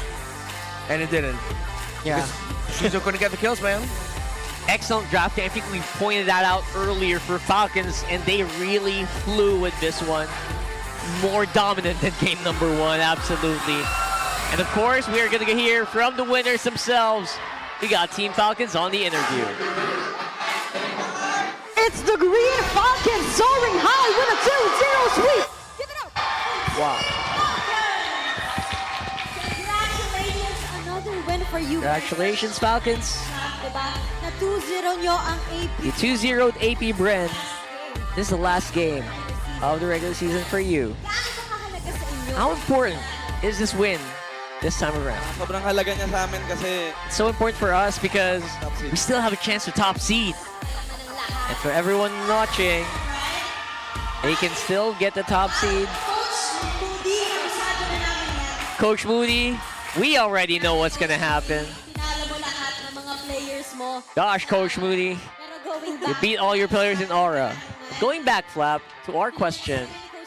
Coach Moody flexed on you. Sobrang flex niyan. Such a flex. Katulad ng nabanggit mo. Flap, like you mentioned, your chances for first for the tiebreaker has been set up.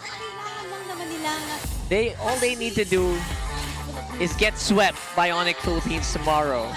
How big of a chance does that happen? para sa akin For me, it's 50-50. sobrang nakaka-excite kasi It's super exciting. magkakaroon ng tiebreaker. This is the first time that we're gonna see a tiebreaker match. Ayan. That's why it's so fun. It's very exciting. Mga excited kasi Super Marco excited din to, sure I ako. think Super Marco is excited for sure. Super Marco, prediction-wise, it's Golden Rivalry tomorrow. Who do you think is gonna get ahead between those two? Tingin ko si Pero pag 1v1 Severo, pero pag think Severo in 1v1. sino lumabang pa rin eh. Kasi But sino lumabang sa mga kampi niya. whoever just gets the advantage, man. They're gonna take the advantage. Tomorrow, So tomorrow, tayo, high stakes match, playoffs, heading into the playoffs. pinaka. Who, for you, is the guy that you want to fight against? Check para malakas. LPH. So it's gonna be a strong opponent right away. Pero ngayon, Very, very exciting. sino ba? And now, you always have to ask, who does our community think is match MVP? For you, who is match MVP? Lab says it's me. Lab says, I hope it's me. Ogun says, it's me.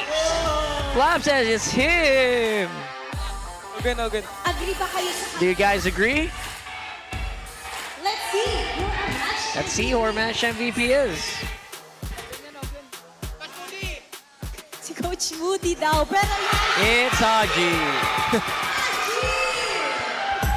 alam mo, Haji, sobrang pinag-uusapan You know what, Haji?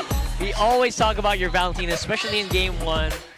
Why do you think you're so good with Valentina? Siguro ano lang yung gising ko ngayon. Maybe you just woke up on the right side of the bed.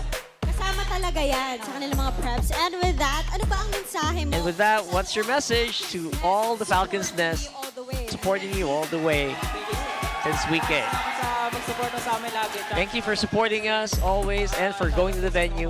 And a shout out to my friends. Session today. Coach Moody. Shout out kay Coach Moody. Coach Moody, shout out to you. Coach, Yes po. Okay, parang tinatalo Yes. mo na yung mga players mo sa it's like you're spanking with your players with your Natusan ko lang tarp. mga tropa ko. Thank you. They just ordered around his friends for this tarpaulin. tusan lang pala. Yeah, they just got ordered around to get it. Falcons! Congratulations to Falcons. You may now bow. And you may now take your walk of victory. It's always a fun time with Team Falcons. That's right. Maganda talaga ang gising ng Team Falcons. They're not giving away any point para sa kalaban. And this makes everything more exciting, lalo na't malapit na tayo sa playoffs. Esters, what do you think? And there you go. Congratulations to Falcons, who are essentially locked in. Not locked in yet. It's a very important condition that for them to get first seed, TLPH must lose tomorrow, which is honestly a pretty difficult task in its own. But that's why we have to watch. Yeah, let's see if Onyx will be able to deliver tomorrow, surprise tomorrow. But for today, we look at this glue. Man, yeah, feel really bad for APBR that at some points it really just felt like they were hopeless in front of this glue. They didn't have the damage profile for it. It makes sense they were able to control the eventual rise of this glue, of this Valentina. They were keeping this competitive, but without any stacks on the Skypiercer for this Granger, you will have zero answer. Even if James Banks gets to burst someone, he's most likely gonna eat a blazing duet in the face from Super Marco. Yeah, while I was watching Shizu, sad violin noises were going on in my head. That was an empty Skypiercer until the very end of the game. Yeah, and that's not where you want to be if you're a Granger. And you know, the main target, which could usually be the Granger or Shizu, not only did he have enough, not only did he had a kill, but also the main target, which was Ogwen, kept on showing up. And the reason why I'm saying that he's the main target, it's because he's the only one showing up around the map. You know, there weren't a lot of other options that APBR could work with, and their lack of stacks in the Skypiercer didn't help their case of actually or eventually making their way back into this match. They had a Zushin, they had a Granger. The scaling was supposed to arrive early in the game, but it never did. Yeah, your main options were tanky guy number 1 or tanky guy number 2. And then it's fun. It's like, I need my Skypiercer stacks to kill these guys, but it's these guys that I keep saying all the time, I can't get my Skypiercer stacks. Ogwen's like, no. They were really not given the chance, right? They were not given the chance to actually reach those targets like the Valentina or the Claude. Choose your poison, pick your poison here. Oh yeah. And obviously the glue is the usual victim. Dude, that's even a funny thing. What? They can't even choose their poison because the poison is choosing them. He is choosing them. That's the thing. Like, you can't really make a choice. Because AP Bren, they were trying to go for the Lord fights. They were trying to go for something else. But again, I think I'd also have to build on James Panks's lack of retribution takes that would be very crucial in this match. I think that would have helped them a lot. It's just that he was unable to take it. I suddenly remembered it in my head. Yeah, one retry again to change the game. If they were able to get, I believe that was either Turtle 2 or Turtle 3, that it looked sure for AP Bren and James Banks. If they got that, they could have built off of that. But since they lost it, they didn't. It was just a big bonk from a Fredrin Appraiser's Wrath without Kyle having to use his retribution. Yeah, absolutely. That's crazy. And it's crazy when you think about it that way, where you're putting one of the top 3 junglers of the league in that position. Yeah. Top 3, right? In terms of kills. Like killing actual players. James Banks has a tough time in terms of actually securing objectives. Like, just getting that zone, getting that space, so you can actually hitting the retries. Hitting the retries. It's actually it sounds like I'm dogging on him, but statistically, that's been one of his problems this season. Yeah. Like we saw a bunch of highlights with him outplaying other members or outplaying other teams in terms of team fights, but not in objective takes. And that is the result of that. It's like a snowball, but in the complete opposite. What do you even call that? An avalanche. That's an avalanche. That's an avalanche. Technically, an avalanche is a just snowball. a bunch of big snowballs. Right, it's a snowball. Or just snow. It's a snowball going up. We're in Southeast Asia. I don't know why we're talking about snow. We have snow. We have some in Vietnam, but it's all the way up in Vietnam. There's also some in Japan. Southeast Asia. Oh, Southeast Asia. Yeah, Japan is. That is proper East Asia. Right. I was about to say Kazakhstan because you went there, but it's not Southeast Asia. That's South Asia. But that's a flex. That's a flex. Hey, I'll take it. So, yeah. Let's run over to a quick mic check while we discuss what's in Asia. How cold? Slow ka. Mike, ubot na. Pag-ubot, digay. Pag-umat ba magat ha? Hold to. Bayo. Keep lang pa. Sab ko. Ready kayo saan? Ready kayo saan? Ito. Euro nga. Ligalit nyo ha. Wag mo. Wait nga lang. Wag mo madali yung swipe mo, pre. Okay. Para may aura ka. Okay. Thank you. Aura farming. Sunod tayo, boy. Bata na tayo, boy. Mid, pwede sa mga. Mid muna. Antay na. Sabay sila. Pre, maganda winter dito sa nila. Conceal lang ako. Himbot, pwede mo ba sa akin, Mike, ha? Walang purified si Yura dito, ha? Okay na, naharapan ko na. Okay na. Basag winter ako, nagulta ako, boy. Boy, tori ka lang. Pan ko susin, pre. Gaya lang dito, nagulti na. Palo, tayo. Tapos, out. Kaya, Marcel? Ready ba? Yeah. Kaya na, disiplina. Nice, boys. Kurang na to. Sidat, bibigay sidat. Wala. Nadadge ko. Susin niya ka, boys. Tulong nga, dad. Nagulti na Marcelo, tara. Ito, replican po. Tara, boys. Tingin na boys, ha? Patay na. Boys, ha? Tara, double na to, boy. Tara, naran, boy. May wagon dito. Yura. Yura. Gusto yung mag-TP? Pwede. Okay, minsan lang naman eh. Ay, isa na lang to, ha? Okay, minsan lang naman. Minsan lang to. Endable na rin eh. Tara. I like that they ask permission before doing it. Yeah. I like how very vocal Haji is. At one point, he was giving advice to Flap how to play the Arlot. He was like just telling him, hey man, just don't use your final slash so that they're going to be more scared of you and more scared of us. Dude, and what's crazy was that 5 seconds after he said that I think Winter Crown is going to be really important, Super Margo used it. It's just so cool. That's right. So, wow, what a game. Let's go ahead and digest that. But for everything else, let's throw it over to the host side report. It's Team Falcons taking flight in a dominant fashion, soaring past AP Brand with a commanding 2-0 sweep. This is your very own Odin reporting on the side, and we're gonna take you to a tour in the MLBB world. And our first destination is MPL MENA. The Season 9 Grand Finals is coming up soon between Team Falcons and GK Esports. From the upper bracket, it's Team Falcons sweeping both GK Esports and Gamax Esports to reach the finals. Meanwhile, all the way from the lower bracket is GK Esports, where they defeated Axe Okami and Gamax Esports. Their grand finals will take place on May 22 at Dr. Hassan Mustafa Arena. And our next stop is MSL Thailand Season 1. They just announced their playoffs venue, and that will be on BCC Hall, Central Ladbrau. This will take place from May 22 to 24. And going back to the Philippines, it's MDL Philippines Season 7 na nakumpleto na ang teams na maglalaban para sa playoffs. Naghihintay na sa semifinals ang Aurora Hunters na haharapin ang mananalo sa pagitan ng Rai Rock and TNC Voltes. Samantala, naghihintay naman ang Marshall Mayhem sa mananalo sa pagitan ng Twisted Minds RWE at Onyx Uprising. Gaganapin ang playoffs ng MDL Philippines Season 7 sa Tagaytay Combat Sports Center from May 23 to 24. Mula pa rin sa Pilipinas, it's Athena Cup Season 2. Minerva Empress at Team Liquid Aqua ang nag-advance ng lower bracket after the play-ins.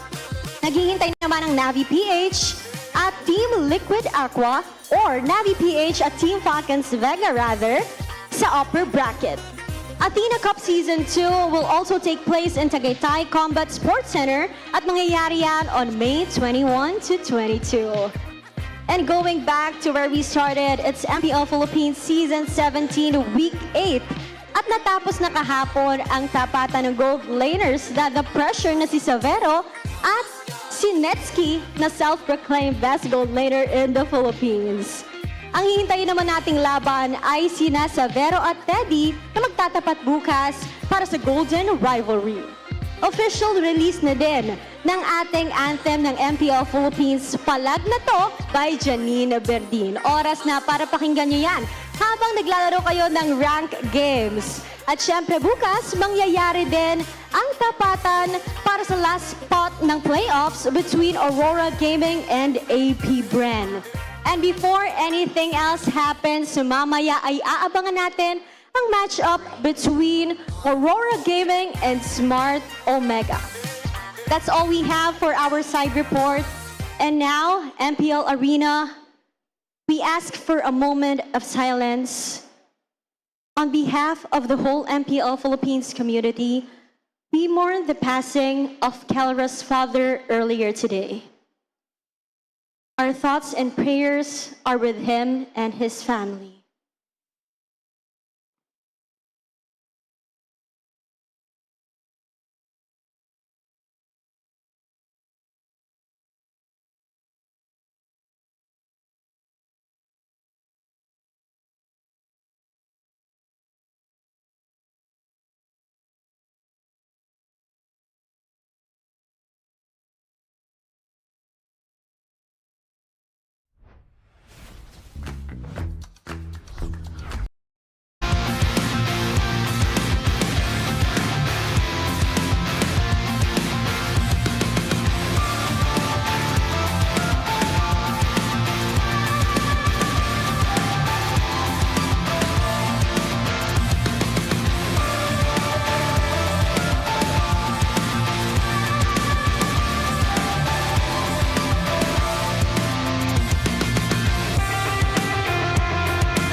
Nagpapatuloy ang Super Fan Saturday ng week number 8. Live pa rin sa Victoria Sports Tower matapos makuha ng Team Falcons ang pagkapanalo kontra APBR, denying them that 1 point na nagbibigay daan sa Aurora Gaming Philippines na makapasok ng playoffs kung manalo sila sa laban kontra Smart Omega.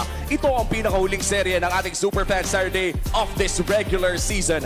At panigurado, nakahanda ang buong Pilipinas sa magiging resulta nito. Kami ang inyong makakasama, Womi, with Joshi Cakes and Wolf. And over sa ating English panel, kasama natin sila Rockhart. That's right, it's me, Rockhart, alongside Hans Galleria and Renmar Santa Cruz. We're gonna be joining you for this broadcast. Ibang klase yung mga nakitang plays natin mula sa Team Falcons, pero ang pinaka-interesting bit doon ay nabigyan nila ng tsansa ang Aurora Gaming na ma-secure ang playoffs tonight. You know what? Sobrang halaga ng laban na to for Aurora dahil upon winning this series, might get them the last slot for the playoffs. Actually, because of the 0-2 loss ng APBR kanina, hindi na might.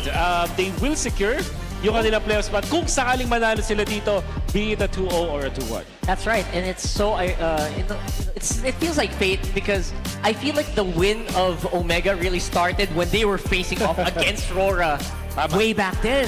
So it's it's interesting to think about. Nandito tayo ngayon sa putong ito. At ngayon, kailangan namang i-break ng Aurora yung nasimulan din nitong Smart Omega for them to have a ticket at makumpleto na ang ating Savage 6. Because again, if you're looking at Aurora, this is a squad that's ready to compete. Yeah, and this is why this is our headline, the turning point. The last time they faced off, we said it earlier, Omega started to go on that run. They've only lost 2 matches since they surprised Aurora and surprised the world with that victory, and they are now comfortable in the number 4 spot in the standings. While for Aurora, again, they can secure playoff slot here. They don't have to go through the incredibly high heart rate final match of the season against APBR tomorrow if they win it. Wow, and the question is if mananalo sila kontra Smart Omega, ng huling beses na pagkikita ng Omega at Aurora Gaming, para ba nagbago ang tadhana para sa parehas sa kupunan na ito? The turning point, ika nga, na para bang Freaky Friday yung itsura nila, yung trajectory ng Omega mula baba ay tumungong pataas. And meanwhile for Aurora, mula taas ay tumungong pababa. Parang literal na nagka-flip turn of events dahil sa nangyari na yon. For Smart Omega, it started their win streak. For Aurora naman, unti-unting napunta ng lose streak until this point na ang nahihirapan pa rin silang kunin yung playoff spot na ninanais nila. If 4 weeks ago, ito yung turning point para sa Aurora, paano nga ba sila gagawa ng isang malapit na U-turn papunta sa tamang direksyon?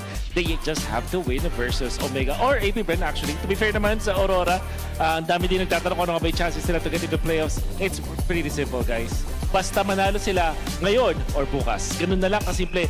Any win for Aurora from here on out secures in the playoffs. If you're looking for like a literal highest percentage chance of getting into the playoffs, Aurora has that in spades. Yeah, this is either a blessing or a parting shot. I feel like from start, it feels like pwede nilang makuha yung panalo ngayon. It makes it easier for them tomorrow, or else it adds on to the pressure of them having to face APBR, the same team that is also looking for the last playoff spot.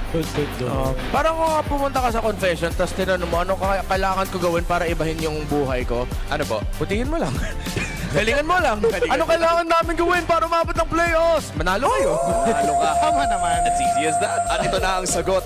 Kailangan nating bisitahin ang ating Infinix Keys to Victory, Wolf and Renmar. Ano ba ang kailangan gawin ng parehas sa kupunan? Let's start with Omega. Para mapigilan nila ang playoffs security ng Aurora ngayong gabi at least, they have to build strong 4-man drafts. And ibig sabihin nito, yung mga tipong 4 lang sila pero ang lakas nilang tumiffight. Ang daming beses natin ito nakita na ginagawa ng mga teams up against Aurora. That's why they win the first turtle fights and they win yung mga magandang mga isolation based na macro play because of this. And then, if they force Light into peel or supporting roamers, ang ibig sabihin nito is kailangan na maging damage type ni Edward, whereas si Light naman parang taga-sustain lang. Doon nagugulo para sa akin yung formation ng Aurora. This is something that they can do. Mga high-loss gatot, yung siguro yung pupwersa nila kay Light. Yeah, and that's why for Aurora, they have to respect and deny the Omega split type strategy. one hero to rule them all, it's the Fanny. But you also cannot turn off the potential of Omega suddenly showing up and feeling like they want to play chip for Brexiva today. Or you get a Loyi, the center of the map for Captain Minguin as well. So deny the heroes that allow them to open the map, or just be ready to deal with it. You even have to think about the Claude of Neski for that. Positive trading in skirmishes is key versus Omega. Omega, they are not afraid to hunt for that win. They will dig and crawl through a team fight for a win. If ever it gets to the point where the Omega team fight is a little bit too overwhelming, just see if you can get at least 1 or 2 positive trades. If you can get a kill on the gold laner, if you can get a kill on the jungler, that's it. If it's too dangerous to continue the fight, then back off. Oh, I love how majority of this Infinix keys to victory ay just preparing from what happened the last time na nakita itong dalawang to. I'd like to think na na-expose yung strategy ng Aurora with a split push na ginawa ng Omega before. Tapos again, it's like pinanganak naman yung strategy ng Omega na only split push. Sobrang yun yung perfect na description sa nangyari. Kaya siya talaga turning point. Kasi parang naisip bigla ng Omega, kaya pala natin to. So lagi nilang ginagawa at effective siya. Biglang kahit yung teams like Onyx, napapatumba nila with that kind of playstyle. Falcons, natatalo nila with that. And then Aurora, exposed din yung mga weaknesses nila. The moment na tinalo sila ng Omega na ganun, yung mga teams na diretsong nakatapat ng Aurora, ganun din yung ginagawa sa Aurora.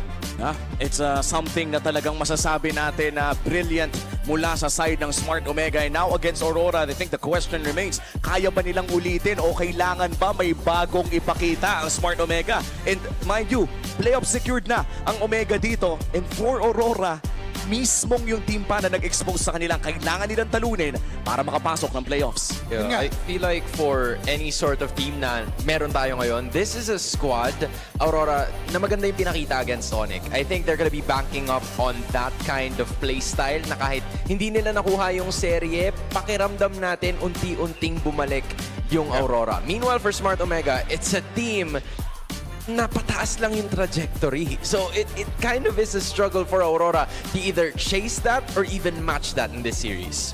I think one of the themes for today, though, has been the importance of a surprising EXP pick and a surprising roam pick. And of course, who gets the Valentina? I think that trend will continue, especially for this one. And it's with the series against Onyx yesterday where we saw that unfortunate matchup of it was Perceive on Hylos against the Cho of Light, excuse me, not Light, of Brusco, that really made it feel like Omega could not play their tempo. So we know Light can play the Cho. You have to watch out for that.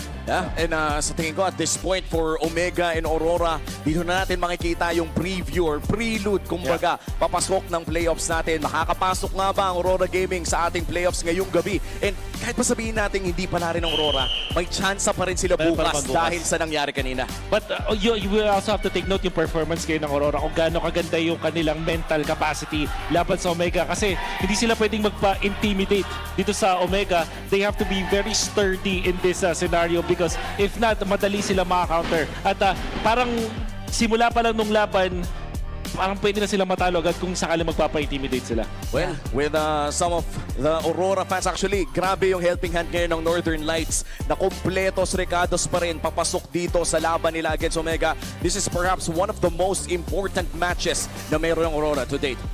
Although may chance pa nga naman bukas, but they really have to end the drought. Kasi entering tomorrow, if matalo sila ngayon, ang hirap mag-reset ng momentum, di ba? Yun yung isa sa mga bagay na outside of the game na kailangan and it needs to be addressed every single time na may match ang isang team. Unless Omega is a prankster na nanloloko lang pala, may mga kunwari pang ginagawa. Tsaka meron na rin mga tanod ang Omega ngayon. Hindi lang ang Northern Lights ang may suporta. Even the barangay is out here to play as well. Well, malalaman na natin kung ano nga ba ang magiging kwento. Maraming salamat ulit sa ating English broadcast. Mag-uusap ulit tayo mamaya. This is one of the most important matches. I-welcome na natin ang mga players. Our marshals for this match, Luis, Chico, JD, and Joshua G. Kahit anong liwanag ang iharap, di sila mabubulag. Subok na sa bakbakan ang puwersang hindi matitinag. Sino sila? Sila ang Smart Omega!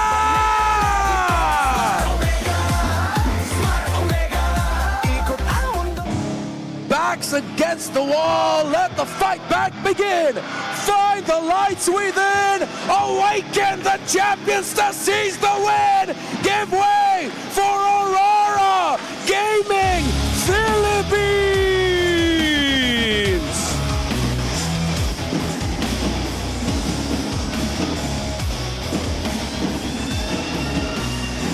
Our chop master and head referee is sent with the coaches, Coach RORA and Coach Master the Basics. It's a fight for momentum versus a fight for survival. MPL Superfans, ito na ang huling laban sa inyong Superfan Saturday Magingay! What an entrance. That was sexy. Look at Omega right now, full of confidence and good vibes. For the idea of Smart Omega, it's to stick to their winning culture. The flip turn happened when they won against Aurora. Since then, Netski has crossed the bridge. Perks has become an incredible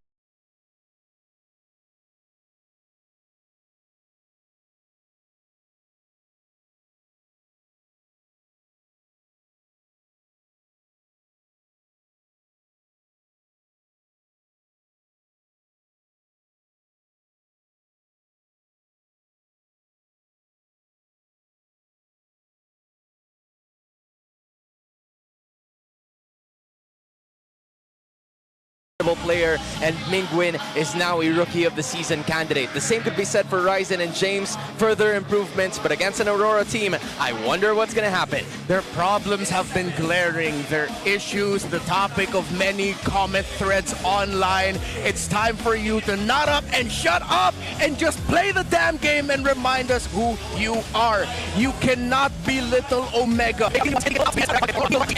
I wish I had Renmar as my drill sergeant back in ROTC. But yeah, he's like my anger translator, bro.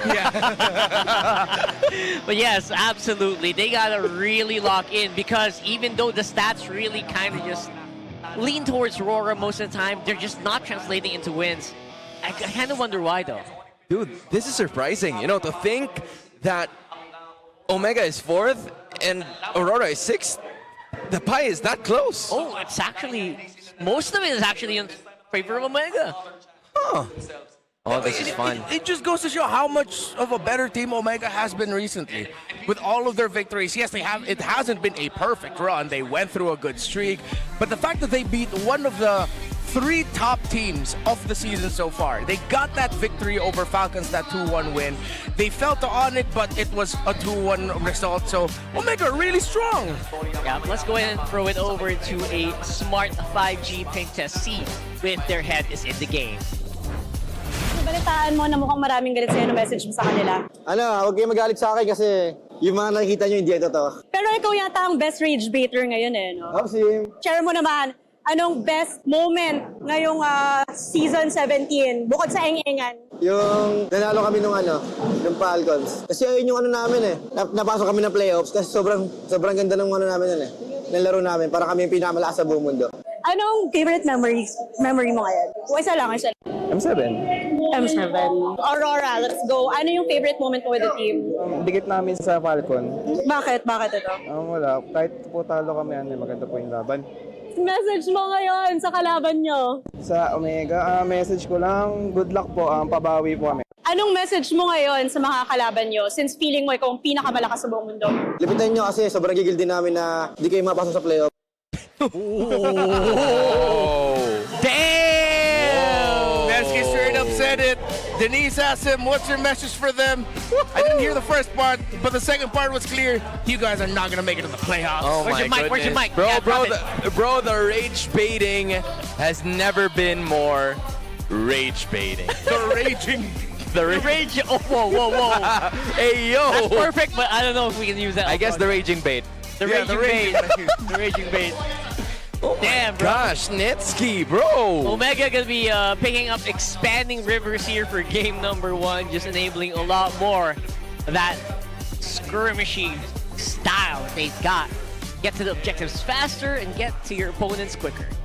Yeah, I think the same could be said for Aurora. This is a squad that has tend to thrive in the early portions of the game. It's just that when they get into the later stages, it feels like they lose control. They kind of crumble, and hopefully with some of the things that they had to do over the recent weeks, it would help them for their next 2 matches. Because if they don't secure today, again, we would like to reiterate, they would still have an extra chance for tomorrow against AP the same team that they have to go up against in order for them to complete the San Juan 6. I don't know who I'm more excited to see here in the matchup, Edward versus James or Dominkite versus Netsky, because James has gotten even better ever since the last time him and Edward faced off in week 4. We came up with a name for it. What was it again? It wasn't Go With James anymore. It was Big Game James. Big Game James! The man knows how to play a big game. While for Edward, we've seen him get a few big games, but then Aurora would win a game and then suddenly just lose the whole series. We need to see the Mr. Consistent that we knew back. On the other side, y'all already know why we should be excited for Netsky versus Dominkite, so I will not list it down. It's literally pride and names at stake. Exactly. It's not even just about, you know, the playoff hopes. It's a lot more than that, as Netsky and Smart Omega have already claimed their place towards the playoffs. It's just that for Aurora, they are at the complete opposite, and they would want to play at the maximum capacity possible in order for them to get there. Let's go ahead and talk about that more here in the draft for game number 1.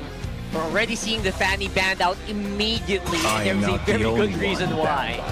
Love that Phobius control as well coming in from Aurora. So Aurora trying to bait out some reactions here, because right now with the Phobius ban early, one thing that could happen is Omega could surprise rush pick the Valentina, despite there being the Harley Suyo trait active if ever it continues to be active. And Aurora might just lock in a Harith as one of their first 2 picks. If it's not going to be the Harith, then if he's feeling confident, then maybe he'll look to play the Claude.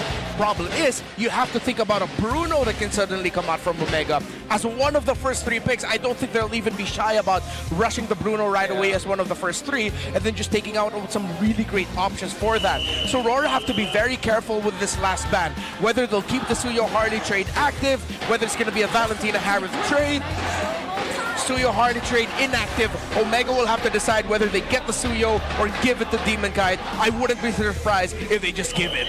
That would be great, right? That would be absolutely excellent. And you're right, I feel like the Harith on the hands of most players have been snubbed, but in the hands of Dominkite, though, that's a different story. The Bruno can maybe come in later as if ever they don't choose it on the first rotation.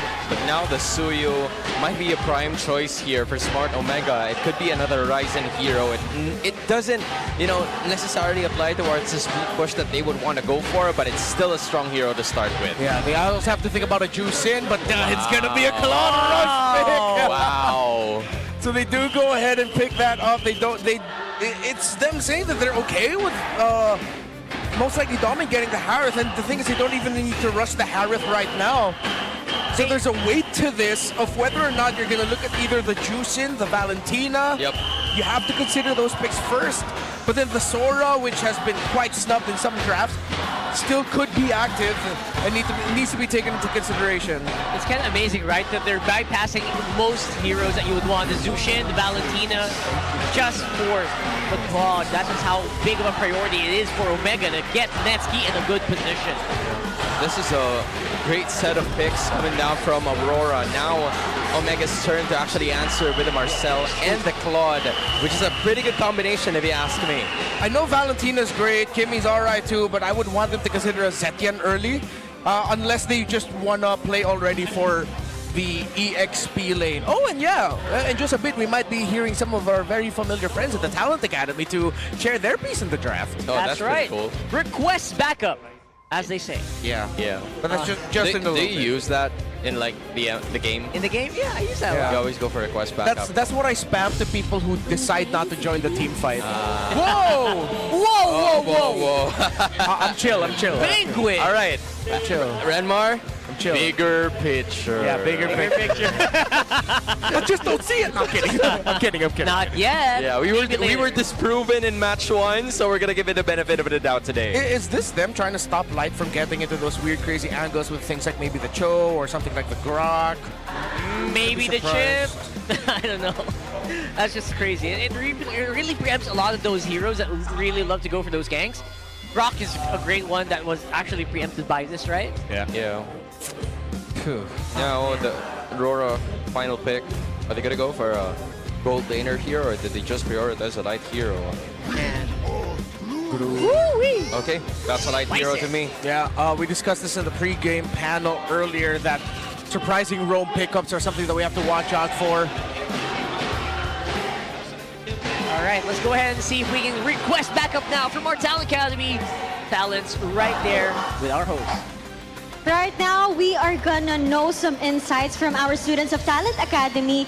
Sony, sino ba sa tingin mo ang lamang sa first draft natin in just a few words? Well, for me, I think lamang yung Aurora kasi nakuha ni Yue yung Sushin. Demon Kite yung special niyang Suyo, tapos Light. Very bago para dun sa glue, pero excited ako makita yon. How about for you, Sokbi? Sino sa tingin mo lamang? Sa akin, I'll go for Aurora din with that Sushin. Pero good pick yung Selena for Vision. Pero ano talaga iba talaga yung dala kapag may Sushin eh. How do you think Smart Omega can even out the drafting or makakapalag sila in the second phase? Well, for me kasi I think very special din yung Selena pick nila. It's just for me, I think siguro since hunger na for win, yung Aurora, I think yung experimental time hindi siguro presence ngayon. Yun. What's your take on that? Sa akin naman, ganun din. Siguro maging consistent lang sila. Knowing na pagdating kay Aurora, medyo, kumbaga, more on sila sa mga risky plays. Yun lang, maging consistent lang sila hanggang dulo. With that Claude, actually, pagdating na lane game. Thank you so much, students of Talent Academy. And now, back to you, casters. All right, so very interesting. Renmar flared up a little bit after.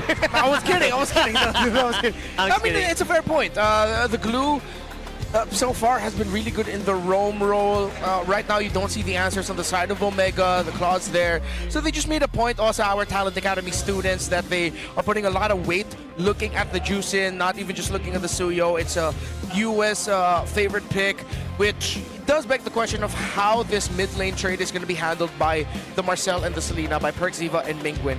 So the Alice gets taken away by Aurora, which I thought they would want to consider, but then there are still some damage options available. Yeah. You don't have to worry about the Valentino, so you can get really big setup style with the Sora. Omega decide to ban out the Terizla, because if there is one really unkillable lane, then it makes the map feel smaller for Omega. They want to have heroes in the board that they can just hit with an Abyssal Arrow, combo, bring them really low, force them back, and then push the lane that they left. That's right. If that's the style they're playing, I feel like Terizla is perfect for this lineup for Aurora. Glue's almost 100% going on to Light at this point. And, even spicier actually. Yeah, with all of the dive that Omega has, and Arlot is a great response to it with the final slash. James, does he have to pick up the Sora with Phobius gone? I think he's Sora, but then with the Jushin and the Suyo, some instant burst damage would be good. They don't have the usual sponges that they have.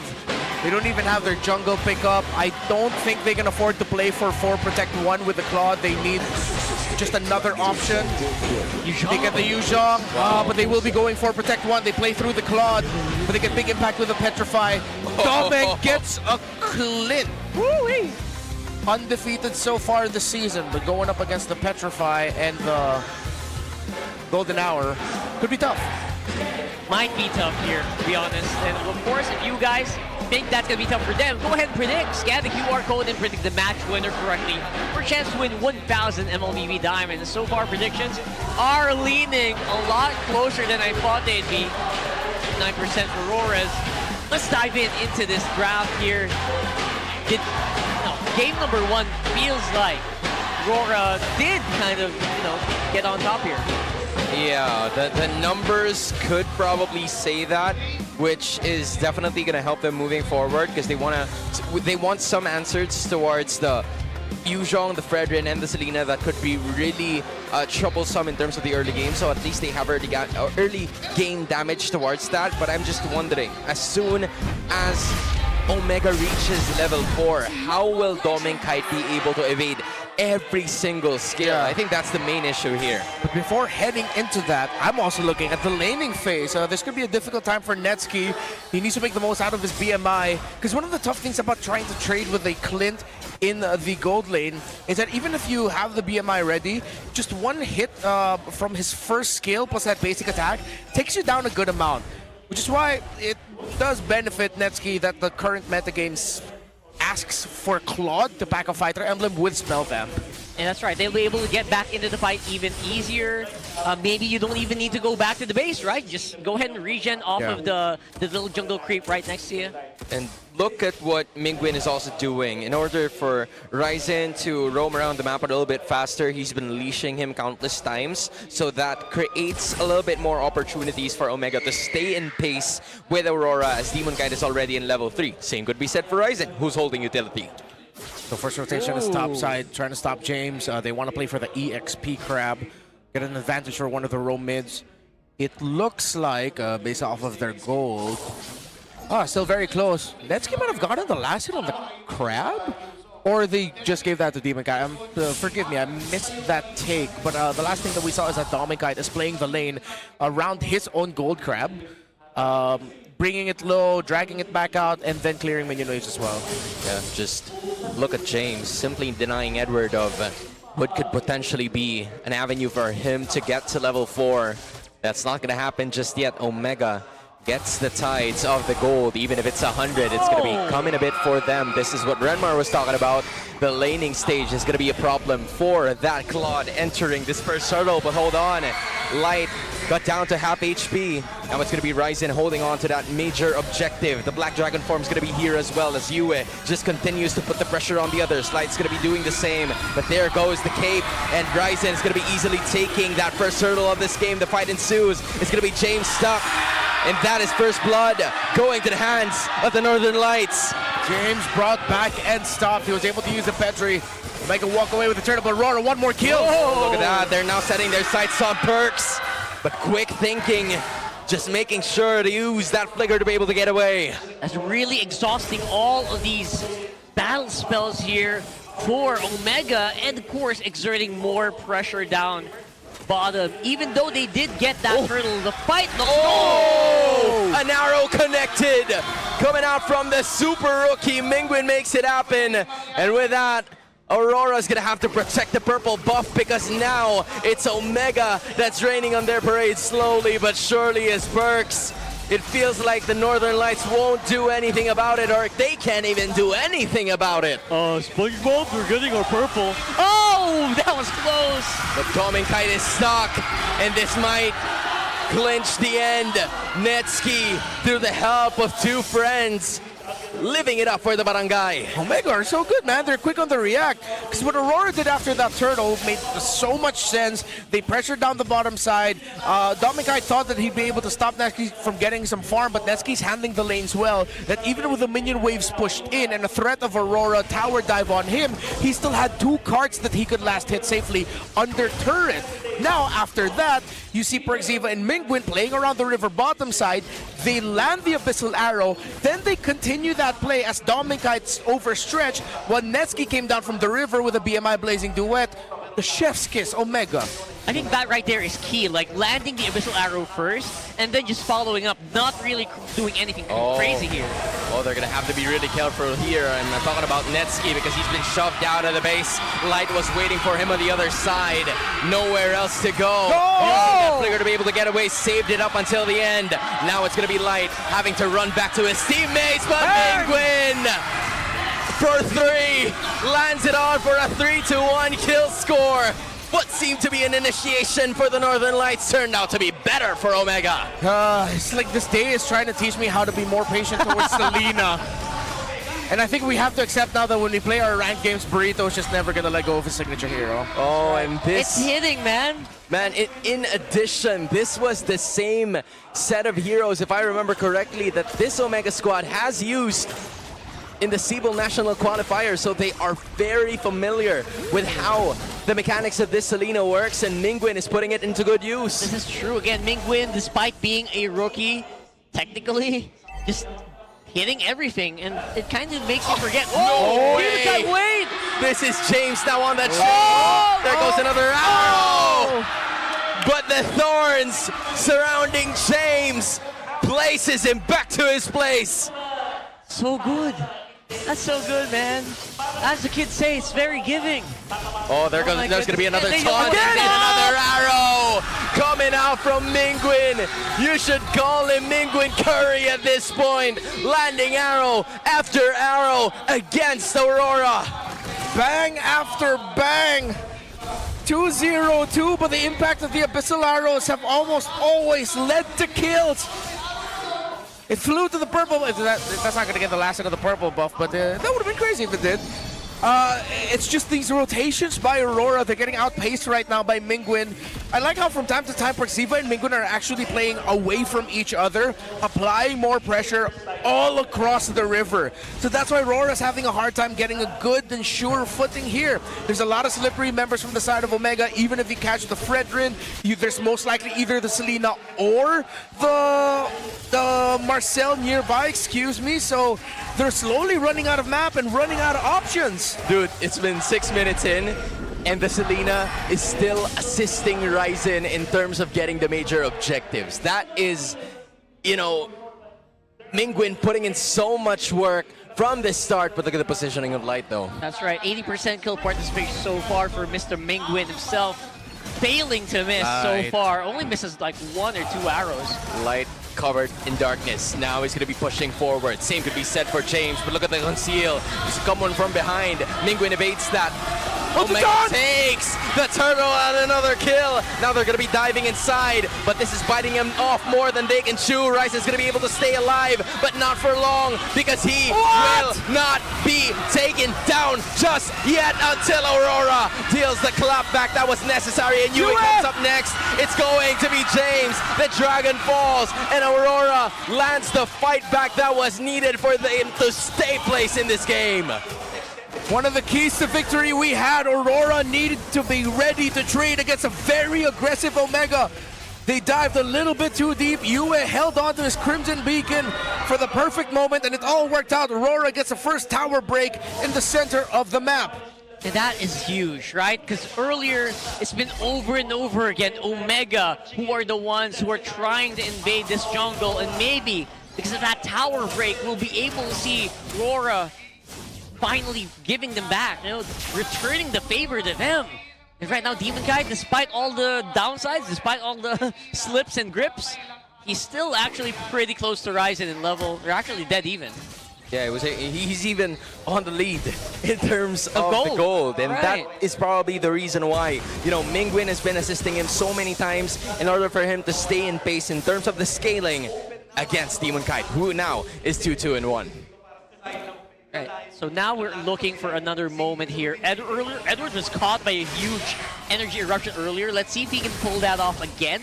If they can catch Mr. Consistent a second time around and stop him from doing that engage, maybe Omega can get another team fight win. But so far, it's avoiding arrows day for Aurora. The tough thing right now for Netsky and timing his entry is that he didn't pack a Purify. I know he needed to pack the Flicker because you need to be able to avoid Yue going in with the Crimson Beacon and sidestep him. But now you definitely have to ask Nets to be a little bit more patient with the use of his Blazing Duet. Maybe not until after you've seen Yue use the Crimson Beacon. Yep. So just basic attack.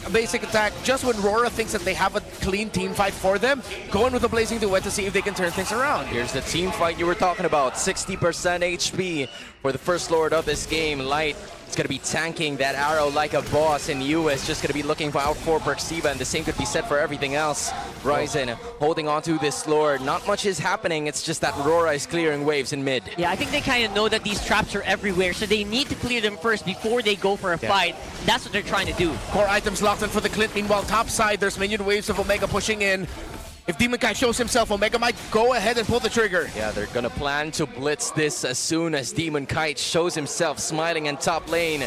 And there it goes. This might be the trigger for Omega to start to pull it right away, and that's exactly what they're gonna do. Perxiva's giving out the information, zoning 2, using the golden hour, and then Light Yue nothing to do.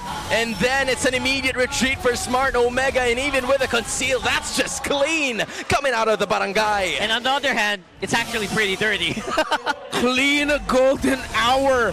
He literally just ran up to the two heroes that they need to watch out for and stopped them and said, hey, oh! But RORA clapped back and they find the final slash onto Perxiva. And that was very much necessary in order for them to stay in pace. That's what Aurora has been doing. In spite of Omega making all of these moves, they were able to also counter them with some of their own to stay in the game, only separated by almost 1,000 of a gold lead. These traps are really keeping them a lot of info, giving them so much to work with, knowing where Aurora is and not being caught by surprise too much with the final slash. And they just keep going though. Oh my it's God. Penguin against 3! He might be able to escape, but not for long, as Edward is gonna take him home. But with his life on the line, what a play coming out of Mingwin. And with that, I think they'll be able to push the bottom lane turret. The captain takes one for the barangay. They get the kill. They're not going to be able to pop the holy defense in the bottom lane, but we are getting closer to 12 minutes anyway. Demon Kite is going to be able to secure his orange buff, not stolen away by Ryzen. So, for Aurora, clearly, one of the most surprising things about the lineup of Omega is just an Abyssal Arrow hitting you, and don't be surprised if Linguin just shows up. So that might call for a little bit of a recalibration, wherein if you see an Abyssal Arrow coming in, collapse together as a team, watch out for any potential answers alongside the Selena, and then you go ahead and re-engage. Because if you just think that you're going to hit by an arrow and then think, I can probably just walk it off. No, Mingwin's going to chase after you. So another bit of itemization that I appreciate here is actually through James. After building the Fury Hammer, he decided to go ahead and get the Queen's Wings. He still got a little bit of the adaptive attack, but then now he can fight a longer team fight, which is important when you're going up against a very heavy burst in the marksman, while having some good long sustained team fight heroes such as the Arlot, the Suyo, the Juicin, and hell, even the Glue. The entire lineup is great for long team fights. That's right. We haven't actually seen like a really strong engage yet, but you're right. In the long team fight, it feels like they just have so much mobility, so much spell vamp, that they can just do this all day, as Cap says. James also has the Queen's Wings now. Ryzen's itemization pretty great as well. Went with Radiant, didn't full build the anti-Karas. It's now in the hands of James. They get the Chastise Pauldron first. And I wonder if Ryzen will just go ahead and try to rush the Guardian Helmet after this. He can still swerve right ahead into the anti-Karas, but I wouldn't be surprised if he just leaves it that, because you already have one. Look at top. Look at top. They're looking at Dominkite, immediately flickering away. Netsky using that Blazing Duet. Big burn. That's a big resource from Aurora. Yeah, that has been taken away. You remove the Blazing Duet, that just means you have like a few seconds to kind of just rotate around the map, and that's exactly what they're doing. They know Netsky is not that much of a threat. Now they're going to try to blitz this Lord, though. Yup, they're going to go for it. 80% HP towards the Lord. Netsky is already joining the party, and then the arrow is going to be hitting on towards Demon Kite, but it's going to be tanking it. Here comes the Dragon as well. Knockups coming up from the Lord. Arrows hitting. Ryzen still getting, and Demon Kite is going to be the first one going down. The Kite brothers have fallen into the hands of the Barangay. Final Slash is going to be utilized. And then all of a sudden it's Edward all alone against the Barangay as well, trying to fend off for his dear life, but to no avail. Omega lands on 3 for none.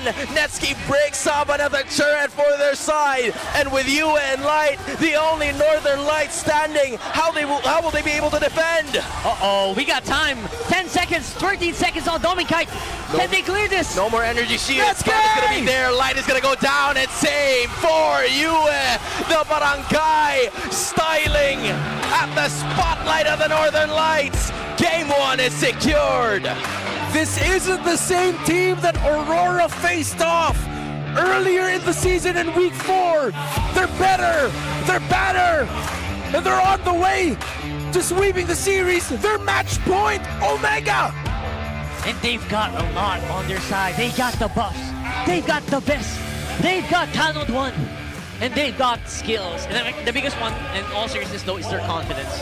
Right? This is a more confident Omega we have seen compared to the previous week. Arrow after arrow from Mingwin. Oh, yeah. Even in the last sequence, if I'm not mistaken, that was 2 big arrows that he landed, layered with all of the crowd control. and Netsky patient with his blazing duet entry to go for the punish. They take down the Suyo, they take down the Clint afterwards, and we saw, just as we were talking about it beforehand, the value of the Queen swings onto James to be able to drag out a long team fight to make sure that Omega has advantage. Selena 2-0 today. That's just Yes. 2-0. Let's go, all right. Dude, he literally worked overtime. Mr. Gallantes. What has just happened? It seems like they were always working on finding information with regards to the team, and just the taunt for Ryzen was a cherry on top for that, finishing this off with a wipeout. What a game from Smart Omega in game number 1. And you know what? That finisher actually showed us why Omega values that Claude so much. Oh! Sheesh, all right. Of course, the Witch Doctor had to appear. Of course. Netsky didn't have to take it for that, but Mingwin, just... If you're wondering why, just go back and rewatch the game. Burrito, watch this, okay? Burrito! Is he in your GC? You did tell us Mingwin was in your GC, huh? Oh my gosh, god, that was so good. bro. If you squint your eyes... What? Don't you think that? That's Burrito. No! If you squint your eyes, it's the earring, it's... just right? Maybe it's not me, right? All right, I can kind of see it. Bro, it's you! Burrito, it's you! A little bit. Of course, for the international audience there, we're just poking fun here at our friend from the Filipino broadcast in Burrito. Yes. Please go search him. Tag your friends with Burrito, he will give you diamonds. Yeah, ask him for skins. He has some great connects over in India as well. Yeah, he even got like Naruto skins, even though it's no longer available in game. Yeah, right? but so you can still ask him. this was a big moment here for this story, because if ever that could have been a turning point for RORA, but since they decided to take that risk of sending Light all the way back, they just didn't have the right front line, which again for me was quite surprising that they decided that. Arrow on point, petrify, bang. Oh my gosh. These arrows are so consequential that you just can't ignore it. They do so much with it. Perfect toss by Mingwin. That didn't need to be as devastating as a loss. Could have even been a win for Aurora, but it was one big arrow. And then Netsky, who throughout this game, we know Netsky to be a certain personality, but man, his timing for this one has been so good with this blazing duet. Yeah, and in addition, Netsky is used to having a lot of these highlight plays because he talks the talk, but he also walks the walk at the same time. But I think the spotlight really went on 3, or maybe even a lot of them, with Netsky getting minimal spotlight except for team fights that really mattered, because Mingwin was able to set up Ryzen, and Ryzen was able to set up Perxiva, and you know, it's just all of them colliding together for the greater good of the barangay, and it just felt so smooth with how they handled Aurora and how they countered a bunch of their initiations. Especially with how Netsky handled that last team fight. It feels like he's already at all chat. He's already typing 1-eng. 1-eng. We're at the Eng broadcast. We're already at the Eng broadcast, right? But we're not Eng. He has a ways to go before he can type the next Eng. Yeah, and to add to the lore of Netsky in this game, those multiple attempts by Aurora to try and take him down in his own tower, I believe that was 2 or 3 sequences, where they realized, man, we cannot catch this guy. Let's just give this up. Slick. That's just how Netsky plays. Why the Clint though? Yeah, I really that was an insta-lock as well. That the Clint would be, you know, a decent hero to help them in the early portions of the game. And it did. It did. I'm not gonna lie, it did. But in the long run, you're looking at a Claude. You're looking at Perxiva that's gonna piss you off by taking photos you don't want. You're looking at James. A bunch of initiators that's gonna get in your face, and you have nowhere else to go. Yeah, even just looking at the Yu Zhang, you're thinking, oh, is Clint gonna be good here? Not really, but sure. Yes, if you look at it from the perspective of laning-wise, it was RORA who was able to break down the tower in the bottom lane first. it was Domikai that just had a little bit of a lead. But then, no, as long as it's not like a massive one, you don't really care about that. Just look at their average BPMs and Clash BPMs. None even reached 100. They knew they had this in the bag. It's amazing, right? I mean, they're just so confident, I guess. They have just so much trust in each other that they don't need to be afraid. They don't need to be worried. That's what that shows. I mean, that's MPL Burrito for you, right? Like, that's all you got to bring up. But for game number 1, it's just a really solid way to start off the series with Mr. Gallantes just showing us that the Selena does work. It does 2-0 today. Damn. All right. We'll see if we can make it free. But before that, calling all super fans. Stay updated on all things MPLPH and connect with the most passionate community in esports. Join the MPL Philippines official Facebook group, the Superfan channel, and the MLBB official Discord. Because you can get your all-access pass to exclusive content, the latest news, and community discussions. Lead the conversation and have a chance to be featured as our Superfan of the Month. Be part of the MPLPH cult family. Sorry, scan the QR code on your screen now and join the conversation. See you there, scan the QR code on your screen. Scan it, all right? Don't mind what he said. That was nothing. Don't worry about it. Not bad. Happy 500K to our MPL group. Good job. Think you have what it takes to run the show, though? With 8 Project Esports for everyone, we're giving you the power to bring the MPL into your own local communities. That's right, because participants get exclusive access to tournament modes, free in-game items, and even diamonds. Just head over to ph-mpl.com/e-project to start your application. Turn that passion into action. Visit our website for more info. If it's been a while, you can get action with us. Hey, all right. So, a very good and clean game, and honestly very quick, by the way. 14 minutes. Yeah. 14 minutes on that game. Did not expect to go that far. Yeah, I feel like with so many things happening with the constant rotating of that Selena and that Marcel, that game felt longer, honestly. I thought we would be closer to like the 20-minute, 22-minute mark, but no, it's sub 15. It was so exciting. They were just non-stop fights. Yeah. Which, again, might be the direction that Omega wants this game to go. Oh, definitely it should be. That's where they're so good at, right? Yeah, because if it's been proven that if you want to play against Aurora's game, you don't let them set up. You play fast. You do not slow down. And Omega still understood the homework from the last time they saw each other. And to think that Aurora thrives in those early game skirmishes, for them to get bulldozed like this, damn. We'll see, though, if that can change here in game number 2. Before that, we have a BTR for you. Hello, MPL Superfans. This is Denise, and joining us today are 2 very special guests. Pakilala niyo naman po ang inyong sarili. Maricar from Zambales. Michael T. Maluot from Zambales. Ma'am Maricar and Althea, kamusta naman? I've heard that this is your first time dito. How was the experience, bebe? Ano po, masaya po na nakita si Kuya James. Si James. Kayo rin ba, mommy, ay fan ng MPL? Dahil kay James din. Dahil kay James, anong kwento nito? Bakit si James yung sinusuportahan? Si mommy ni James ay ka-ano-ano ma? Office mate at saka friend lang. Office mate. So, nasubaybayan nyo? Opo. Si James, mula pagkabata. Opo. Kamusta ba si James nung nakikita nyo siya growing up, ma'am? Mahiyain din. Mahiyain. Ikaw naman, bebe, bakit si Kuya James ang iniidolo, sinusuportahan mo? Magaling po siya. Magaling po siya. If meron kang gustong iparating kay Kuya James, ano yon? Good luck sa laban mo, Kuya James. Good luck sa laban mo. Sa susunod na laban na po. Sa susunod na laban? Nakikita mo ba ang James, si Althea and Mama Maricar, big fan of yours. At good luck daw. Anong masasabi mo sa kanila? Thank you so much po sa effort ng pagpunta. Tsaka yun, ingat lagi. What a moment for our super fans. And sabay-sabay tayong tatlo. Ibalik natin sa kanila. Sabihin natin, palag na to. Okay? In 3, 2, 1. Palag na to! Always so nice, right? Always.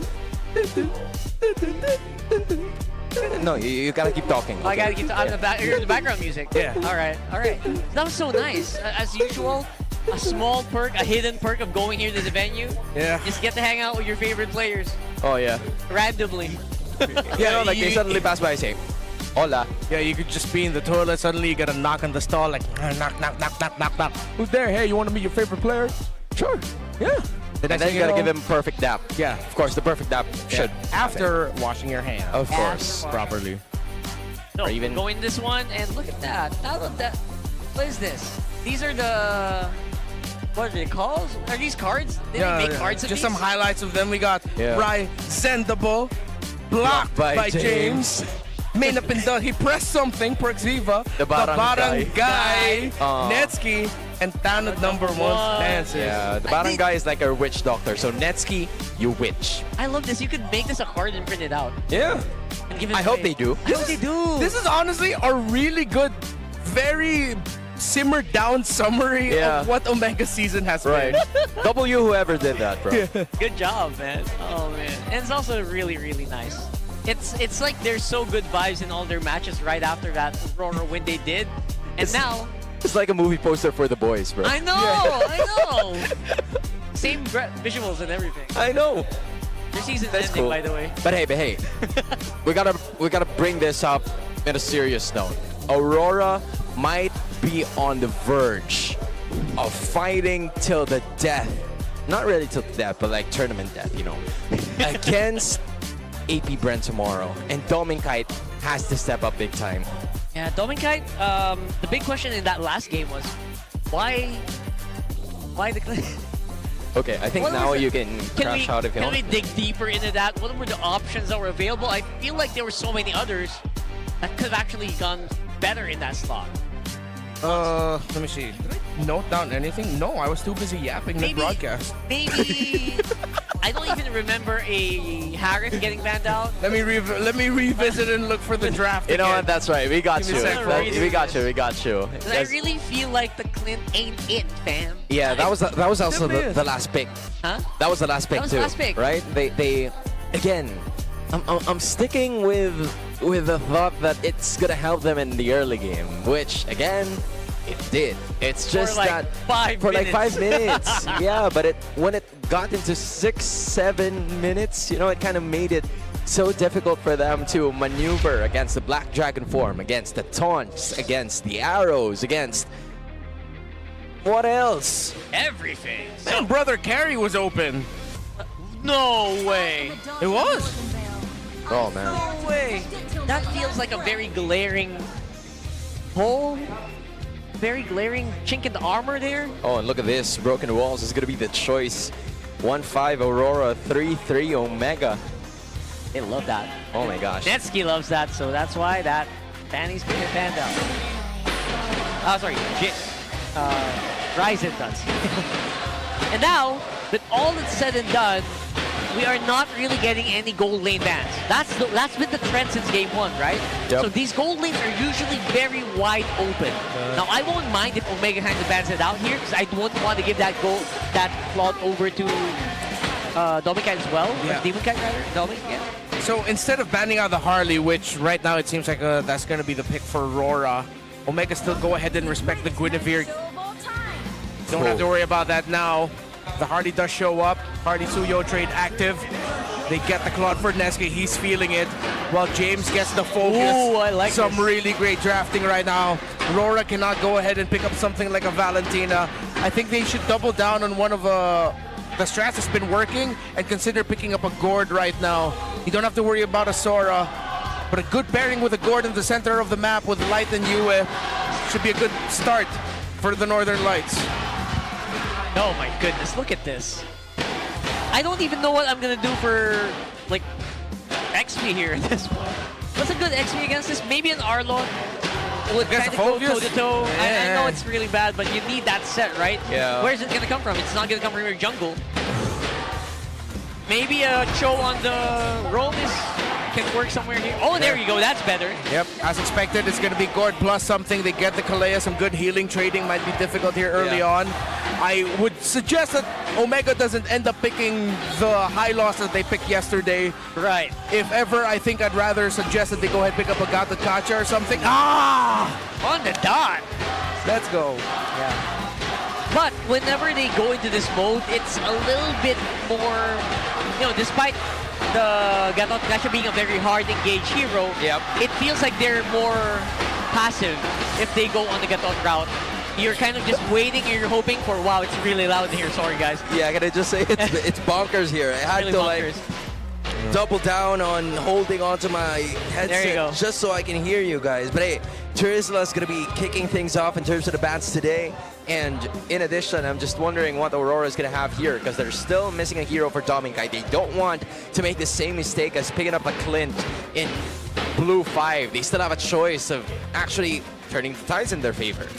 If they really just want to focus down on a slightly difficult trade in the EXP lane and something that could potentially pressure a backline, I think it's warranted to consider Hilda picking up an EXP Hilda. Or that Yura. does give the Phoveus difficulty, and then you could go ahead and hunt. I'm looking at something more difficult to proactive? deal with, more proactive. Huh. All right. But other than that, yeah, because if you have a Kalea, you kind of need to go for a tanky XP, right? If you're Aurora. Yeah. So you don't really have that much of a choice. Even if they're both pick off based, the AOE set comes in through the gourd anyway. Right. So looking for a possible trade here for that mid. They blocked out so many mid lane heroes, by the way. Yeah. That's at least 3 of them. So now, if you are Mingwin, what could be the choice here? The Selena, of course. I mean, the Selena might be a little bit more difficult now because the Kalea's there. The pick I'm not a big fan of here. If it's not the Farsa, maybe a Kagura. You need something with a built-in Purify. That's why you take out the Lilia, because something like the Black Shoes negates a lot of what Aurora has. But if you have a built-in Purify in your kit, it should be fine. Okay, Suyo and Ryzen, they're leaving the mid for last, which is a very valid way to go. But you're right, mid lane options right now are pretty slim. Safe pick is a Kagura. Although again, mastery is my thing there. Like, is he gonna have the mastery to pull it off? And the Clint comes back again! Dude, they're running it back. But the Hilda's there now. What does this change? Man, I'm not sure, bro. It makes the Mingwin pick so much harder. Just go ahead and pick up a Valier, man. Valier is pretty good. You might be discouraged from picking out an Eve here in this slot just because of the gourd. Yeah, so the gourd, the Hilda, Kalea, the Hardy, too many that's things. gonna blow to up. think You're gonna about. blow up. Yeah, even picking up the Farsa, you might waste your wings by wings. True. It's either the Kagura or the Valier, I'm thinking, if they want to go kind of crazy with it. Super Survivor mid lane. Paramis. Maybe? It's been a while, you know. It's a day of stuff coming out from now to nowhere. Yeah. So maybe. Might as well go for it, right? But It's of still course. Selena, what? You know what? What? Okay. You know what? If you're running the Clint back, might as well run the Selena too. You're right, you're right. If they can do it, we can do it, coach. too. All right. Oh my God. I don't know about that. I'm not super convinced. Because everything you said during the draft is valid. Yeah. Right? This lineup will eat up heroes like the Selena if it slips. One wrong move, man, you could really fall apart. To be fair, we had the same idea in the last draft. All right. But he made it work. For context, the reason why we stopped talking is because my phone fell. His phone fell. I'm sorry. All right, so we're going into it. Okay. Right, so hopefully, if we want a game free, we're going to be proven wrong here. Yep. Other than that, you know what? It feels like this could be very bad for Omega. With that mid, their mid trio kind of more vulnerable. But if you finesse it properly, you could get a good advantage. Let's go with the game number 2 here, and let's find out where it's going to break. So far, I'm just trying to run the permutation in my head. Master Assassin, by the way, for Edward. That's why we were talking about pressure. And actually, Joshy Cakes, I think, is one of the people here that helped me realize this. Because I asked him to pick the Phoveus, and then when the Hilda came up, dude just straight up lost lane. Oh, wow. That's why I was very fervent in suggesting the Hilda for Edward. And glad that Aurora decided to take it. But still, outside of the Farsa, the Selena, the 4 picks that Omega has are also really good. Oh, he missed out on it. Oh, Wow. they're still going to be able to burst him down. damn. Light. Got the light sucked out of him. Can't doubt it anymore. Can't doubt it anymore. It's too real. It's too real. This Mengun Selena is too real, bro. And it's actually doing exactly what the Selena is supposed to do and more. Like, it's doing... You're not supposed to get first bloods like that. I usually only see that in RJ, bro. Yeah. And it's insane the amount of experience, the amount of pressure it can exert, even though there is, there is a Hilda on the map. Yeah, let's see how the power of wildness will actually fare during the team fights later. That quick little stun dished out by the Hilda. It's more than enough to break all of the tempos of anyone that Omega decides to dive with. I think Netsky will have to make a conscious effort to the moment he goes in, or maybe even slightly before he presses the BMI to enter. He needs to already have Press Purify and have that CC immunity. Oh, the Omen Guide! This time it's Team Kite's turn to actually burn Mengun down. He uses the flicker, actually. Flickered in? Oh, yeah. Flickered in! To just delay Demon Kite from actually initiating, and Perxiva is gonna buy enough time. Is gonna stay alive as well. Now James is gonna be taking some damage against Edward, but some things are necessary for the greater good. Mengun is a freaking genius. He flickered in, he brought Demon Kite low, it delayed Kite enough in getting close to the turtle, and even worse, it made it way too risky for him to go for a heavier contest. So that was almost a semi-TKO because, Demon Kite can actually fight inside that turtle pit. Yeah. Crazy. Again, all of that after he just got bumped on, and that's... Oh, that's wild. Mengun's mechanics here. Oh, now they're gonna go for one instead, and Perxiva is gonna fall. That's the first kill on the board to the Northern Lights. One kill, but what did they build out of that? That felt like a bit of a self-serving pickoff for them, just so that they could say, all right, at least we got something on the map, guys.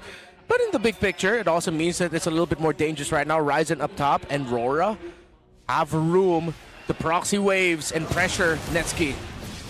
That's going to be a lot of decent pressure, which is exactly what RORA kind of has to do. They cannot fall back on the pressure game. That's one thing that a Harley is just so good at. James in trouble though. James uses the flicker, still alive, but he's going to come back knowing that there's going to be extra reinforcements. Demon Kite smells this. Edward feels the same. And that's going to be the end of it. No casualties for both sides. Let's see if any of these EXP winners are willing to give up a wave or two just to make sure that their team will have a 5-man presence in the turtle. It seems like the answer for that is it's going to be James. Edward's going to be left in lane to clear it. James is going to join Omega. They're still energy shielding, so they don't have to worry about it getting pushed or the turret getting damaged. It's going to be a full 5-man team fight. You know what's going to happen here. Edward's already running up on me.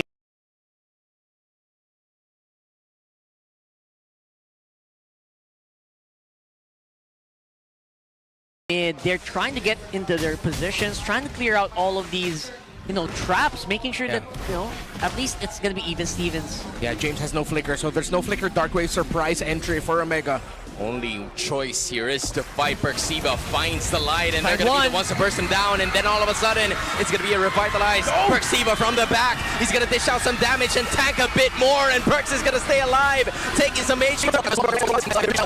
Taking it for the barangay. Edward looked like he was making a beeline straight for Ryzen, just wanting to stun him, but then he gets stopped by the Abyssal Arrow.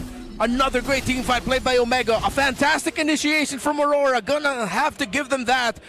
But then they couldn't get Perxiva down fast enough. He was able to knock up the gourd. Entry with the AOG. And then Netsky caps it off with another well-timed blazing duet. That's right. Actually, he forced Yue into a defensive flicker instead. Instead of now, you should be threatened by it. It's gone. That's so big. Perxiva, again, despite being usually very passive, now he's able to actually AOG in and just force so many things. And now, Omega, they know that they can take these fights. Again, they're making the right moves. AOG popped off by Perxiva, not going to be able to hit anyone, but that is just to neutralize the threat that was going against Netsky. Now Demon Kite looking at the back, just looking to continue the waves in Aurora's favor, as Ryzen just simply clearing a bunch more of these jungle objectives before the next major objective appears. Next major objective is going to be on the bottom side of the map, less than a minute in. maybe picks can happen by then, but at this point, I actually also like where James is at. James feels like he will have a pretty decent time alongside the rest of the squad, just making sure that you can kind of just keep Demon Kite in check, keep you in check, even Light right now. Great minion wave management by these two teams. At 6 minutes in, heading into 7. No turret has fallen. A good amount of damage on especially the one top side. But still, no one has given up any outer turret. 13 seconds until the last turtle. Mega look to play the map with just a little bit more. But Aurora are handling it well. Both teams are just doing their end of the bargain, clearing as much room as they can before the next major objective appears, which is now Edward looking to be in position. He is surrounded by 3 of the barangay. Will he be able to escape? The answer is no. He's actually going to dish some damage to Rise in a flicker. He's going to get him to escape. Full 5-man coming out from Smart Omega. Light's going to be getting into the air. Dishing damage, assisting the rest, and James is gonna go down. No initiation as Mingwin takes it anyway, so it's a life in place for a major objective. Just one yet again. Proxiva, the revitalized, being able to keep himself alive long enough. James falls, but the turtle, all objectives go to Omega. RORA will push down bottom, while Omega will go push up top. They just go for cross-map trades. Yeah, and maybe that's the point of RORA, right? That's the point. They're trying to get Demon Kite into that form, or Domin Kite into that form where you're going to be so hard to touch because you're just so buffed up on items. The more that you're splitting this up, the better it is for Domin. Oh no, they're setting their sights on Ryzen, although the arrow's going to be there. Ryzen's going to be able to escape.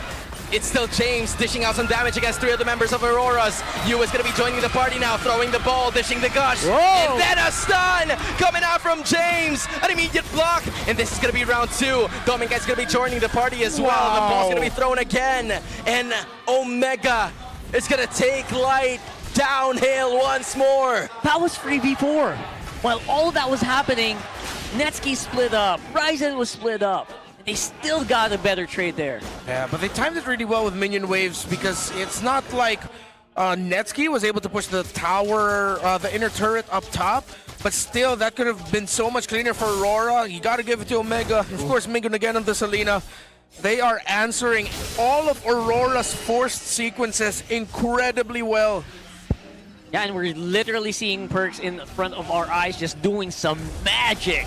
Absolute magic in this game. Oh, JP's probably so proud of him right now with the development that this kid has grown, not even having playing time at all when he was still with Team Liquid Philippines to now leading the charge for Omega, neutralizing the situation with every single attack approach that Aurora's going for. Now, they're setting their sights on the Lord that's going to be appearing near the bot lane 5 seconds from now. Oh, with so much rotations that he had to do, it took 9 minutes for Edward to get his first. Oh, this is going to be another Mystic Gosh, and that lands well. James might be part of the party as well, and then Netsky's going to be using that Blazing Duet accidentally.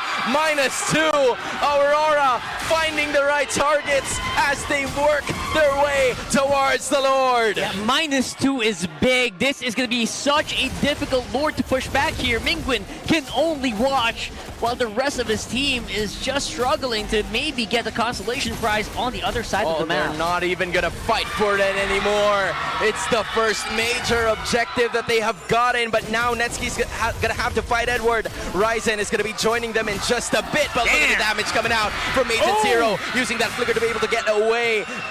Leaning towards the bush for the extra HP. A-OK for Aurora. Conceal comes up next. They're looking for something, but Omega is nowhere to be found. What a turnaround from the Northern Lights. Yeah, with the last attempt of the pickoffs that Aurora had, the egg would have cracked eventually. They would have eventually gotten 2 big kills. For majority of it, it's been James and Perxiva. Only one of them falls and the other survives. But when both fall, it's a difficult team fight for Omega. So keep looking at Light and Yue. Be non-stop, just looking at picking off those two when they can, however they can. Oh, look at the angles coming out of Mingwin, trying to find a little bit more, but the passive of Light is going to be helping him in certain instances. Omega looking for damage control. They're going to be able to do it as full 5 men are just going to take down that Lord quite easily, but Demon Kite and the rest of the Auroras are looking for more in terms of that real estate. No major casualties in terms of the objectives just yet, as Perxiva stays alive, and this continues. And now it's Omega on the defensive. Now it's Omega trying to buy more time for Netsky to be on a better position. Just the tsunami slam is slamming every single frontliner from Omega Light. Is showing the way for Aurora to go. Yeah, that's a fleeting time Kalea. That's why they can keep getting it over and over again. And of course, with, I believe, the battle spells going down relatively quickly, he might have also packed. Oh, Perxiva starts! He's going to be able to use the AOG to actually escape. But please, continue with what you're saying. Yeah, he might have pack pulled yourself together because he gets his flicker sub 100 seconds. You can only get that with a lot of assists through PYT. I don't think Omega were expecting just a fleeting time rush for this Kalea. Instead of building utility, they wanted to go a faster pace. Speed was what we were talking about earlier. You're going up against Aurora, you want to play faster than them. This time, Aurora found picks, found heroes that could eventually match them once they get their pickoffs rolling, once they have that fleeting time with that Kalea. That's true. And with that Kalea, they can just keep going all day. And Aurora, they're actually navigating very, very well along all of this chaos that's being introduced to them by OMG. Right now, it does feel like they just gotta make that move at this point, right? They're the ones who are now pressured to make a play. Yeah, because James can't even make a play. And same could be said for Perxiva, because as soon as they see Light is just going to use a tsunami slam on them and then trim them down. But look at the positioning coming out of two of the members of Omega. They're simply slowing it all down, looking for one misstep from the Northern Lights. But Nets has already showcased himself. Yeah. Or should I say Ryzen even? Omega needs to go back and handle the minion waves. They do have a slow push up top, but they will not be able to get close enough to this Lord. Oh, there's going to be another push, and it's James again. Might be the victim for that for Perxiva, but enough time for the XP laner of Omega to stay alive. Although that's an ultimate wasted, and now it's a full 5-man coming out from the Omega team. Yeah, they can just rush this right now, despite them using a lot of resources. Omega used more. Oh, there's not a lot of... They can go in! Look at the stun from the Northern Lights, and Netsky fighting all alone against the rest of the members of Aurora. That's two going down. It's Light for the price of Netsky, and this continues in favors of the Northern Lights. Perfect stun by Yue. That's 3 members stunned up by that Gord. I didn't even see it coming. All of them were just standing there trying to contest that Lord. Oh, this is how Aurora fights back. They want to get the playoff ticket now, and that is an inhibitor taken down bottom. So this means more problems for Smart Omega as Aurora continues the siege right here at the middle. It's going to be Perxiva using a bit more skills to actually defend, but delay the inevitable is what's going to be the case, as they will be able to take this Lord down. It's just that. Right. How much more can Omega take in this one as Perks? He's no longer gonna stay alive, even at the helm of the base. Now it's James, the main front line. 5-man going for the side of Aurora with a 6k gold lead as well. They want to go for the end, the lock. Where is Yue? Where are the others? James is going to force the issue, but to no avail. He goes down as well. Now it's going to be Ryzen popping off the Wind of Nature. Netsky's doing the same, and with full 5 men, the lights continue. We're going to a game number 3. And it's just like that, we are pushed to the limit. Every observation we had on the draft completely coming true. And Aurora finally shows why they keep picking this up. This glint drove them to victory. The Gord and the Kalea together. Blue 2-3. The adjustment of light to get the fleeting time for faster access to cooldowns, for consistent pickoffs. Perxiva and James just reached the point of them not being able to handle all of that. And they play such an important role for the team. They are the front line. They are the wall. Without them, Omega's team fight is close to non-existent. And that was just way too much for them to handle. Perks, he was doing the correct things. He was doing exactly what you would expect, you know, a Gacha to do in those situations. The firepower was just overwhelming to a certain point that they just broke. Bro, Light is just ready for whoever is going to be coming in front. Even our live streamers just realized that, oh, the Selena did not work. Now, I'm about to ask you guys a question as to how Kite was activated in this game, because I felt like there was more damage that he was able to dish in game number 2 compared to game number 1, and the complete opposite coming in from Mingwin, in spite of him not really losing his life in the first 13 to 14 minutes of this game. It's just Aurora being completely methodical with their attacks. Yeah, I mean, Light really set the tempo here for the team. That Kalea was on point, and you could see the connection that sometimes where it was doubted for Aurora for majority of the season. Light and Yue definitely felt connected there. Even if Light was just a little bit too far ahead with this initiation, with the Kalea ultimate, Yue will drop everything that he's doing, or he's already close by, drops a projectile, gets the gush out, and then they get that pick off. So the other great adjustment here from Aurora for this draft is why we were calling for that Hilda. You get to beat that Phoveus in lane. It wasn't the easiest game for Edward, but then once it gets to the point where they're consistently getting pickoffs, you see how much difficulty the presence of the Hilda provides. Because now Netsuki's, again, when the Hilda's around, if you're the Claude, you're waiting for the good entry with the Blazing Duet, lest you just get Power of Wildness in. Or whoever gets spotted out just gets chain crowd control that they can't get away anymore. Either James or Prexiva, because of the presence of the Power of Wildness. And then you add to that the Gourd, the Reach, the damage profile. And what a so stun. much space for this Clint to do everything right. That was insane. You had to slow-mo that to really appreciate it. The chain stuns, how well Aurora worked together in this one. Plus, by the way, Harley and Gord, the goated duo, man. These two just go so well together. Deadly Magic on one guy, no matter how tanky he is, he's going down. Yeah, this is the reason why Gord has been boosted up in terms of hero priority. Yue using it to the fullest of potential, and even Light just serving it to him from up in the air. It's 10-4 in terms of kills, and even though it felt like Omega had a bit more control in terms of the early game, Renmar's right.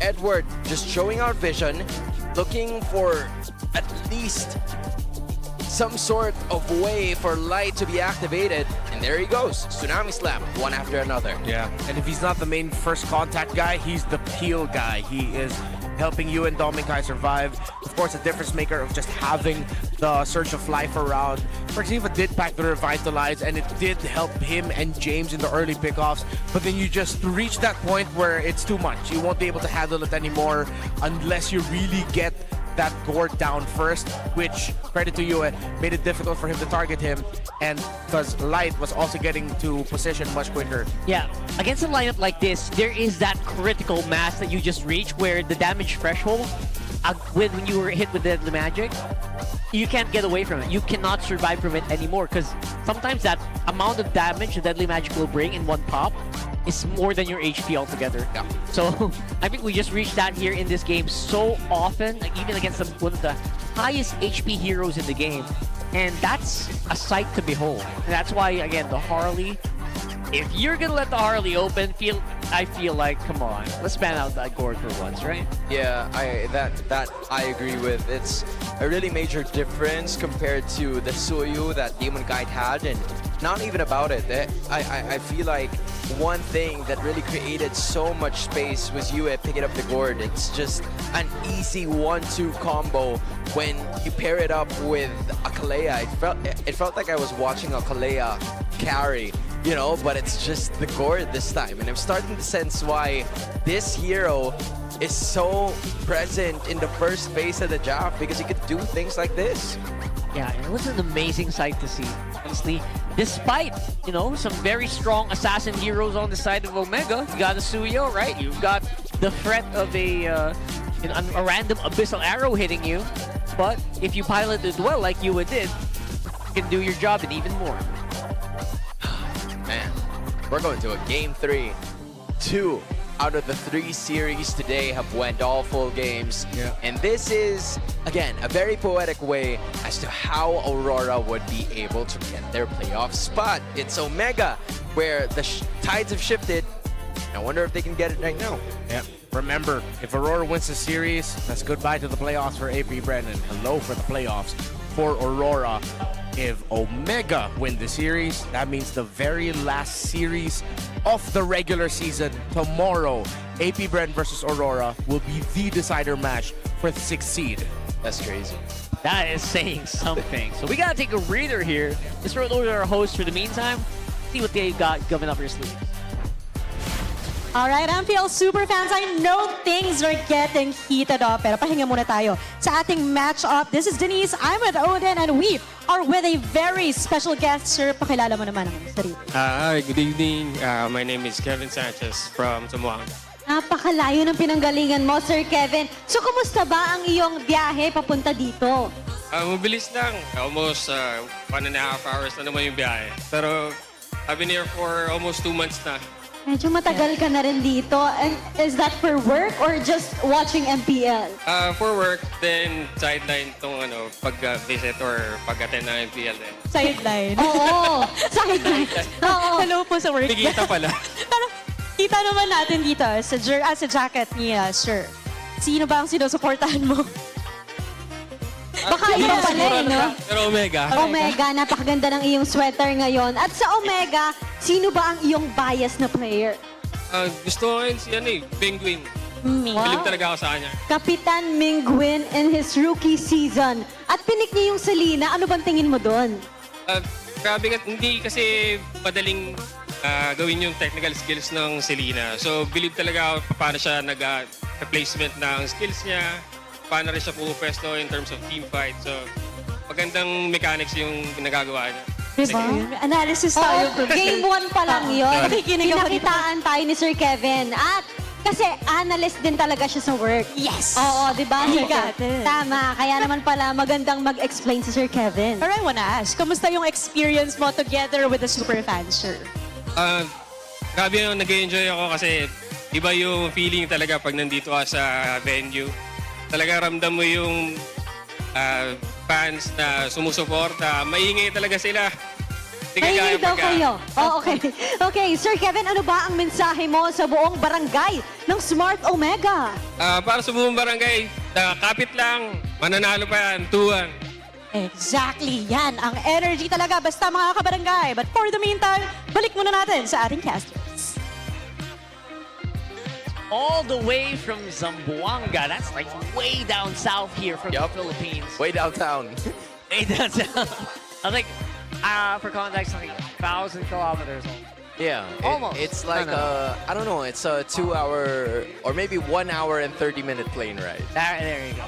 Right. So, I think correct us if we're wrong. Okay. It's very far. So from all of our super fans, we're always so happy to just travel over here.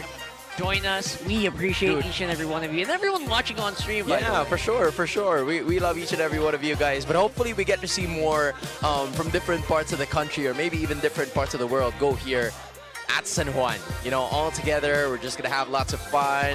We're gonna cheer for your favorite teams. You're gonna tease against your opposing sides, and you know. And maybe wear that Omega jacket, that vest. Wear that Omega jacket or your Aurora jersey if they make it to San Juan. Right, you never know. You never know. And you gotta get those. Do the RORA still have that light stick thing going? I think they still do. They should have, right? They should have. Especially in the playoffs. Come on. Yeah, so Rada, I'd like to let you know, please have those light sticks ready. I think it's just balloons now. It's just balloons right now? Yeah. Maybe they're reserving it for the playoffs. Yeah, maybe they're ready for it next time, you know? And again, if you're talking about playoff chances, it is still Aurora with the highest chances among the the two remaining teams, right? Against AP Brent, who seem to be very clutch. They're waiting in the very last game, and they're hoping that things go their way every match. Oh, random map, dangerous grass. Oh, this doesn't bode well for Aurora. I feel like this is a little bit more of an Omega thing to work with. Oh, I agree. Those are the games I really want to contest for the Hilda. Games I really want to contest for Chose, by the way. Chose, very underrated. We have a head-to-head here, of course, Ryzen versus Demon Kite. And these are the unique heroes. Ryzen, I think that's going to get stuck in 3-1. You're probably not going to be able to play it for the rest of the season. And Balmond of Demon Kite is, I think, going to be stuck at 0-1.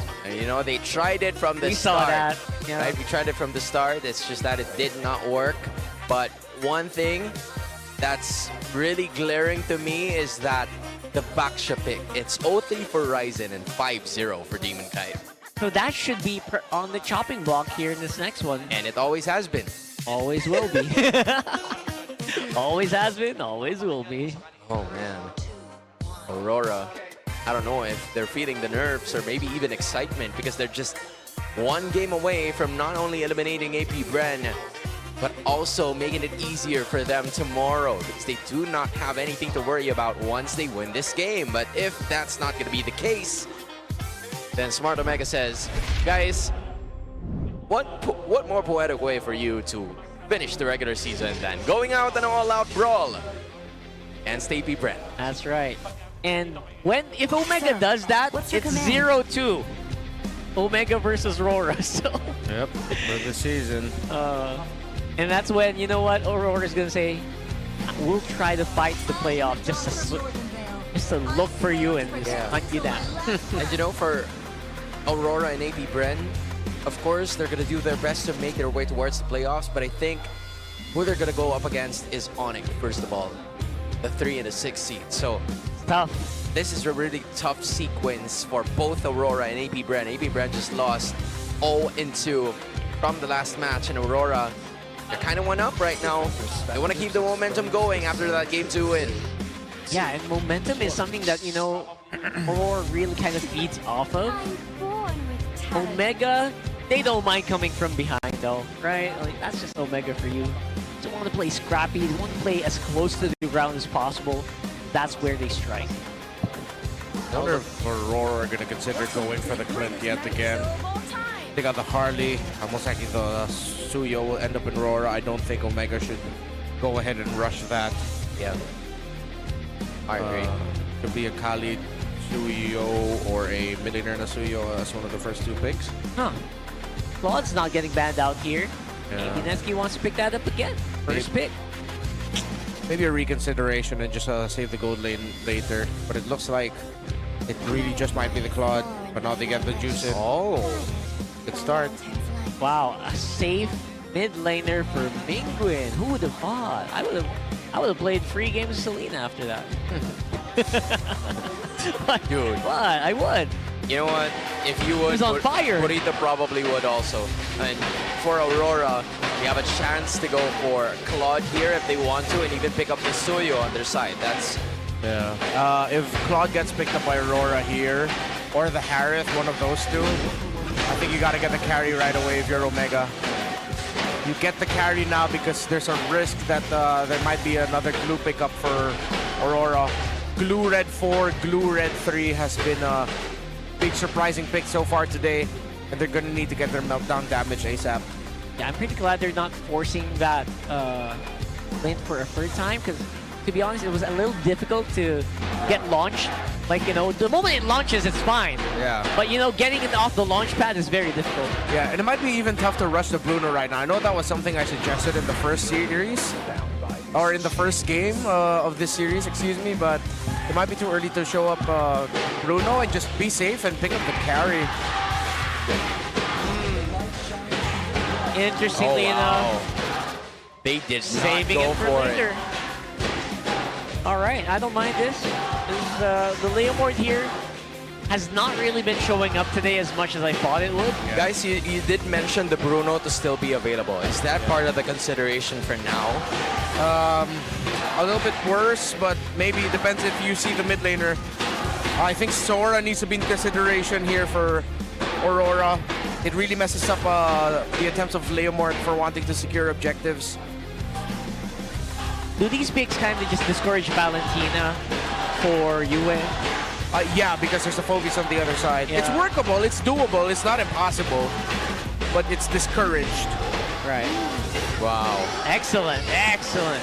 Yeah, and that's why I was looking for the carry right away, because they need to already have damage for that glue.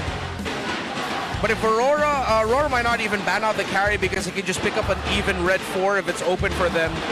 And then even more so, the Netsky's gonna have a really difficult time, then he'll have to play something else.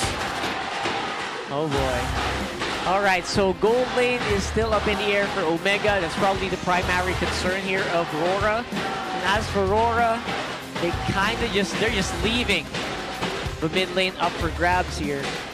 Are they trying to reverse? Does that reverse mean something?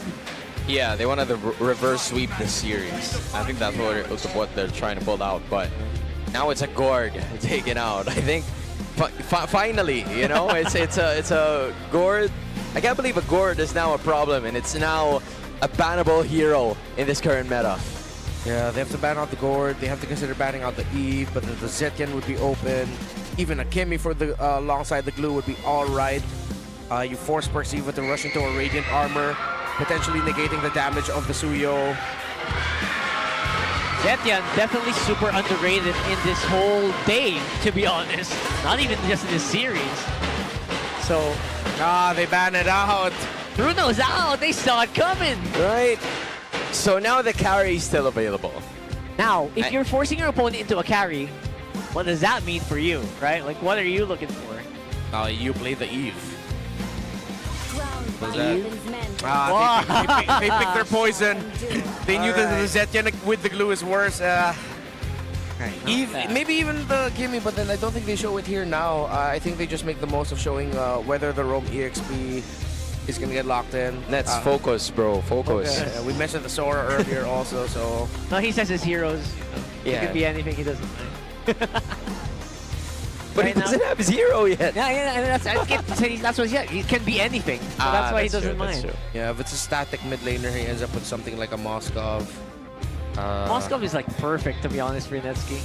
Yeah, he gets to open the map, but... And he's that guy who just loves doing outplays, right? Yeah. So Moskov is a perfect hero for that. Oh, this might also be a Lilia. Lilia should also be okay with a glue. There, Kimmy has it. Oh, wow. Yeah, spicy! Yeah. Glue Kimmy, which the good thing is now, you got the Bruno, carry should still be fine. Kaka, just go Kalea carry, or maybe even a Beatrix. Oh, no way. Wow. Yo. Wait, is this now what teams are starting to see as a response to Claude in lane? Maybe it's a scrim thing. Yeah. You don't know. Yeah. We're not part of the scrim. They don't have a lot of magic damage. They have double carry set up. Oh, this could be one of those games where RORA wins it fast. They should be able to, especially the airfill we saw from today, just so slow to ramp up. Yeah, you can just pack a high loss here, a Gatot here, you can call it, then you can just call it, if this is a glue roam for EXP, oh my god! Wait! Insane! Wait. I finally get my wish. Oh boy! I'm so happy. Oh boy, Belleric! Only because I'm seeing it. And because with the buff to him. His taunt coming out quicker is a big deal. Oh my gosh. Against the Irithyll. RORA saved the best for last. Insane pickup. Let's see if they'll be able to make it work. I kind of just, I can imagine the comms of going on in RORA in that side. Saying, you know what, hey, look at that Irithyll. You know what would go well against that? What about someone who can taunt him non-stop and absorb those hits? It's a Belleric revitalized too, but it's not the Flicker, so he's just going to be waiting for the members of Omega to come in. Right, that's right. So this should be a very, very interesting match to watch. Belleric mains are rejoicing. It took 8 weeks, but he got it in Season 17. Ratha Dryad coming up from light as Aurora is looking for a way to make the final ticket at the San Juan Arena theirs a few weeks from now. Omega looks to continue what they've started. This is where they got their winning streak. This was the team that they beat to do it. Can they repeat history? Man, theoretically, disgusting pickups. And disgusting in a great way. Let's see if he'll be able to make it work. More HP, more defense, faster taunt. Oh boy. You want to go for it right away. I love that. Oh. Big knock up on the light. Again, just not much else. And that's the beauty of the Belleric, right? You can just absorb so much, especially now. And you have the emergency button of the Revitalize. And once the glue finally falls, you still have that extra layer of protection and lights Belleric, he can just easily pop off his ultimate, and Ryzen's attempts at trying to dive Yue and Dominkite. Maybe even Netsky might get caught in by the ultimate of the Belleric as well. The only difficult thing for RORA for me is just they might take a long time for some of these heroes to actually reach critical mass and get to their power spikes, but it should be relatively easy for them to do that since they have so much kill potential from their roam as well as their jungle. Which makes the first turtle ever more essential for Smart Omega in order for them to get at least first blood gold. Wrath of Dryad pops up, maybe level 4, maybe even later towards that Turtle Siege. It's not going to be as important in the first 2 minutes of this game, but once Light has it, it's really going to be an issue for Omega. Look at how fast they clear with this combo as well. Love it. So now, big 4-man collapse here on bottom. They're going to have to try to pick off someone first before they go for a fight. That was already a pulse utilized. 75% HP. Light is going to be taken again, and that is going to be a Tsunami Slam. And no, Dryad means first blood. And now they set their sights on Yue. Edward's going to be using the rest of his Patricklets to be able to get away out of the situation. But James is going to be activated now. Mingwin's just shining the light of the lantern against the others. And Smart Omega is going to be able to take the first turtle and more. That was just misplayed by Aurora. Oh, Mingwin with a Crimson Beacon too. They probably want to go for more. Instead, it's going to be Ryzen. Stolen. Easily taking that. Smart Omega making the right moves under 3 minutes. That was misplayed. It only makes sense for Light wanting to go right in front. Oh, wait! And they try to make up for it right away. Perk's very close by. You gotta remember, you're not as tanky as a roamer as you think you are. You're Kalea. Yeah, as I was saying, in that last turtle fight, it should be Edward getting in front of first and then Light's just providing to peel. It only makes sense to do that once he has his ultimate. Netsky is surrounded. He's gonna be able to escape that. Fortunately for Smart Omega's gold laner, now he's gonna be dishing some damage and still taking the cannon minion. Yeah. Okay. Yeah, these are one of these days that I kind of have to remember. Wait, you said this earlier. A pick lost, but who was using it? Netsky on the Irifel is actually an OG pick. Before we got into this whole thing with just Claude and Gary. Oh yeah. You remember, Irifel and Granger, they were like really big picks. Yeah. Netsky almost played the Irifel exclusively back in MY, I think. Yeah, it was during that time leading up to the M6 World Championship where Irithel was just one of the top picks. It was like a trade between Irithel, Granger, Harith, things like that. Yeah. So yeah. And that was the time that Claude was not picked right as much. So let's see if maybe some old flame can be revived here by Netsky. Didn't work earlier in the day, but day's not done.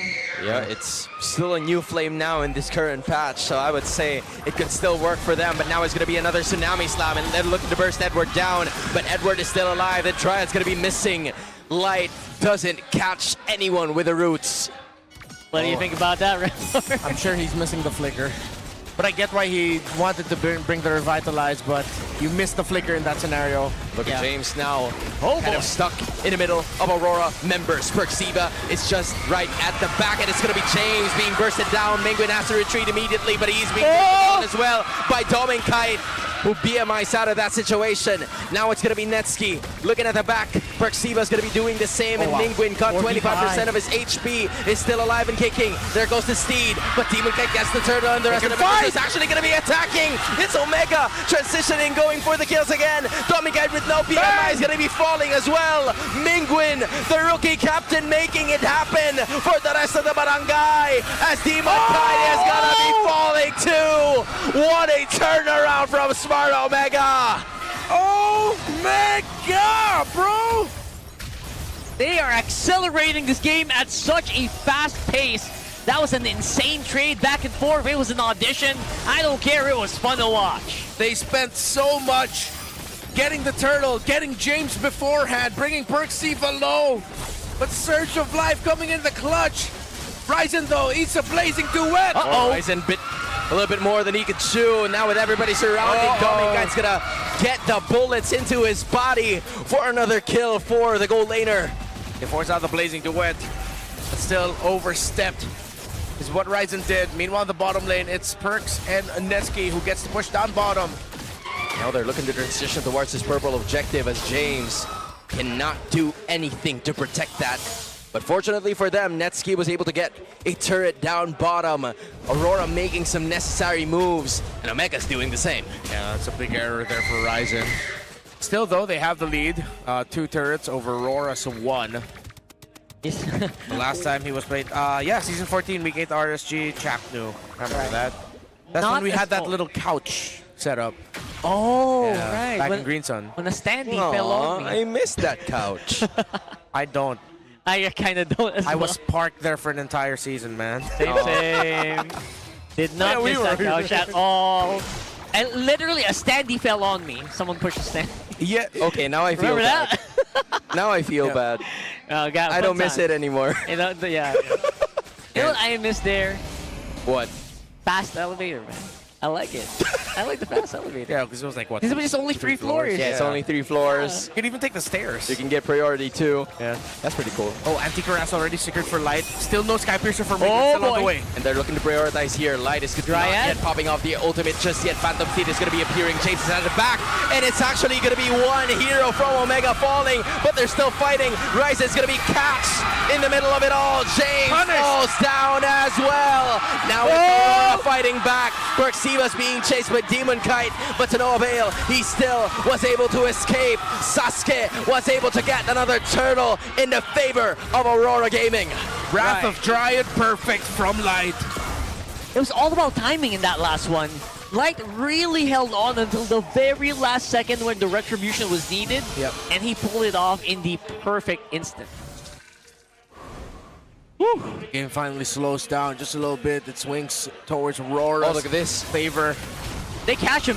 Dude, this is kind of a that's dangerous so bad. scenario because Dominguez has so much damage already. He's free. They're going to be able to escape the traction pulse, but now the Crimson Beacon enters.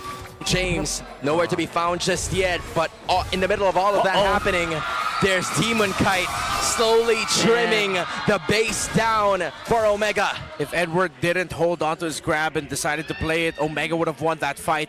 But since they knew the Belleric was there, the glue was there, and still had the ultimate, it was way too risky to take, opening it up. It's now Rora's turn to go for 4-1 splits across the map, playing the macro, as Omega, with their lineup, cannot afford to send one to clear lane. They either have to go for 3-2 splits, or just go together as 5. That's true. 4-1 is just not an option here, just because you will get overwhelmed if you get picked off. One bad Dark Wave, one bad Tsunami Slam, and that's gone. Netsuki is still a pretty decent threat. 2 over 3 right now on the Irifel. Yeah, if you're going to be playing the one, it's just for minion wave flow. It's you clear one, you get out, but Demon Kite sees Ryzen. 1v1?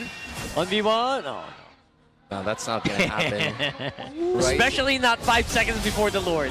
Ryzen is kind of forced to pull off a Fanny cosplay with a Slayomord. Yeah. Because that is kind of the nature of what they do. It's just that it's not the heroes that you do it with. Yeah, you got fast move speed, but just not the cable, not cable fast. Yeah, Omega lives or dies by the fight here. And they finally get the Skypiercer and Mingwin. Whoever wins this Lord should take a massive lead. Whether it's Omega, whether it's Aurora, it's only the first one, but this will be decisive. The bottom lane minion wave for Aurora looks good for them. While Omega have 3 lanes to try and deal with, as they haven't broken the tower up top just yet. Feels like this is the actual turning point of this game. We're probably going to see it in the next few seconds. Oh, Big they want hold to on burst left. down Ryzen. It's a perfect target. Taken down by Aurora Gaming Philippines. I was about to say Smart Omega. Those guys went back. The Northern Lights are up top, and they've taken the Lord. Clean initiation, and the Northern Lights are starting to feel it. A few moments away from potentially securing playoffs, but they have to secure the map first, which they will. Minions are going to be coming out towards their side, in their favor. That was just such a massive catch onto Ryzen, the perfect guy you want to find, and they just randomly bump into him like he's bumping into him in a mall. I don't know how that happens so easily here. Not to mention, Light is on that Belleric. It's not that big of a surprise. You see it coming a mile away. But you can't really do anything about it. That's the thing. Now it's Smart Omega looking to defend. Aurora with a 3.9k gold lead. They might add to it even more. with turrets going down one by one. Smart Omega still has a bit more in terms of those energy shields for them to fend off the invaders. Aurora holding on to a 4.8k gold lead. Now they set their sights on the Lord, looking to protect the energy shields while also protecting their base at the same time. The Lord bumps, but the traction pulse connects. That is going to be the end of the clash in terms of the top and the middle. Now they go to the top again.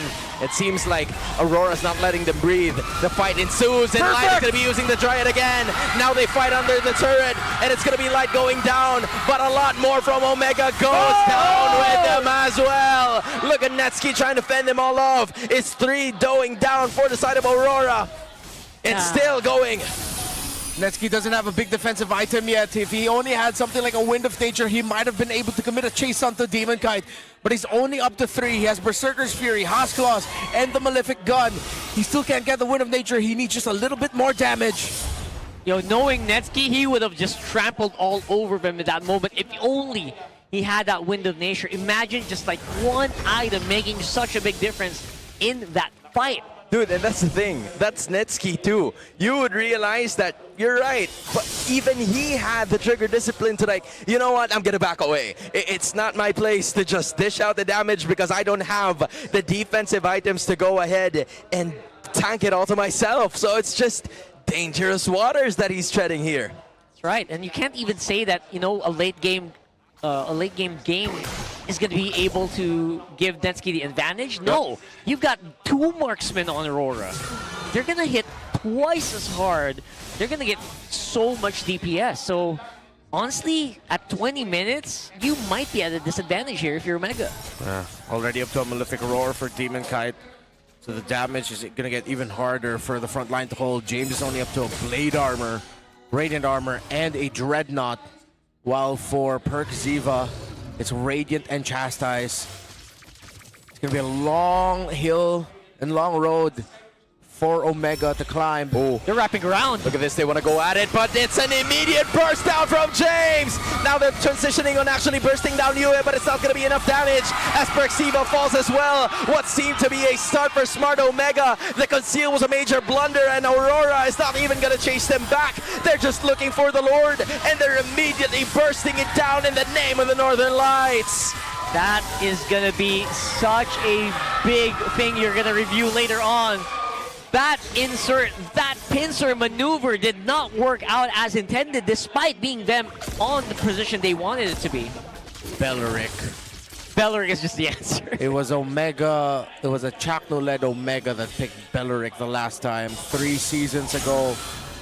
And now just when we thought Aurora wouldn't make it to the playoffs, this is the closest they have looked. Yep. You cannot say it's theirs just yet, but with a 7,000 gold lead, with 6 towers over 3, it's as close as you can get. Will Omega pull off another big surprise and a major heartbreak once again to Aurora, or will Aurora finally secure the playoff slot? No matter how many more criticisms they've got, the critics are now looking. They're ready to type on whatever Aurora's result is going to be like. But for the Northern Light, it's all support. They want to showcase their voices at the San Juan Arena. Is it going to happen in this clash alone? Traction! Oh, they forced the floor.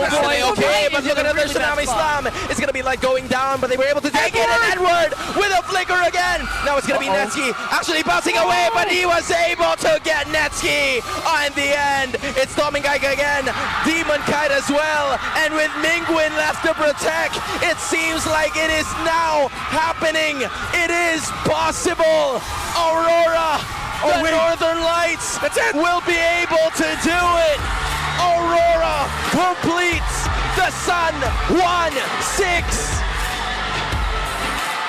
It was a long road from glory to Jakarta to disappointment at home to finally sweet ecstasy that they have a shot to go for the championship that they missed last year in the home of where it all began for the Philippines. Welcome to the playoffs, Aurora.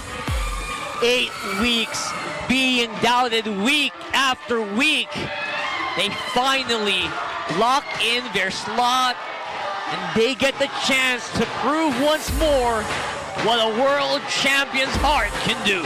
Edward saved that for Aurora. Oh, yeah. If he did not get that mount on that Irithel, Netsky would have been able to heal up, rejoin. You saw that Mingwin was making it hard for Aurora to end it. It could have been a worse ending. But in the end, it was Mr. Consistent who showed up with the glue. Aurora bringing out a Belleric and making it work too. There was just a lot more things that Smart Omega had to worry about, even with Netsky dishing out the damage, Mingwin having some good scaling from the start. Aurora were backed into a corner, 5 minutes in, and yet they were able to make the right moves, push the right pieces, press the right buttons for them to get here, for them to complete the playoff cast. That's all the right moves in all the right places. Aurora just completely dismantling the front line and just not giving Netsky a chance to actually do what he came out to do in this Irithel. I guess we're seeing them in San Juan. San Juan is where we settle it. Oh man, this is looking pretty good. This is what they've been waiting for. A moment to recalibrate, to think of what's going on, and because of this, they were able to secure playoffs in dominating fashion in game number 3. Now we're gonna see and hear more from Aurora Gaming Philippines up on the stage with their victory. Everybody, the reigning world champions is now playoff secure. The reigning world champions are playoff secured. And congratulations to Aurora. To the playoffs. Getting the last ticket to the playoffs. Lahat ng mga fans. You made your fans sit at the edge of the seat. Yue, how does that win feel for you? How does it feel that you finally got the last playoff slot? Siyempre po, masaya. Of course, I'm very happy because we've really been waiting for this moment and we worked for this moment to make it to the playoffs. Aurora Gaming off. We know what Aurora went through, Yue. What made you motivated to get the last win? Natalo namin, napag-aralan namin. All of our losses, all of our mistakes, we fixed it, we learned from it, we fixed what we needed to fix and what we needed to improve. Dinala nyo kami sa Game 3, pero gusto namin balikan yung nangyari sa Game 2 dito sa play na to. Ikuwento mo naman sa amin. Can you tell us about what happened in this play? We're going to be looking at the screen now, and they're going to be showing us a play that Aurora pulled off. Oh. Whoa, whoa. Oh.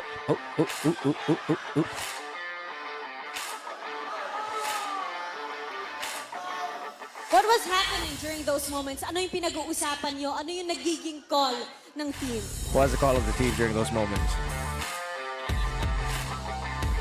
Ginamit mo yung board.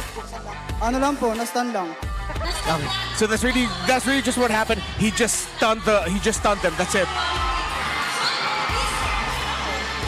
Made it look so easy, made it sound so basic, but they made it work and they got to win and make a comeback.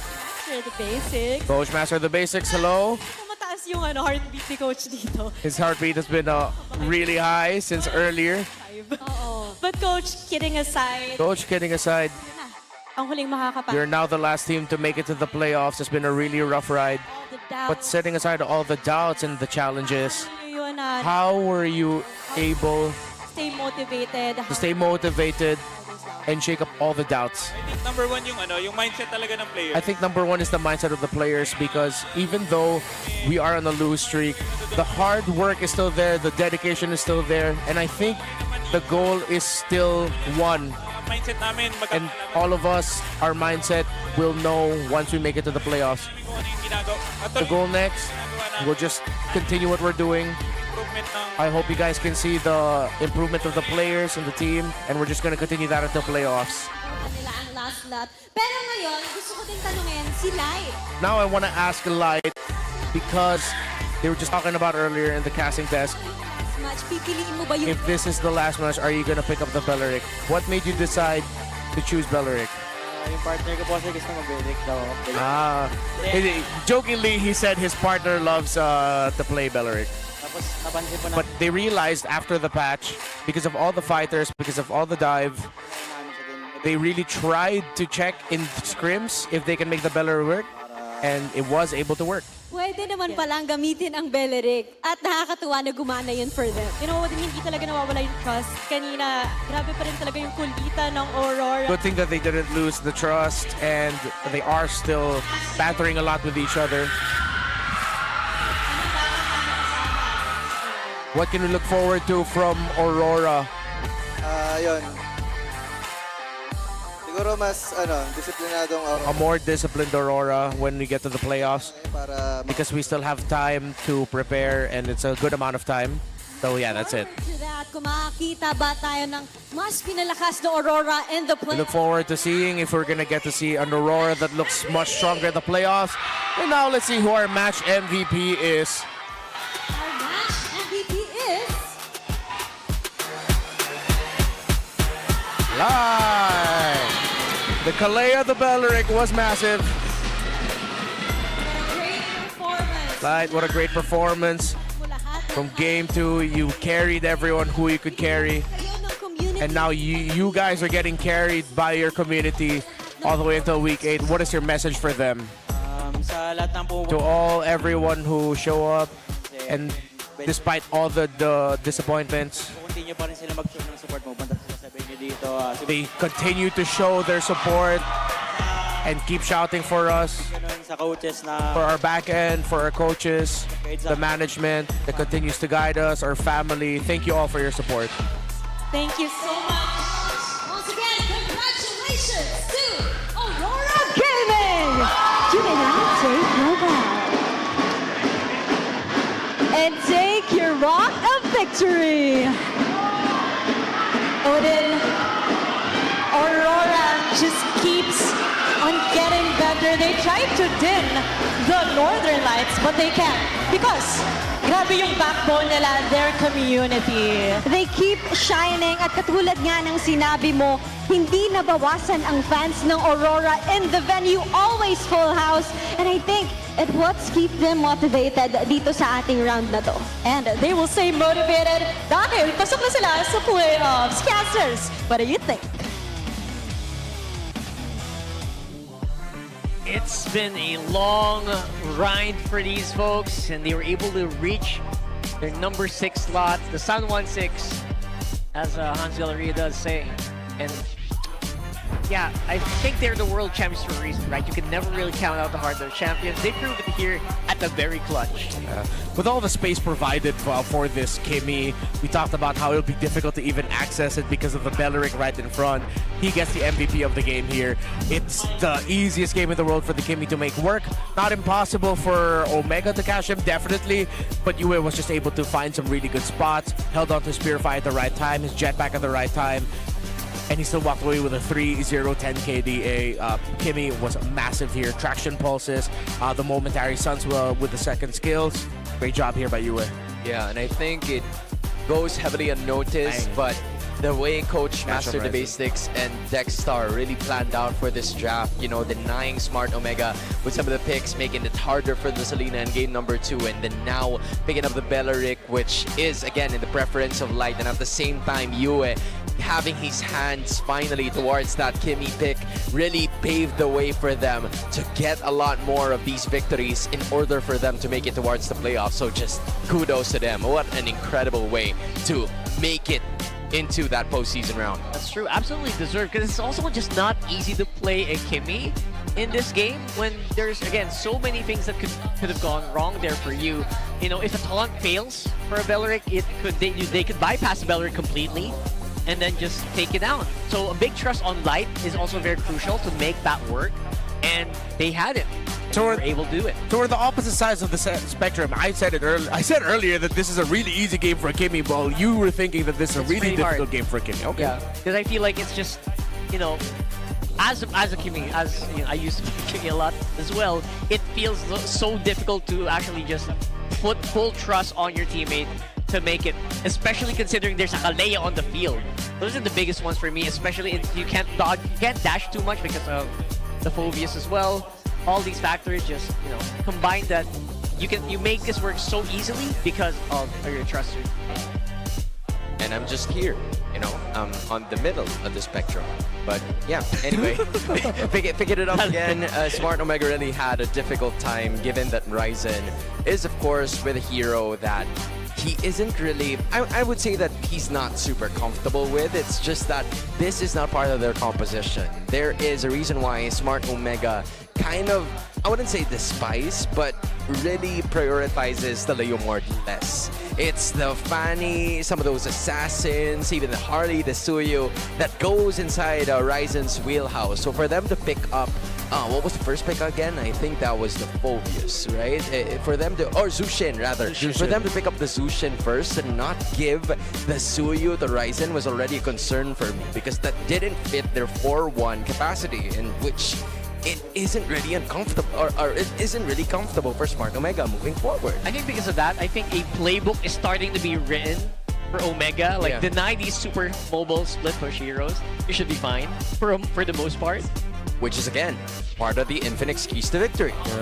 Because you can even put it as if, all right, what if it wasn't the Belleric that they were up against? Even if they were up against a Badang, that would have already given them a good amount of difficulty. Not as difficult.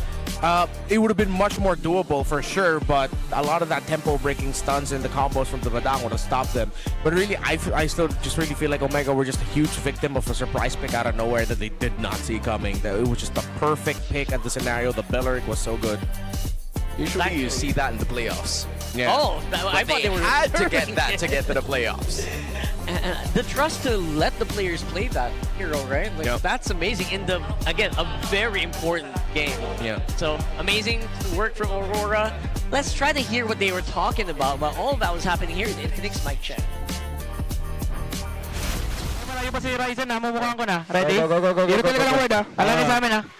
Huwag ka, pre. Sushin, ano, pre? Dalawa.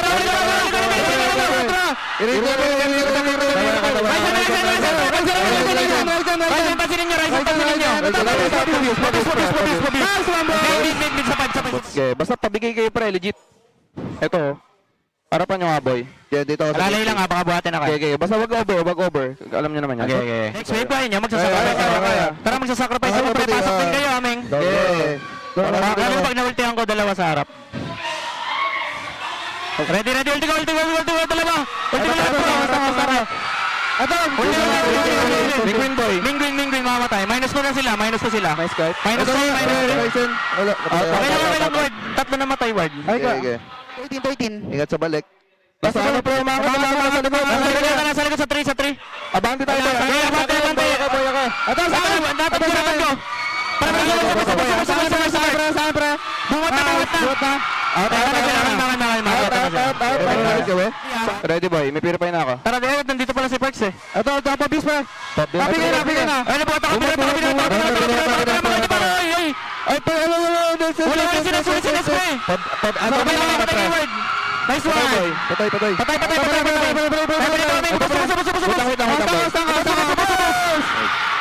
Nakapasok yung groups, pre. Palo. Nice, boy. Nice, boy. Very clean, very smooth. All business. Dude, can I just say, this is a scary demeanor coming out of Aurora. They're not happy, like they're completely happy to make it to the playoffs. That's right. They're very happy, but on the other side, if you're a B, unfortunately, APBR is eliminated for their playoff contention. They will still play tomorrow, but they can't be part of the 6 anymore. They're just going to be looking to end their regular season in a much higher note. While there is still one potential point of contention we have to look at, and that's the battle for top 1. If Team Liquid Philippines loses to Onyx tomorrow, we're going to have a tiebreaker. Here we go. So, that top 1 and top 2, they're upper bracket secured, but we don't know who's top seed yet, and everyone else is going to be playoff secured for 3, 4, 5, and 6. APBR and TNC are now eliminated after Week 8, day number 2. Dude, that's crazy.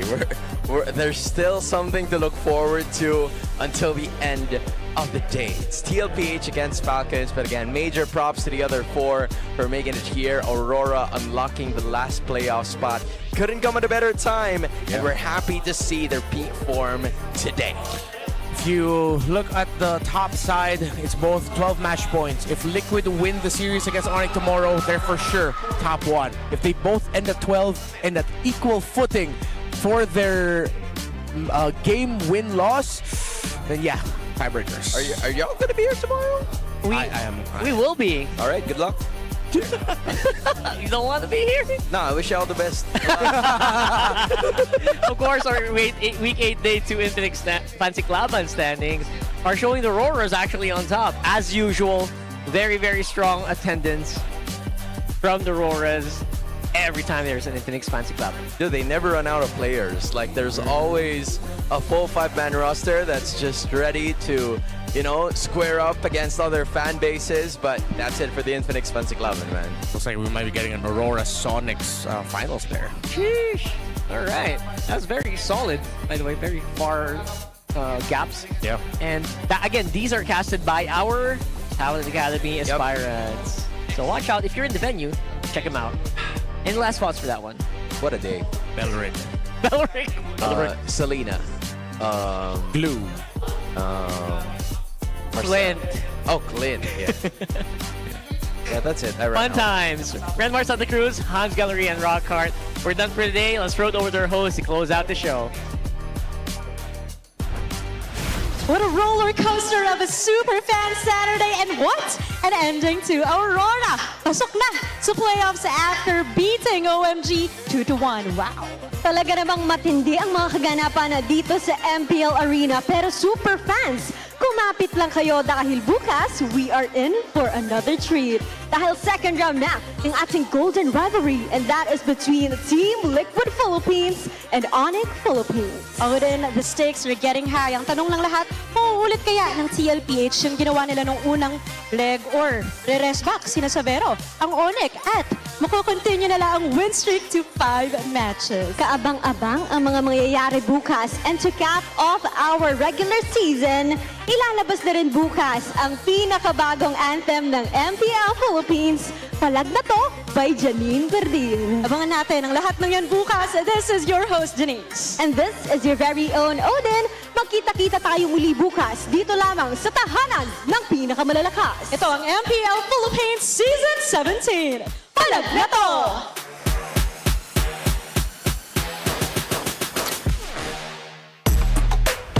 17th season of MPL Philippines is brought to you by the following sponsors.